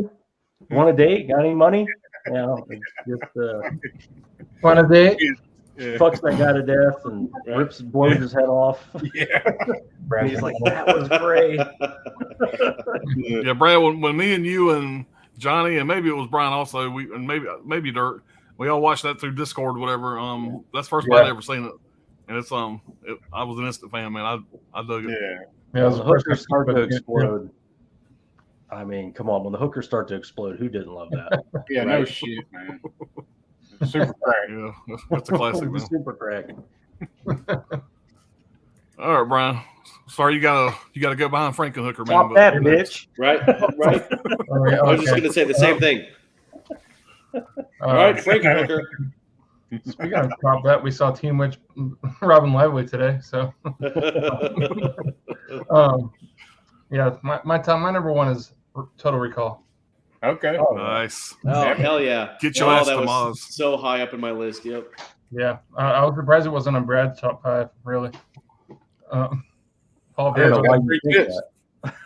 Who directed that? The Three City Prostitute, man. Yeah. This is Arnold Schwarzenegger classic here. Forget his name. Fuck. What's his name? No. fucking Michael Ironside. Quaid. Yeah, Quaid.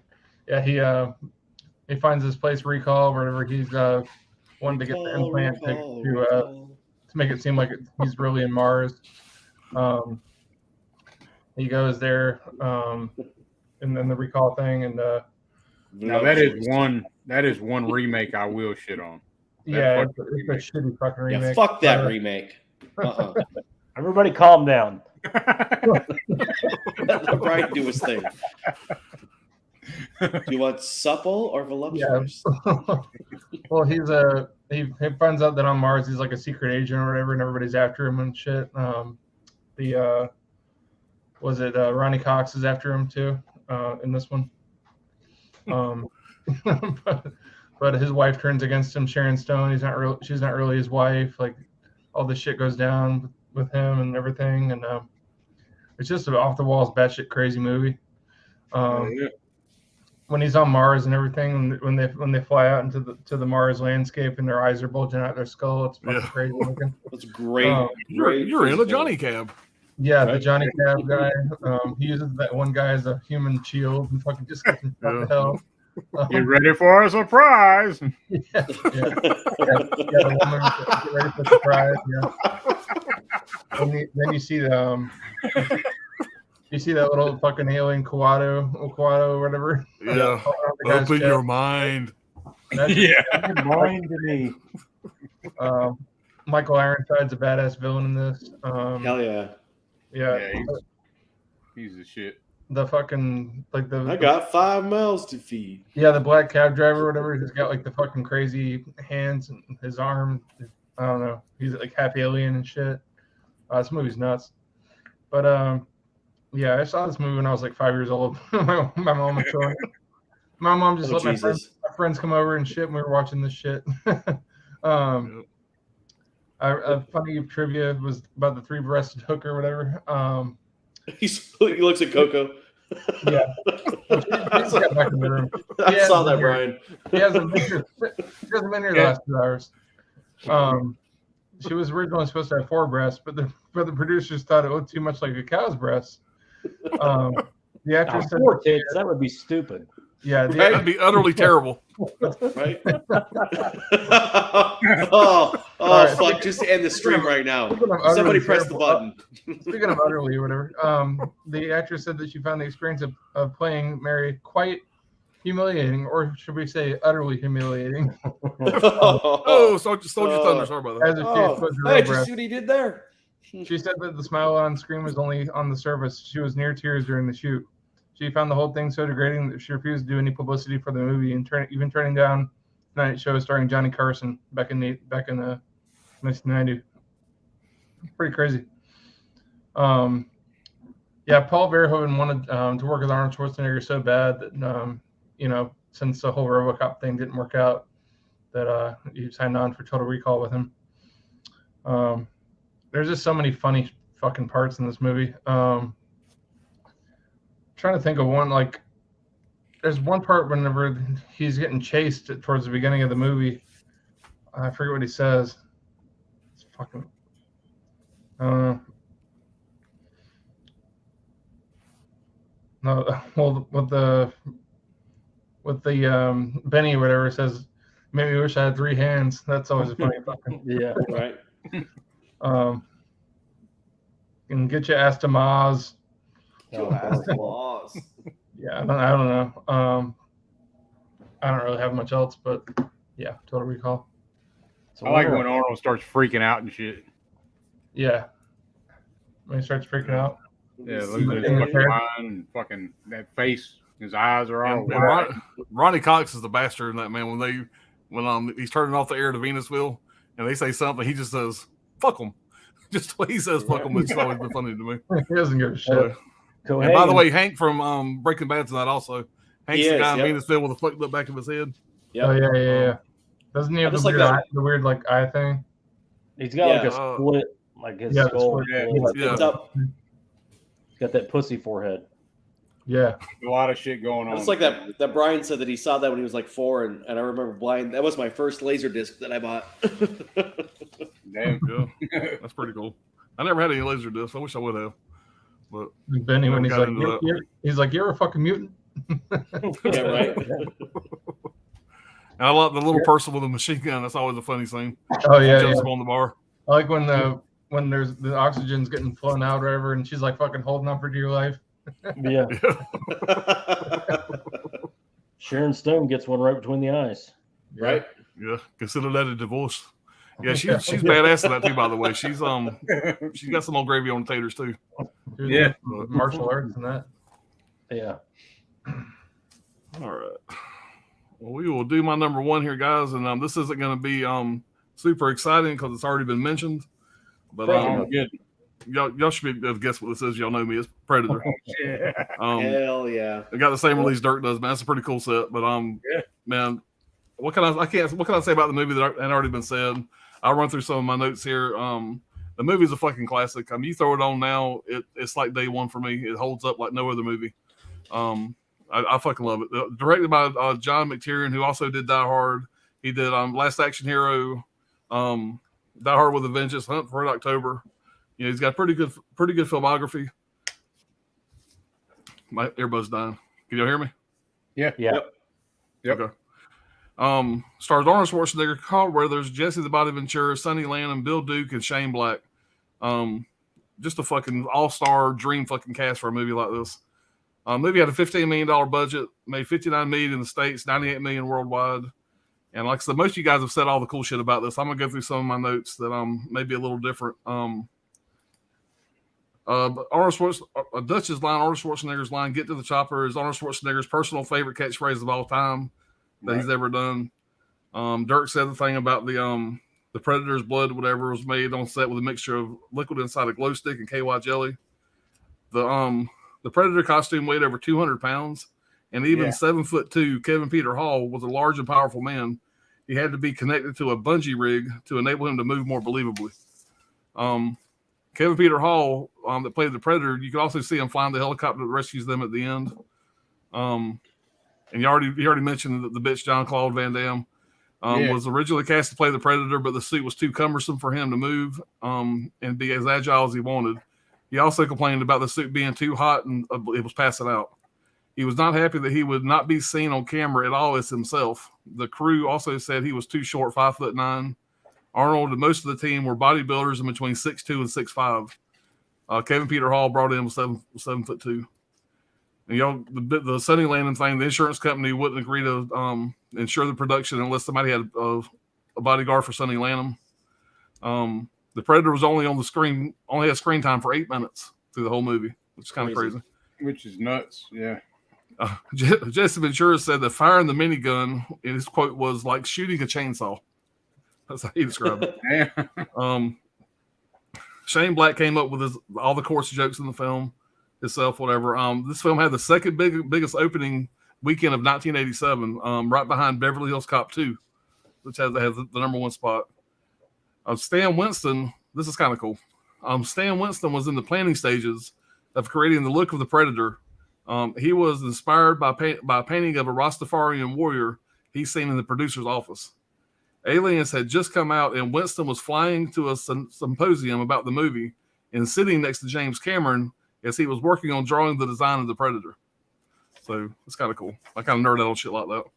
So just think you got fucking Stan Winston sitting beside James Cameron on the fucking plane drawing up the fucking Predator design. Right. Yeah, kind of cool. A lot of history with Arnold too. But rewatchability, this movie's 100% for me. I could throw it in, and within 15 minutes, I don't even realize I'm glued to the fucking screen. Yep. As many times as I've seen this movie, I put it in the same category as the fucking Jaws. Jaws is the same way for me. I can sit there and turn it on, and I don't even realize that I'm just fucking zoned out. And that is number one criteria for a good movie for me, and this holds up with any of them.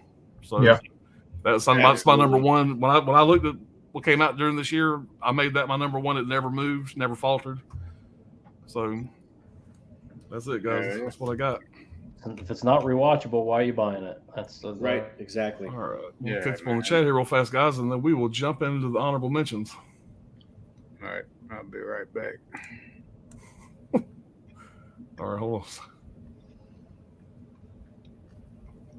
on. Well, we still got 24 people in here, guys. So, oh, good, man.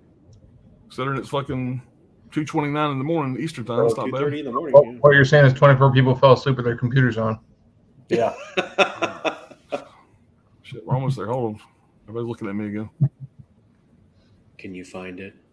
Can you find it? All right, thanks for where we left off at. Okay, man said Big Love 5 seasons. Bob says I think Barbarian is getting a Blu-ray on December 12th. Yep. Gladiator. Jess says Justin Long needs to get cast in the Gladiator remake. Why? Bob says I want that steelbook of Full Metal Jacket so badly, missed out on it. Yeah, I got that steelbook back there, man. It's fantastic looking. Oh yeah. Wild Wrangler says Winnie the Pooh is public domain. Winnie the Pooh horror movie. That's real. Anybody seen that? I think I've seen the trailer for it, but Yeah, I haven't seen it. I've heard of it. Ryan, I think you might be muted, buddy. I can't hear you. I can hear him.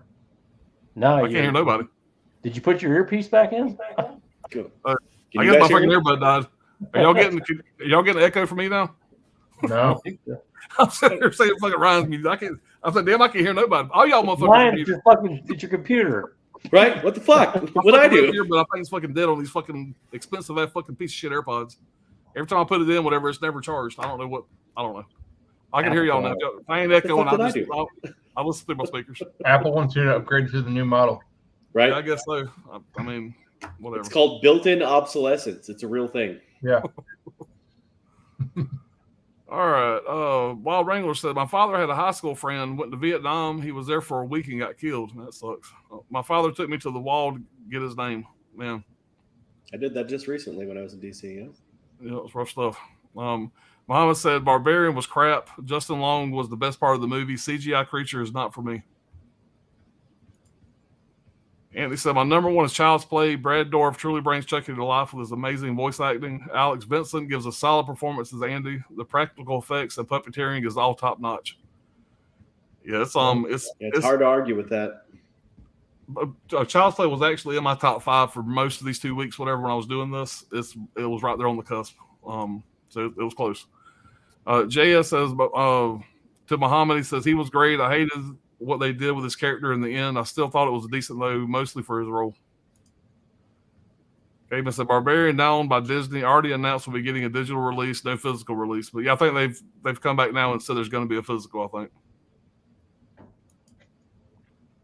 And it says Tom Holland also did a great job at reworking Don Mancini's overly ambitious ideas and created a classic horror film. I also love that they take their time before the big reveal of Chucky being alive. Oh yeah, when she fucking throws him in the fire pit. I love that part. Yeah. You stupid bitch. The whole part where she knows there's no batteries, where that's just the batteries fall out of the box. That's awesome. Right. Indy Phantom says, I am back and you guys are still going. That's super impressive. Yeah, man. That's how we do it here. We know how to push it. Hey, that's a 25 watching, only 18 likes. So smack that bell and subscribe. Hell yeah. Appreciate it, man. Yeah. All right, Indy Phantom. Oh man, Extras 3 is such a classic. I watch it more than the original. That's a good one. JS says Extras 3 is a great one. It caught me off guard the first time I watched it. Yeah, he just dropped shit during Dirk's reading. Jump scare. Well, bet on Alan. That was Alan. No, it wasn't me. It wasn't me. I was wondering who it was too. It wasn't me. Not this time. Indy Phantom says George C. Scott is a top 3 actor for me. If you guys haven't seen Hardcore, that's the one that Brad's always telling me about. You need to check it out. Amazing performance. Yeah, huge fan of George C. Scott, man. Yeah. Huge fan of Hardcore. I haven't seen it. I need to check it out. Oh, you really? Yeah, you need to watch it. Yeah, I need to watch that one too. Indy Phantom says, wish I saw it in cinema for that epic jump scare. Yeah, no shit. Yeah, but it was same. Unfortunately, I didn't catch it until DVD. Yeah, me either. First saw it on VHS. I was around 20 when it came out, but somehow missed the theatrical. Indy Phantom says Fabio is still in purgatory, I'm guessing. Indy Phantom says Frankenhooker is so damn funny. I have the Blue and always loved it. Hell yeah. Boss says, Ben, I still need to see Frankenhooker. I have the Synapse film Blu-ray, but Brad, that's awesome badass artwork. Yeah, that's a very old Synapse Blu-ray. The newer release is the Arrow. Yours was the Arrow one, Brad? Yeah. They're both old as shit now, though. Yeah, Yeah. now, but that Synapse is like that's a super old Blu-ray. Yeah, it's like when they first hit Blue. Yeah. I need to get Or the 7 release I need to get Robo the War, Arrow. 1980 Arrow. Deadly Predator. Ryan, if you're getting to get the Arrow release, it has more features. It does. Yeah. Yeah. Yeah, I've got that on my list. The Arrow UK sale is still going on, I think. Yeah. Is it really? Yeah. Yeah, I got on quite a few things of that. So I actually ended up getting all 3 of those Forgotten Jolly sets. And finally pushed the button on those, whatever. And I got some other stuff coming. I don't remember, like 8 or 9 other titles. Robert Anderson, Bob says Air Video had so many great UK releases. Sydney says my number 1 is Die Hard. Yep. Frankenhooker, Want a Date, Zorro the Pimp. Yeah, Zorro when he knocks your fucking head off. I mean, come on. Right. Yeah. Fucking electricity flying everywhere. Oh yeah, it's awesome. Yep. India says Frankenhooker makes a good double bill with Microwave Massacre. I'm a fan of Microwave Massacre. More Dead Meat Hookers and even cheesier comedy. Great stuff. Yeah, that's a fun movie. Kevin says you can stream Frankenhooker on AMC Plus. Yeah. Wild Wrangler Microwave Massacre main character voiced Frosty the Snowman in 1969, Jackie Vernon. Yep. You can tell that his voice too. Yeah. All notes. Number 1 is Predator. Perfect film for me. Love Bill Duke in this. Yeah, I like Bill Duke a lot in that one. Mhm. Yeah, right. Wild Wrangler Frank Hellenlotter movie color themes. Yeah, they all have their own color theme. The color theme for Frankenhooker is purple. Yep. And Yeah, her I'm looking at it nipples are even purple Yep. in Frankenhooker. Well, she is dead. I mean, He's dead. Her color was old boy's nipples at the end. Yeah. That's an ambiguous ending. Dirk, come on, man. You gotta love that. Muhammad said my honorable mentions are Predator, Aliens, End Country, 1989, Jackknife, and Lean on Me. Yeah, Lean on Me is a fun one too, man. That's a good movie too. Yeah. Wild Randall says Basket Case, red, Brain Damage blue, Frankenhooker purple. Yep. All right. Paul for boobs. Paul for boobs. Stupid. I just imagine Paul Verbs just go, that's Paul Verhoeven. That's ridiculous. Let's just do 3. Let's do 3 instead. Let's not get crazy. We don't get a reputation going. Right? Okay, but said Total Recall, they are selling dreams, the vacations to your brain. They also would clone animals. Any fan? I saw Predator Full Metal Jacket the same weekend in 1987 in Times Square, New York City. Those were the days, boys. Oh, I bet. Yeah. All right. Bob says, Brad, if it's not rewatchable, why do I buy it? Because I have fucking problems and I'm a completionist. Alan. People in glass houses, Bob. Yeah, I don't know what you're talking about, man. I have no. I was just gonna say. People have that problem. I've got a Did you say copy Alan? of Showgirls sealed. I've had it for like I don't even know 2-3 years now or 2 years now. Never seen it. But that is going to change Thursday at 8 p.m. Yes. Eastern. Oh, really? There's going to be a watch along with me, Alan, Anthony's Horror and More, and Johnny's Boutique podcast for Showgirls. What the fuck? Yeah. Anybody else has got a copy and they want to watch it? Believe me, I know those freaks have a copy. Yeah, anybody that wants to join us on that, whatever, that has a copy of that, you know. I got a copy, and if I wasn't going to be driving in the car, I got my umbrella copy right here. Yeah, I got the same umbrella release. If I have Brian- off that night, I'll join you. Yeah, Brian, if Cool. you're free, man, jump in. Yeah. Yeah, that'll be a fun one. Like I said, the acting it sucks, whatever, but you know, Yeah. Elizabeth Berkley, that's her name, right? Yeah. Yeah, Yeah. she's definitely not Saved by the Bell in this one here. She's a long way from Saved by the Bell. But Those she's taters, are they dry or? no, they're Sure, gravy. taters are all They're dried gravy, out. pretty heavy. Her tater's got no gravy. Oh, let's see. Scolder says 9:30 a.m. here. Where are you at, Scolder? Where's he at? Mordor. Mordor. Yeah, Middle Earth. He's in Estonia. Oh, no, it says still awake. Caitlin says Everything's in Paxton Latvia. was in Big Love stream on HBO Max. I used to like Big Love, but I watched the first few seasons of that. That's crazy shit, man. He had like 5 wives or some shit. A good show. Yeah, that sounds tiring as hell. Yeah, 3 wives. Indie fans, Heathers, I forgot earlier, should be in my top 5. I was so in love with Winona Ryder and Shannon Doherty at the time. Yep. Also, Chucky said Aunt Maggie's a real bitch and got what she deserved. Yeah. Also, I can't trust Synapse transfers. It still looks good, hopefully. Ben says Full Moon having a sale right now, too. Yeah. I don't think I own any Full Moon titles. I don't know. Is that Basket Case trilogy? That's not Full Moon, is it? No. That's Second Sight.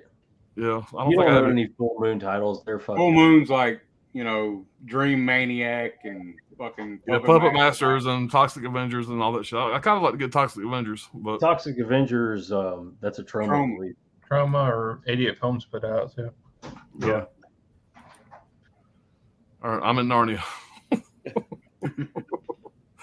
Wild Wrangler says, heard a song called Back to the 80s, Back to Rocky and Cherry Coke. Bob says, Alan Full Moon numbers their spines. Don't tell me that, Bob. Oh, No, that's it. That's Don't all get I started know. on Full Moon That was doesn't. it. Full Moon doesn't. They don't do slips. You'll have a big old pile of shit, Alan. You don't want it to go down that road. Yeah, I'm not. I've looked at their site a few times, and I've never seen anything too much. The Transfer's getting a 4K. I may get that. I ain't seen that movie in a long time. But Their first 4K, Full Moon's first 4K is Puppet Master 4 or something like that. I thought Transfers was the first 4K. I thought, but didn't I hear that right, Brian? That they're doing a Puppet Master sequel is their first 4K. Transfers is already out. was it already out? Well, Yeah. Well, they're doing a Puppet Master sequel as their 4K. They are doing a Puppet Master sequel. It's one of the sequels is going to be a 4K. Yeah. I don't know who's doing it, but I know they're doing a Puppet Master sequel. Yeah. It'd have to be Full Moon. Mm-hmm. Yeah, that's like their staple. All right, Bob says Castle Freak is an excellent release by Full Moon. Love that one. It's a really good movie. It's a shitty release. Yeah. There's no special features, hardly any special features. There's no subtitles. That's what I hear about all their releases is just shit. They kind of suck. Yeah. Yeah. I watched Bob unbox that. What's it called? That big Puppet Master set, whatever. Two of them. I was working his ass out trying to get those movies in and out. It kind of turned me off on wanting to get that set. But plus, I don't really have anywhere to put it in here right now. It's a big box. Yeah. Looks cool though. Bob says Transfers was their first 4K. Puppet Master 3 is getting a 4K. All right. Anthony says, my first honorable mention is Creepshow 2, a great horror anthology series featuring a wooden Indian coming to life to exact revenge, a killer tarp that kills people in a lake, and a zombie hitchhiker. Thanks for the ride, lady. Transfers 4K just came out. It slipped up. Oh, that doing slips now. Yeah, meaning it has a slipcover. So they will get Alan's money. Yeah, I have a slipcover on Prius Stereo from Full Moon. Okay. Oh, all right. Bob said, my bad, great movie. All right, guys. Let's see. Shit release. And I've never been a big Puppet Master guy. Yeah, I hadn't either. That's why I just thought that box set was cool. And I was going to get into them. I've only seen the first one, so I can't really say much about them. But they're not terrible. No. The if second you one want a doll movie, there's just so many better options if you want a killer doll movie. Now the last one they made, the Littlest Reich or whatever, I had fun with that shit. That was exactly. That was a good one. Yeah. Boss, I think a lot of these labels are releasing they need to add slips. Full Moon have a lot of H.P. Lovecraft films, and realizing slips help sell. Yep. Somebody needs to do a Castle Freak, a proper release of it. Which one? There's 2. I've only seen the original. I've never seen. There's been a couple remakes, right? Severin would be a good company for it, or Vinegar Syndrome. Vinegar Syndrome. I was going to say that would be another one. Either one. Severin needs to do something though. Severin needs to put out some titles that are not trash. I mean, The Changeling is their best title this year, and it's a re-release for $50. Yeah, get it on Orbit for $40, I think, right now. Fucking but insane. It's still ridiculous. Don't get me wrong. Yeah, RLJ already did the remake. Yeah, which it's not unwatchable. It's not terrible. They tried an interesting thing with that remake. It just, to me, it didn't really work that well. I watched the Changeling Blu-ray not long ago, and it didn't fucking wow me. A lot of people said that Blu-ray was fucking amazing. What do y'all think? I didn't think it was particularly anything to write home about. It was okay.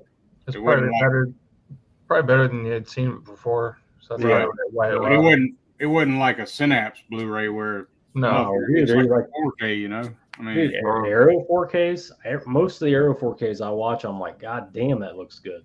yeah, You know, Frankenhooker looks way better than it should. You know, Yeah. Yeah. Eating Alive, that 4K, that Blu-ray, that looks like any 4K I would see. yeah, it was disappointing not seeing that Changeling Blu-ray. I was like, well, shit. Now I got to get the fucking 4K, bro. Also, RLJ has slept on. They're killing it. Some great titles. Well, they do have some really good titles. Most of these companies would make a killing releasing with slips. Kino shot up since they started amping up their slip production. You know, you think if these people have PR people, whatever, they should know. You look here, we throw a slip on this, we're going to sell double Right. the amount. Yeah, if they know how the boutique world works. Yeah. You know? And we're the motherfuckers keeping physical media in business, you know. They're pretty much the only ones. Well, Alan, you know, by himself. Yeah, Alan. There's Alan. Have 40 boxes over here. Then there's I Alan. don't know what most of them are. Right. Nothing to see here. Nothing to see here. Some of these. Don't look over here. Honey, for the sake of our marriage, don't come in here. Yeah. So be looking for a collection update video for me probably tomorrow. So I'm gonna unbox all this tomorrow. I gotta get So you some can shit hide out. all It's that starting to shit. look like a problem. Oh no, I've always had this. Oh. It's kind of like, you know, I'm looking at my issues in person here and it's hurting my feelings. I need to get it out of the way so out of sight, out of mind.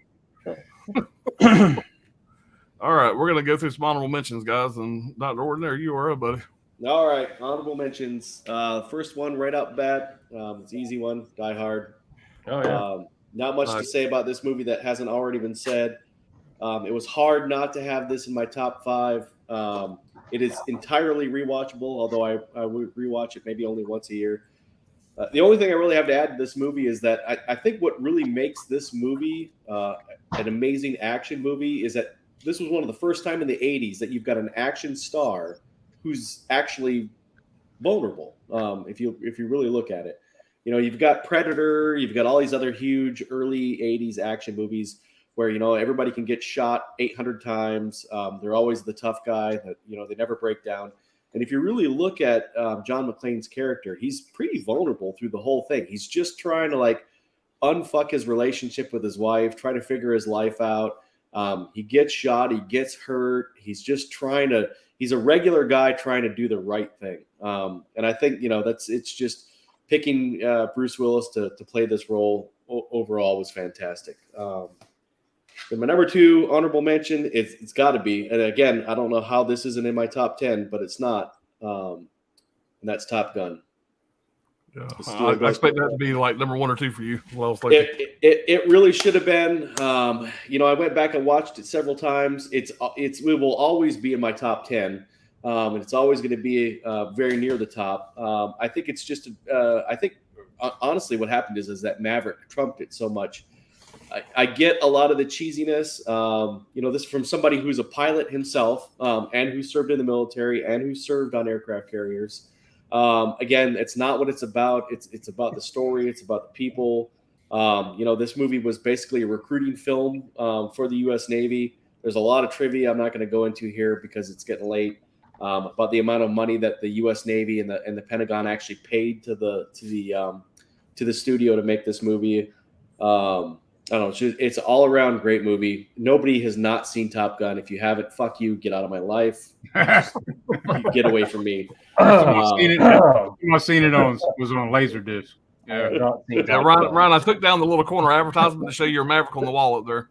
And that Maverick poster on the wall, by the way, what's it called, Ryan? From Displace, it's like metal. Display. Yeah. Yeah. That thing looks badass in person, by the way. That Maverick It thing looks badass right here.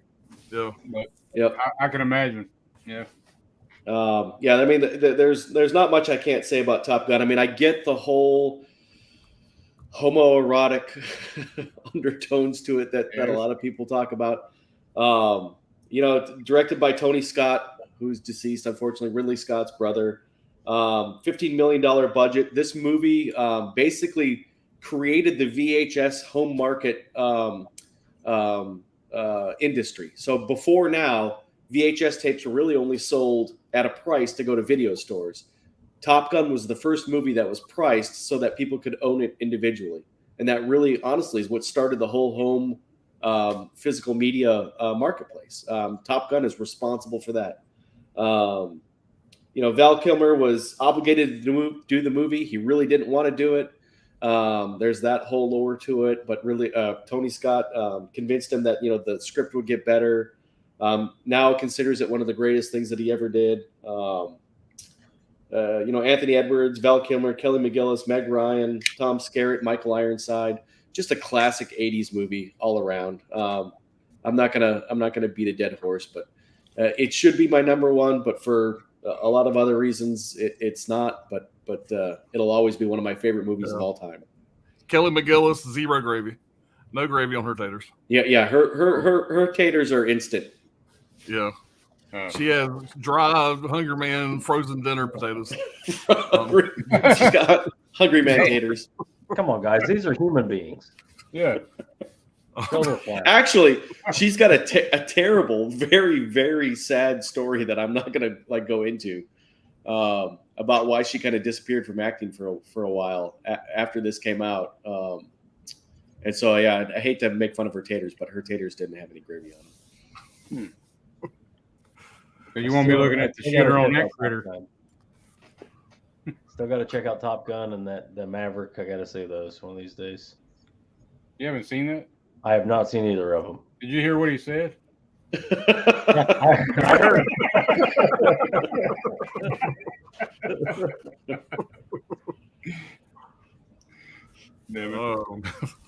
All right, Dirk, what you got, bud? All right, man. Sometimes dead is better. Pet Cemetery. Oh yeah. Hell yeah. Dead is better. Dead is better. Dead is better. Sometimes dead is better. I can't do that fucking accent, but Nobody can do me an accent. Yeah, it's a great fucking movie, man. Like, I think I start to shit out the same way every fucking time, but it's about family tragedy.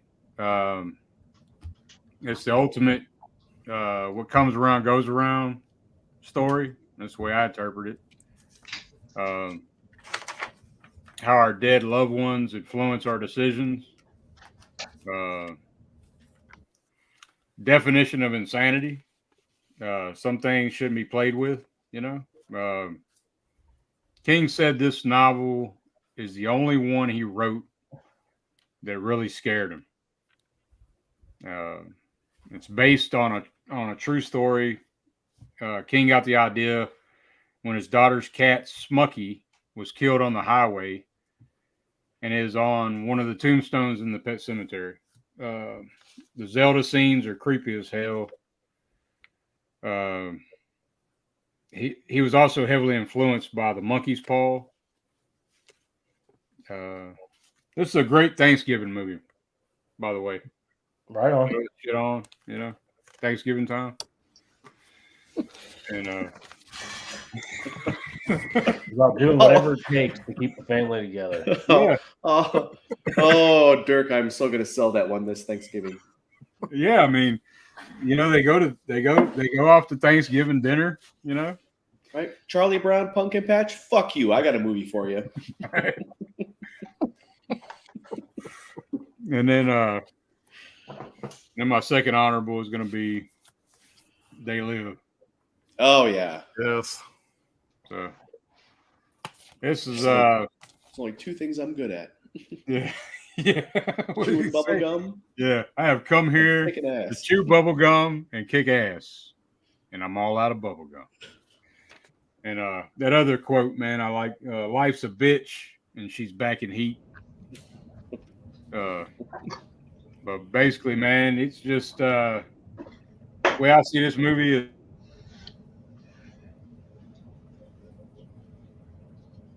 Well, shit. I think Louisiana just got bombed. Hurricane. They just shut them off.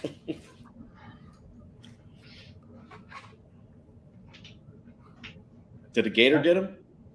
Come on, man. Click back in. You got this, Dirk. Come on. There you Oh, go. there he is. Oh, there he is. All right. Yeah, the elites heard me fucking talking, I guess. But anyway, we're controlled through the media at the deeper level of this movie. Aliens have taken over. Population is blind, or I guess you'd say asleep. Blinded. Yeah, There you they live, we sleep. Heavily inspired from Orson Welles, I feel like. Consume, obey, and procreate. Like constantly being watched, like surveillance. This fucking movie speaks loud for today, more so for today. I feel like I'm not big into politics and shit, so that shit don't matter to me. I know what the fuck Carpenter was trying to do, but he can fuck himself too, But the fight scene between and the dude Nada, man, he his name's never fucking mentioned. Yeah. George Nada. John Nada. Yeah. George Nada, ain't it? No, it's John. It's John? Yep. I got fucking George right here. What the fuck? Well, It doesn't anyway. matter. Nobody Yeah, says his name's never fucking mentioned. That's why I was like, what the fuck? But yeah, it was a 5-minute fight scene. I think Brian mentioned that earlier. Somebody mentioned it earlier. Yeah, real homeless people were fed and paid for this movie. Yeah, man, great fucking movie, man. They Live. Pet Cemetery. Check them out. I love both of those, man. I love that artwork on They Live Blu-ray. Yeah, this is the Studio Canal release. Yeah. But Another woke film. Like I said, it's done right. There's little things you notice more as you watch. Like watching it again, I just watched it a couple days ago, whatever it was. yeah, There's not one black cop in the whole movie. Like it just, little things, Right. all the homeless are like minority mixed in, like all different, but no, it's just, he was saying a lot. yeah. I'll just interpret it like shit, man. Like I said, the politics don't have no grip on me either way. So Yeah, it was definitely a piece of satire on capitalism and Yeah. right. I know that he was saying that or conveying that or whatever the fuck, but I just look at it like motherfuckers looking at one fucking some type of screen. Everybody in the fucking world is looking at one of these or a goddamn or something, man, and being controlled. You know, that's just how I interpret the shit. We're selling movies here. Yeah. That's our fucking. Yeah, we're watching TV screens. Buy them Blu-rays of Frankenhooker. Right. Yeah. All right. What you got for your honorable mentions, Brett? Number one, 1989, written by Scott Spiegel. He's done a lot of stuff with Sam Raimi. Ryan, I think, heard of him. Both the Raimi brothers are in this one. Yep. Intruder. Uh-oh. That's a great movie. Yeah, Awesome I watched it movie. last year. Very nearly made my top 5. The practical effects in this, all but let's just say 1 or maybe 2 little kills, are stellar. The fucking bandsaw kill in this movie it looks like they're sawing a fucking real head in. Yeah. Yep. It's so good. And that's what this severed head is, the top half of the head. That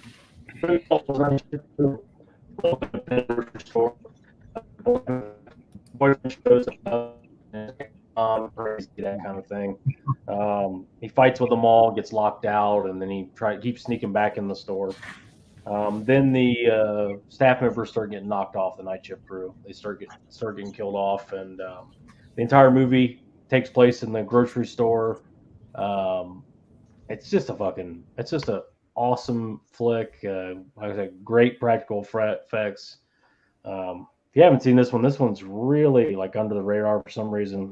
This is a great one. And my other one, 1990 again, the miniseries. Oh, yeah. Love that still book, man. That is a badass. Absolutely. Yeah, my notes were Tim Curry. That's what I wrote on this. Y'all know the story of it. I sound like Quint. Y'all know me. Everybody knows the story of it. Tim Curry as it is the reason to see this. Yeah. He is so great. Every time he's on screen, he's awesome. This fucking thing is like 3 hours long. Yep. The ending is fucking bonkers. Whatever. I know, I understand that. I get that, but that's not what you're in it for. You're in it for Tim Curry as Pennywise the dancing clown.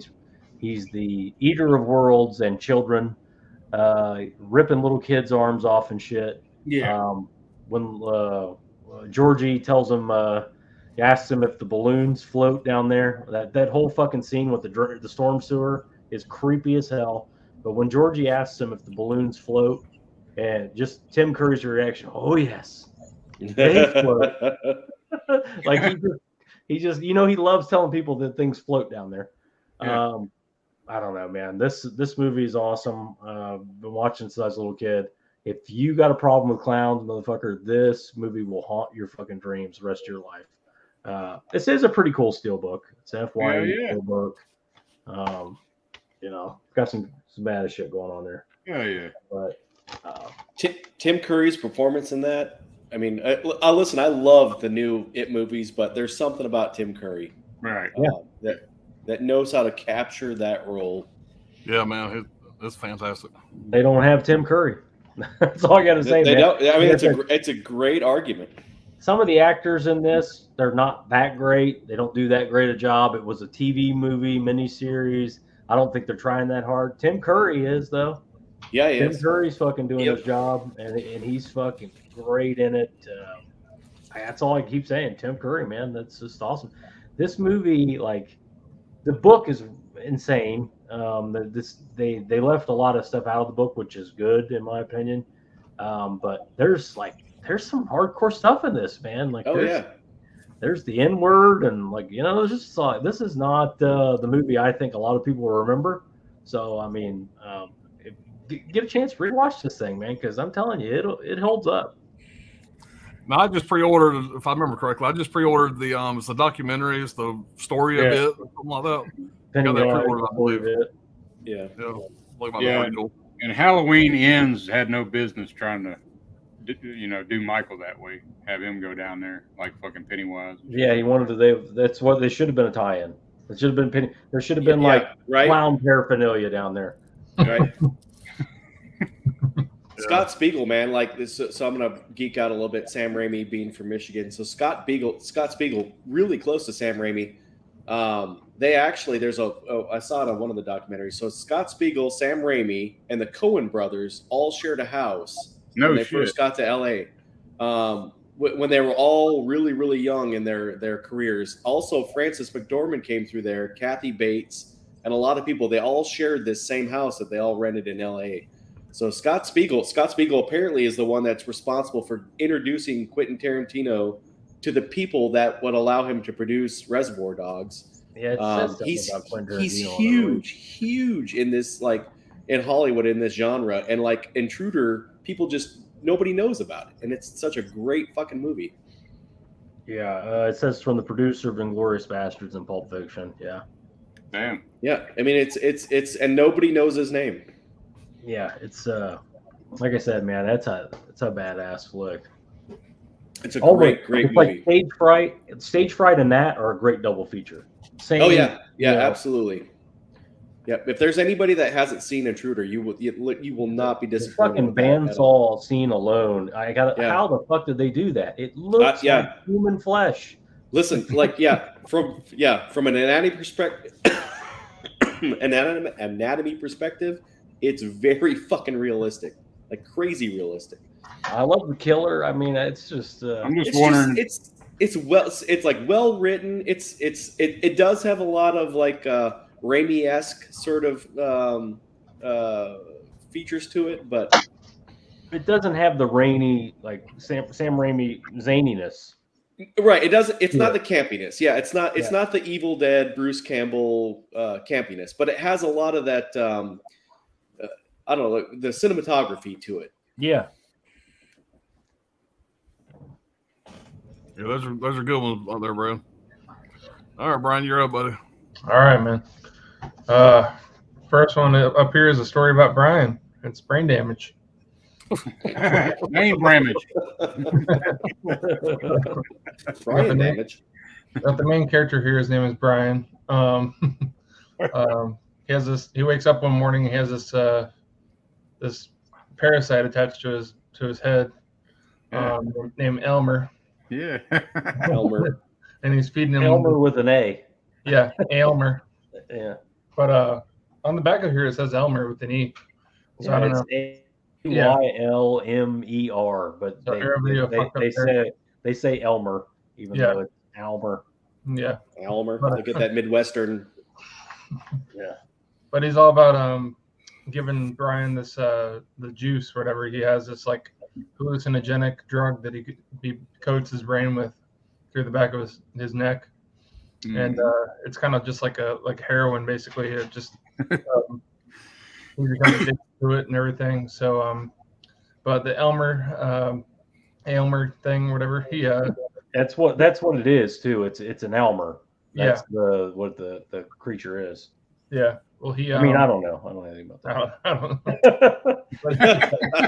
know. Brad. He craves human brains. So every night or so, he has to go out into the wild and kill somebody to eat on their human brains, whatever, so that Brian can get more of the juice or whatever that he's craving from this creature. It's really fucking crazy. Hell yeah.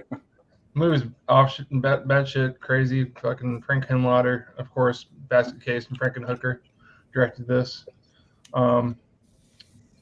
There's a funny that whole during the fellatio scene or whatever in this movie, the crew walked out of production refusing to work on the scene. On the subway, Brian sees the man carrying the big basket with a lock on it. The character is the Basket Case Dwayne Bradley.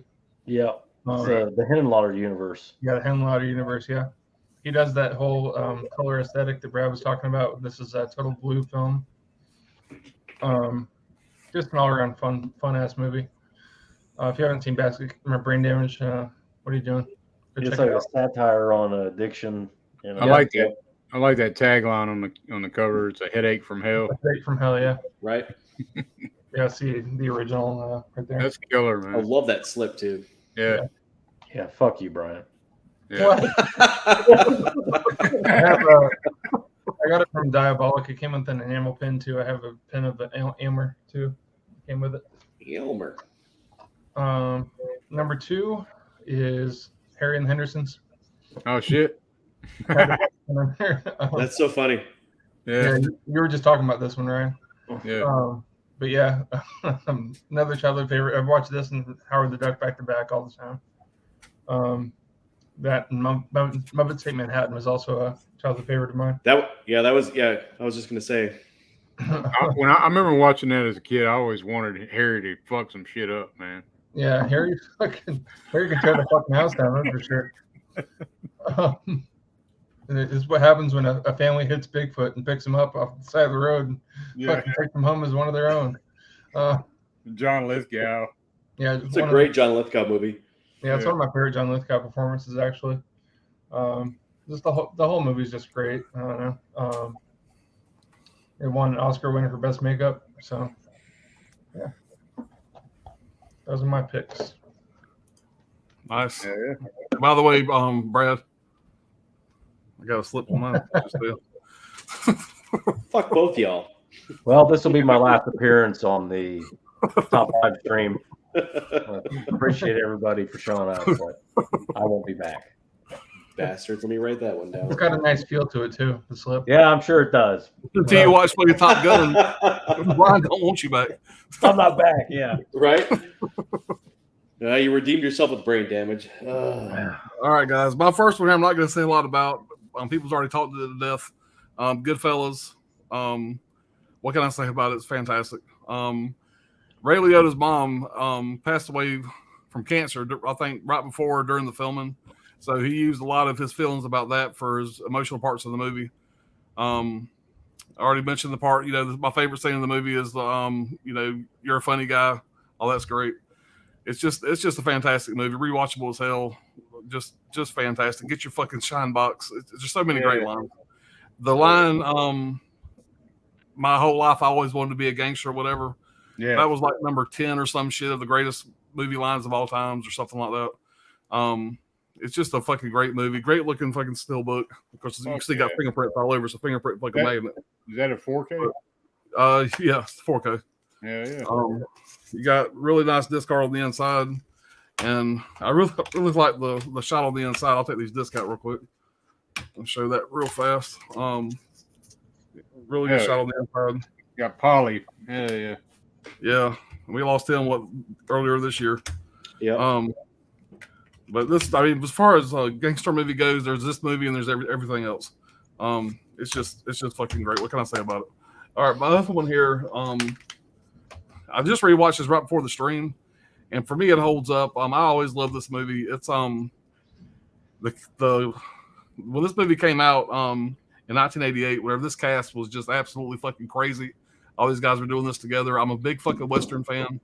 And when this came out, I've seen this movie in theaters probably 5 times. A huge fan. Still holds up for me. And that's Young Guns. Oh, yeah. That was in my top 15. I just watched this literally like 30 minutes before the stream started. Movie came out in 1988. This cast, you got Emilio Estevez, Kiefer Sutherland, Lou Diamond Phillips, Charlie Sheen, Dermot Mulroney, Terrence Stamp, Jack Palance, Terry O'Quinn. Just a fucking great movie. Directed by Christopher Kane. Just a few notes about the movie real fast. I didn't realize this until I was researching it, but Tom Cruise actually has an uncredited part in this. He was on the set during filming, and he asked if he could be one of the henchmen or one of the gunmen, whatever, that gets killed, one of the villains. And you never know it's him. He's kind of dressed up. You really don't recognize him. But he comes out of the when they kill him, Henry, what's the guy's name? The first guy they go to kill. Anyway, when he comes out of the little saloon or whatever, he gets shot and killed. You never know it's him, but it is Tom Cruise. I thought that was kind of neat. At night, the actors would party and get drunk together, and they would mess around and sing songs and stuff. And they would always fuck with Lou Diamond Phillips and get him to sing La Bamba because he had just started in the movie La Bamba or whatever. So it's funny. It was Richie Valens. When they were going through the Indian village after doing peyote, which is my favorite scene. You see the size of that chicken? Do you see the size of that chicken? If we're in the spirit world, asshole, they can't see us. That whole notice, and I noticed this tonight, whatever. Kiefer Sutherland has got his mask up or whatever, and that was actually his body double because he had to leave the set because his wife had just given birth to their first child. So that wasn't Kiefer Sutherland on the horse; it was his body double with a mask on. None of the movie's fight scenes were choreographed; they were all improvised. And I kind of noticed that after watching it again tonight, you can kind of tell. Charlie Sheen was fucking terrible on a horse. They fell off his horse numerous times, and all the other actors always fuck with Charlie Sheen with his accent. If you notice Charlie Sheen's accent in the movie's fucking terrible. When he says Billy, he says, "I'm daring you, Billy." They all fuck with him about his accent. So I thought that was kind of funny. His accent is pretty fucking terrible. But if you guys hadn't seen the movie, Charlie Sheen was probably the top actor in this movie at the time. And he gets killed off right after the first act. Right. It was a really big fucking surprise. You don't expect the top actor to get killed. So that was a big shock. But it's a fun movie. Emilio Estevez, by far, I've never been a Mighty Ducks fan. But this is my favorite thing he's ever been in. I wish he was still making movies. It's just a fucking great cast. The Dermot Mulroney in this is fucking great. He's hilarious. But yeah, guys, that's my other I want to mention is Young Guns. Big fan of it. Yeah, the Young Guns is one of the VHS slipcovers I actually have too. Really? Yeah. So that's one to hunt down. I've always been confused. I know Emilio Estevez and Sheen are brothers. Yeah. Are they half brothers? Is that what the? No, they're full brothers. Emilio Estevez, I guess, is his mother's maiden name or something like that. Yeah. He kept that. And he took a different name. Yeah. Yeah. No, they're full-fledged brothers. Okay. So they're half Mexican or what? I don't know. Who knows? Okay. No, I didn't know if y'all knew. I'm not sure. No, they're full brothers. I read about it somewhere one time. He basically took his mother's maiden name or something like that. He didn't want to get the favoritism by being a Sheen. He wanted to be his own man, make his own way. He's probably seen what happened to Charlie. Well, this was before all that. He just wanted to be his own man, make it on his own merits. That's what he said. All right, guys, we will read the chat here and we'll get on out of here. I think that's where we left off at. All right, Wild Wrangler is watching Trick or Treat 2007 right now. All right, on to my fourth movie of the night. I might try for 5. Damn, that sounds like a good night to me. Right? All right, Robert Anderson, good work. I need to step up my game, then I can sell some of this stuff off. Sell some of this stuff. I put too much on my plate for October, so I'm trying to catch up. I did that last October. I said I wasn't going to do that this year. India Phantom says, I bought that Top Gun sale through release. Had an awesome Diet Pepsi tie-in commercial that Martin Sheen did a voiceover for. Yep. That's how they could justify selling the VHS tapes for so cheaply. Yeah. They got Pepsi to do a commercial. All right. Hollow Note says MRE taters.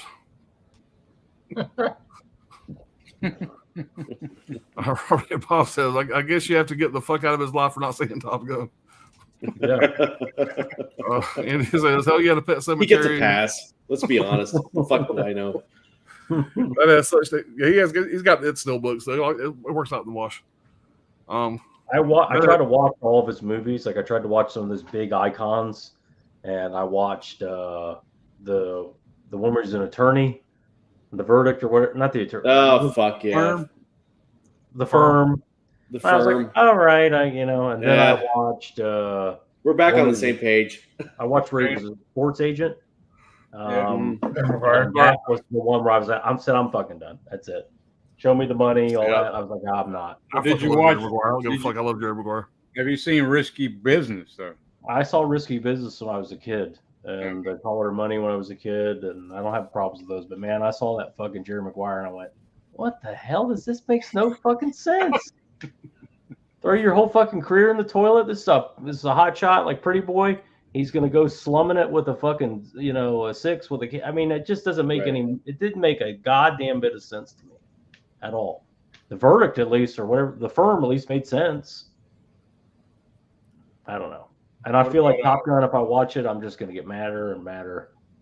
I'm just gonna go, what the hell? Why does everybody love this shit so much? But eventually, I'm gonna see it. I gotta see. You know what's funny though is I really honestly didn't think that Top Gun would hold up. And when Maverick came out, Alan and I we went and saw it with our collective families, and so our children some of them hadn't seen the original Top Gun, and they loved Maverick, which was a real surprise because I was convinced they were not going to like it.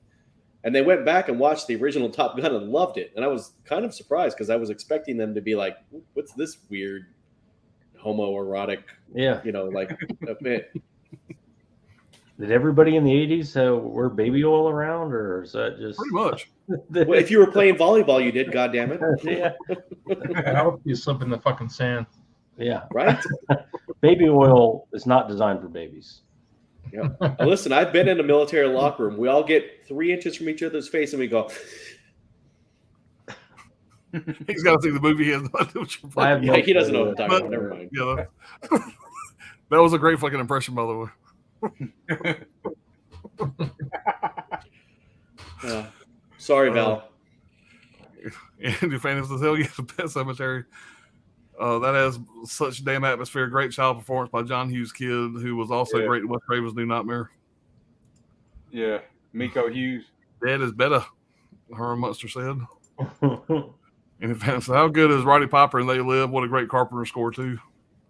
True. Yeah. They Live, Buck Flower. It says, my second honorable mention is Arachnophobia. I love Arachnophobia. Great directed by Frank Marshall and an excellent score by Trevor Jones. Most of the spiders they used are real, and I love the small town vibe.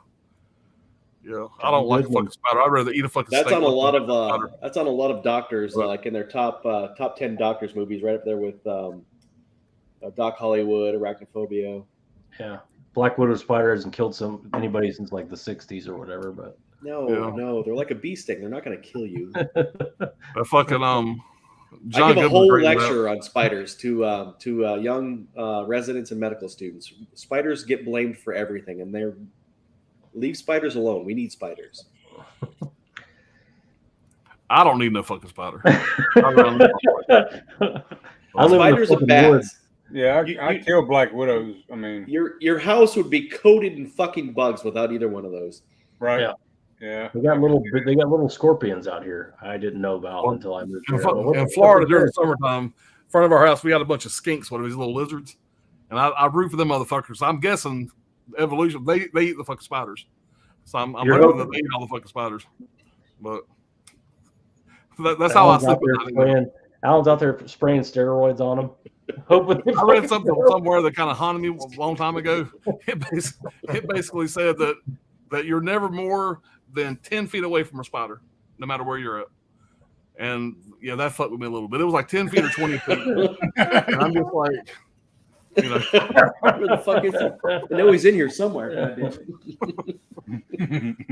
And the worst thing ever is when you kill a fucking spider, they shoot 50 babies out their ass. It's like a fucking horror movie. It's like a goddamn practical fake horror movie.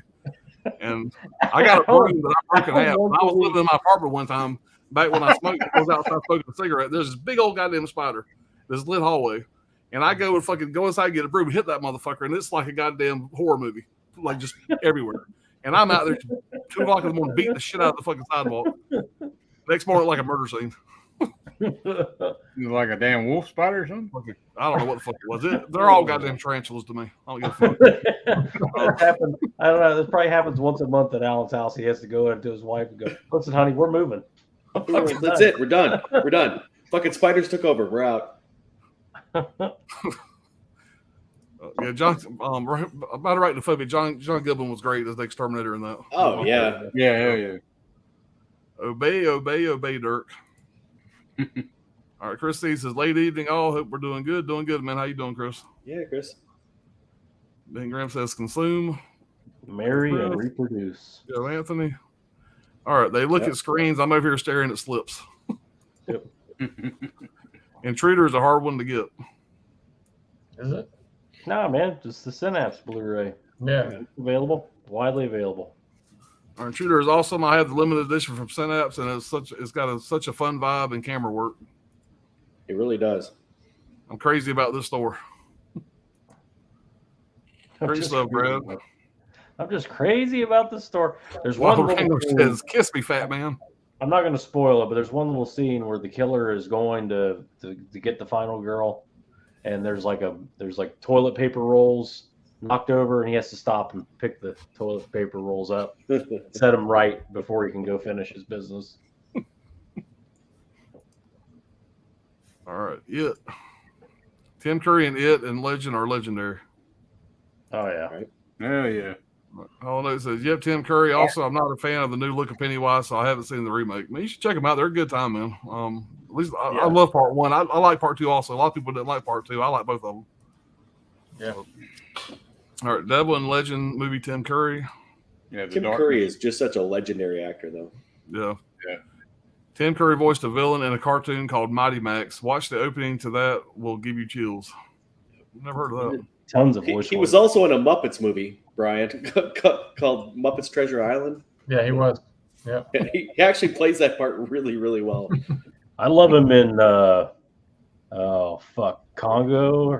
Yeah, Congo. Mr. Hamoka. Yeah. Yep. Has everybody went to theaters? Went to theaters and watched Rocky Horror Picture Show with the audience? Oh yeah. Coco just did tonight while we were streaming tonight. She went and saw fucking Rocky Horror. Yeah, it's fun in the audience, man. They all participate. The audience kind of participates for the movie. It's a blast. Yeah, we had I lived at Northern Michigan University. They would do it every year. Their little theater department would put it on. It was always a blast. Me and my brother, when he was in college, me and him went to theaters not here anymore, right down the road here. But they do like there's like windshield wipers. They'll all do the windshield wiper shit. You know, all kind of shit. Whatever. They just interact with the movie. It's a lot of fun. She said she saw a lot of taters tonight. Seen that? Yep. Like a I bet. Nice. Taters everywhere. Those. Nice. Phallic parasite. Yep. Almer. He's an Almer. I think I skipped this one. Indy said it's a damn dark Stephen King book too. High recommendation for the novel. It goes places even King wouldn't nowadays. I've read the book a long time ago. All right. Spaghetti and Brains. Brain Damage is my other favorite. Henenlotter. I was blown away watching that again recently on Joe Bob. The lead actor did daytime soaps, but he put his all into this role. Harry Bigfoot is also played by Predator star Kevin Peter Hall. Yep, 7'2". Goodfellas is a perfect movie in my opinion. Yep, I can't argue with that. Speaking of Estevez, the original Stakeout needs to release pronto, man. I fucking love the original Stakeout, man. I almost pulled it just like I can talk about it tonight, man. Dreyfus is way different in that movie, man, than any other role. But the scenes where Dreyfus is in the house and Emilio Estevez is looking at him, whatever, and they're kind of communicating back and forth with hand gestures and shit. It's a lot of fun. Y'all haven't seen Stakeout, man. Check that one out. The sequel, sequel shouldn't exist. The sequel shouldn't fucking exist. Yeah, Roseanne Barr. No, Rosie O'Donnell. Rosie O'Donnell. Rosie O'Donnell. Man, it's terrible. Cruz is great in Collateral, Brad. Oh hell yeah, he is. All right, like the damn trash can scene in The Burbs, but with pops and spiders. I've never seen that. I've never seen anybody drive their trash to the end of the driveway, beat the shit out of it. All right. Wild Wrangler says skunks can pray 10 to 15 feet. The more you know. Wild Wrangler says time warp. The more you know. So, but yeah, speaking of that spider shit, and I was married to the first wife, and we had our first house was a double wide trailer in Havana, which is like a suburb of where I live at, and it's just middle of nowhere. And I'm sitting there late one night watching TV. And I sit there in my fucking drawers on the fucking couch watching TV like 2:00 in the morning. And I look over the corner of my fucking eye and there's a fucking mouse sitting on the fucking kitchen floor. Now at the time I had two sons and they were both like one in a crib, one just out of a crib. And my wife's sleeping here, my kids are over here, and we're in a trailer, so everything makes more noise. And I look over and I see this fucking mouse, and I'm sitting there just in my fucking drawers, whatever, on the fucking couch. My socks are laying right over there, so I put my socks on. I reach around to the edge of the kitchen there, and I grab a fucking broom. And I'm fucking sneaking to this fucking mouse. I rear back, and I hit the floor so fucking hard, I break the broom in half. And it sounded like a fucking bomb went off. And I missed him by 6 feet. And my fucking wife comes running out of the fucking bedroom. Like, what the fuck was that? And I'm standing there with fucking socks and drawers on, holding a broke broom. Anyway. So, Did you see the size of that mouse? It's not what it looks like. So I remember we're going out of town that weekend. I ended up setting traps. I'm gonna catch this motherfucker. And we get back home and I go to open the thing under the kitchen sink, whatever, and I see the dead mouse. I got that motherfucker. Open up the other fucking door, there's another dead mouse caught. Fuck. Well, we lived right behind our backyard. There was a nursery, and they had just like cut the grass, whatever. This was a bunch of field mice that had come in. Yeah. So we have found a place like where our hot water heater was. They were coming in. Got it fixed, no more problems. But yeah, fuck that. I mean, fucking 2:00 in the morning, you look over and see a little fucking mouse. It might as well be a fucking badger. I like it was huge. Anyway, I mean, I'm just a big old pussy, but it ain't something you want to see at 2:00 in the morning. All right. Let's see. Last couple comments. We'll get on out of here, guys. Time warp. LOL. Well, guys, y'all got anything y'all need to talk about? If not, we're going to get on out. 4 hours and 55 minutes. So it's 5 hours. It's always 5 hours. We added 10 minutes from the last. Yeah. Yep, we did. Yeah. The only thing I have to say is it's going to get harder and harder. That's what she said. Yeah. We're getting into the fucking sweet spot for slasher movies coming up. This group was hard. This next segment's going to be damn near impossible just looking at it. Oh, yeah. Yep. Putting that shit it's amazing the movies in this group we just went through that I left out, man, that I would have loved to have pulled and talked about, but you got to cut them off somewhere. 85 alone has a shit ton. Yeah. Oh, yeah. 80. Well, yeah. Alan and I were talking about that this morning. 85's got top 10 movies in it just by itself. Mm-hmm. It's going to be a tough one. We could just do the years singly now. Yeah. We're going to go on for the rest of our life. Yep. 10 years. Yes. Stretch it out. Yeah, the last 10 years, 10 more instead of every 5. When I was a baby, I had the bubonic plague. My mom caught 2 rats near my crib. Damn. Yeah, fuck that. Later on, good night, Andy. Well, man, I hope everybody have a good night. Thank y'all for hanging out as always. I love hanging out with these fucking guys. I could do it every day if I had time. And Brian, thank you for jumping in, man. Being on vacation down there, man. Yeah, right. No kidding, man. I know that's a pain in the ass, and that's taking time out of family time to join us, dude. That's I don't know if Coco's still listening, but tell her thank you for letting us borrow you for a few hours. Really, seriously, dude. Yeah. Many thanks to Coco. Yep. So tell her I'll be watching her Monday night, man. Rooting her on. Oh yeah. Yeah, man. Go ahead. Yeah, I just gotta say one thing, man. Fuck Jamie Lee Curtis. You know. I knew you were gonna sneak that in. Calm down, Brad. Fuck. Jesus, Brad. Listen, I'm over the Top Gun thing. You need to get over her, all right? Yeah. Oh yeah, I'm over her, all right. Big old lady titties.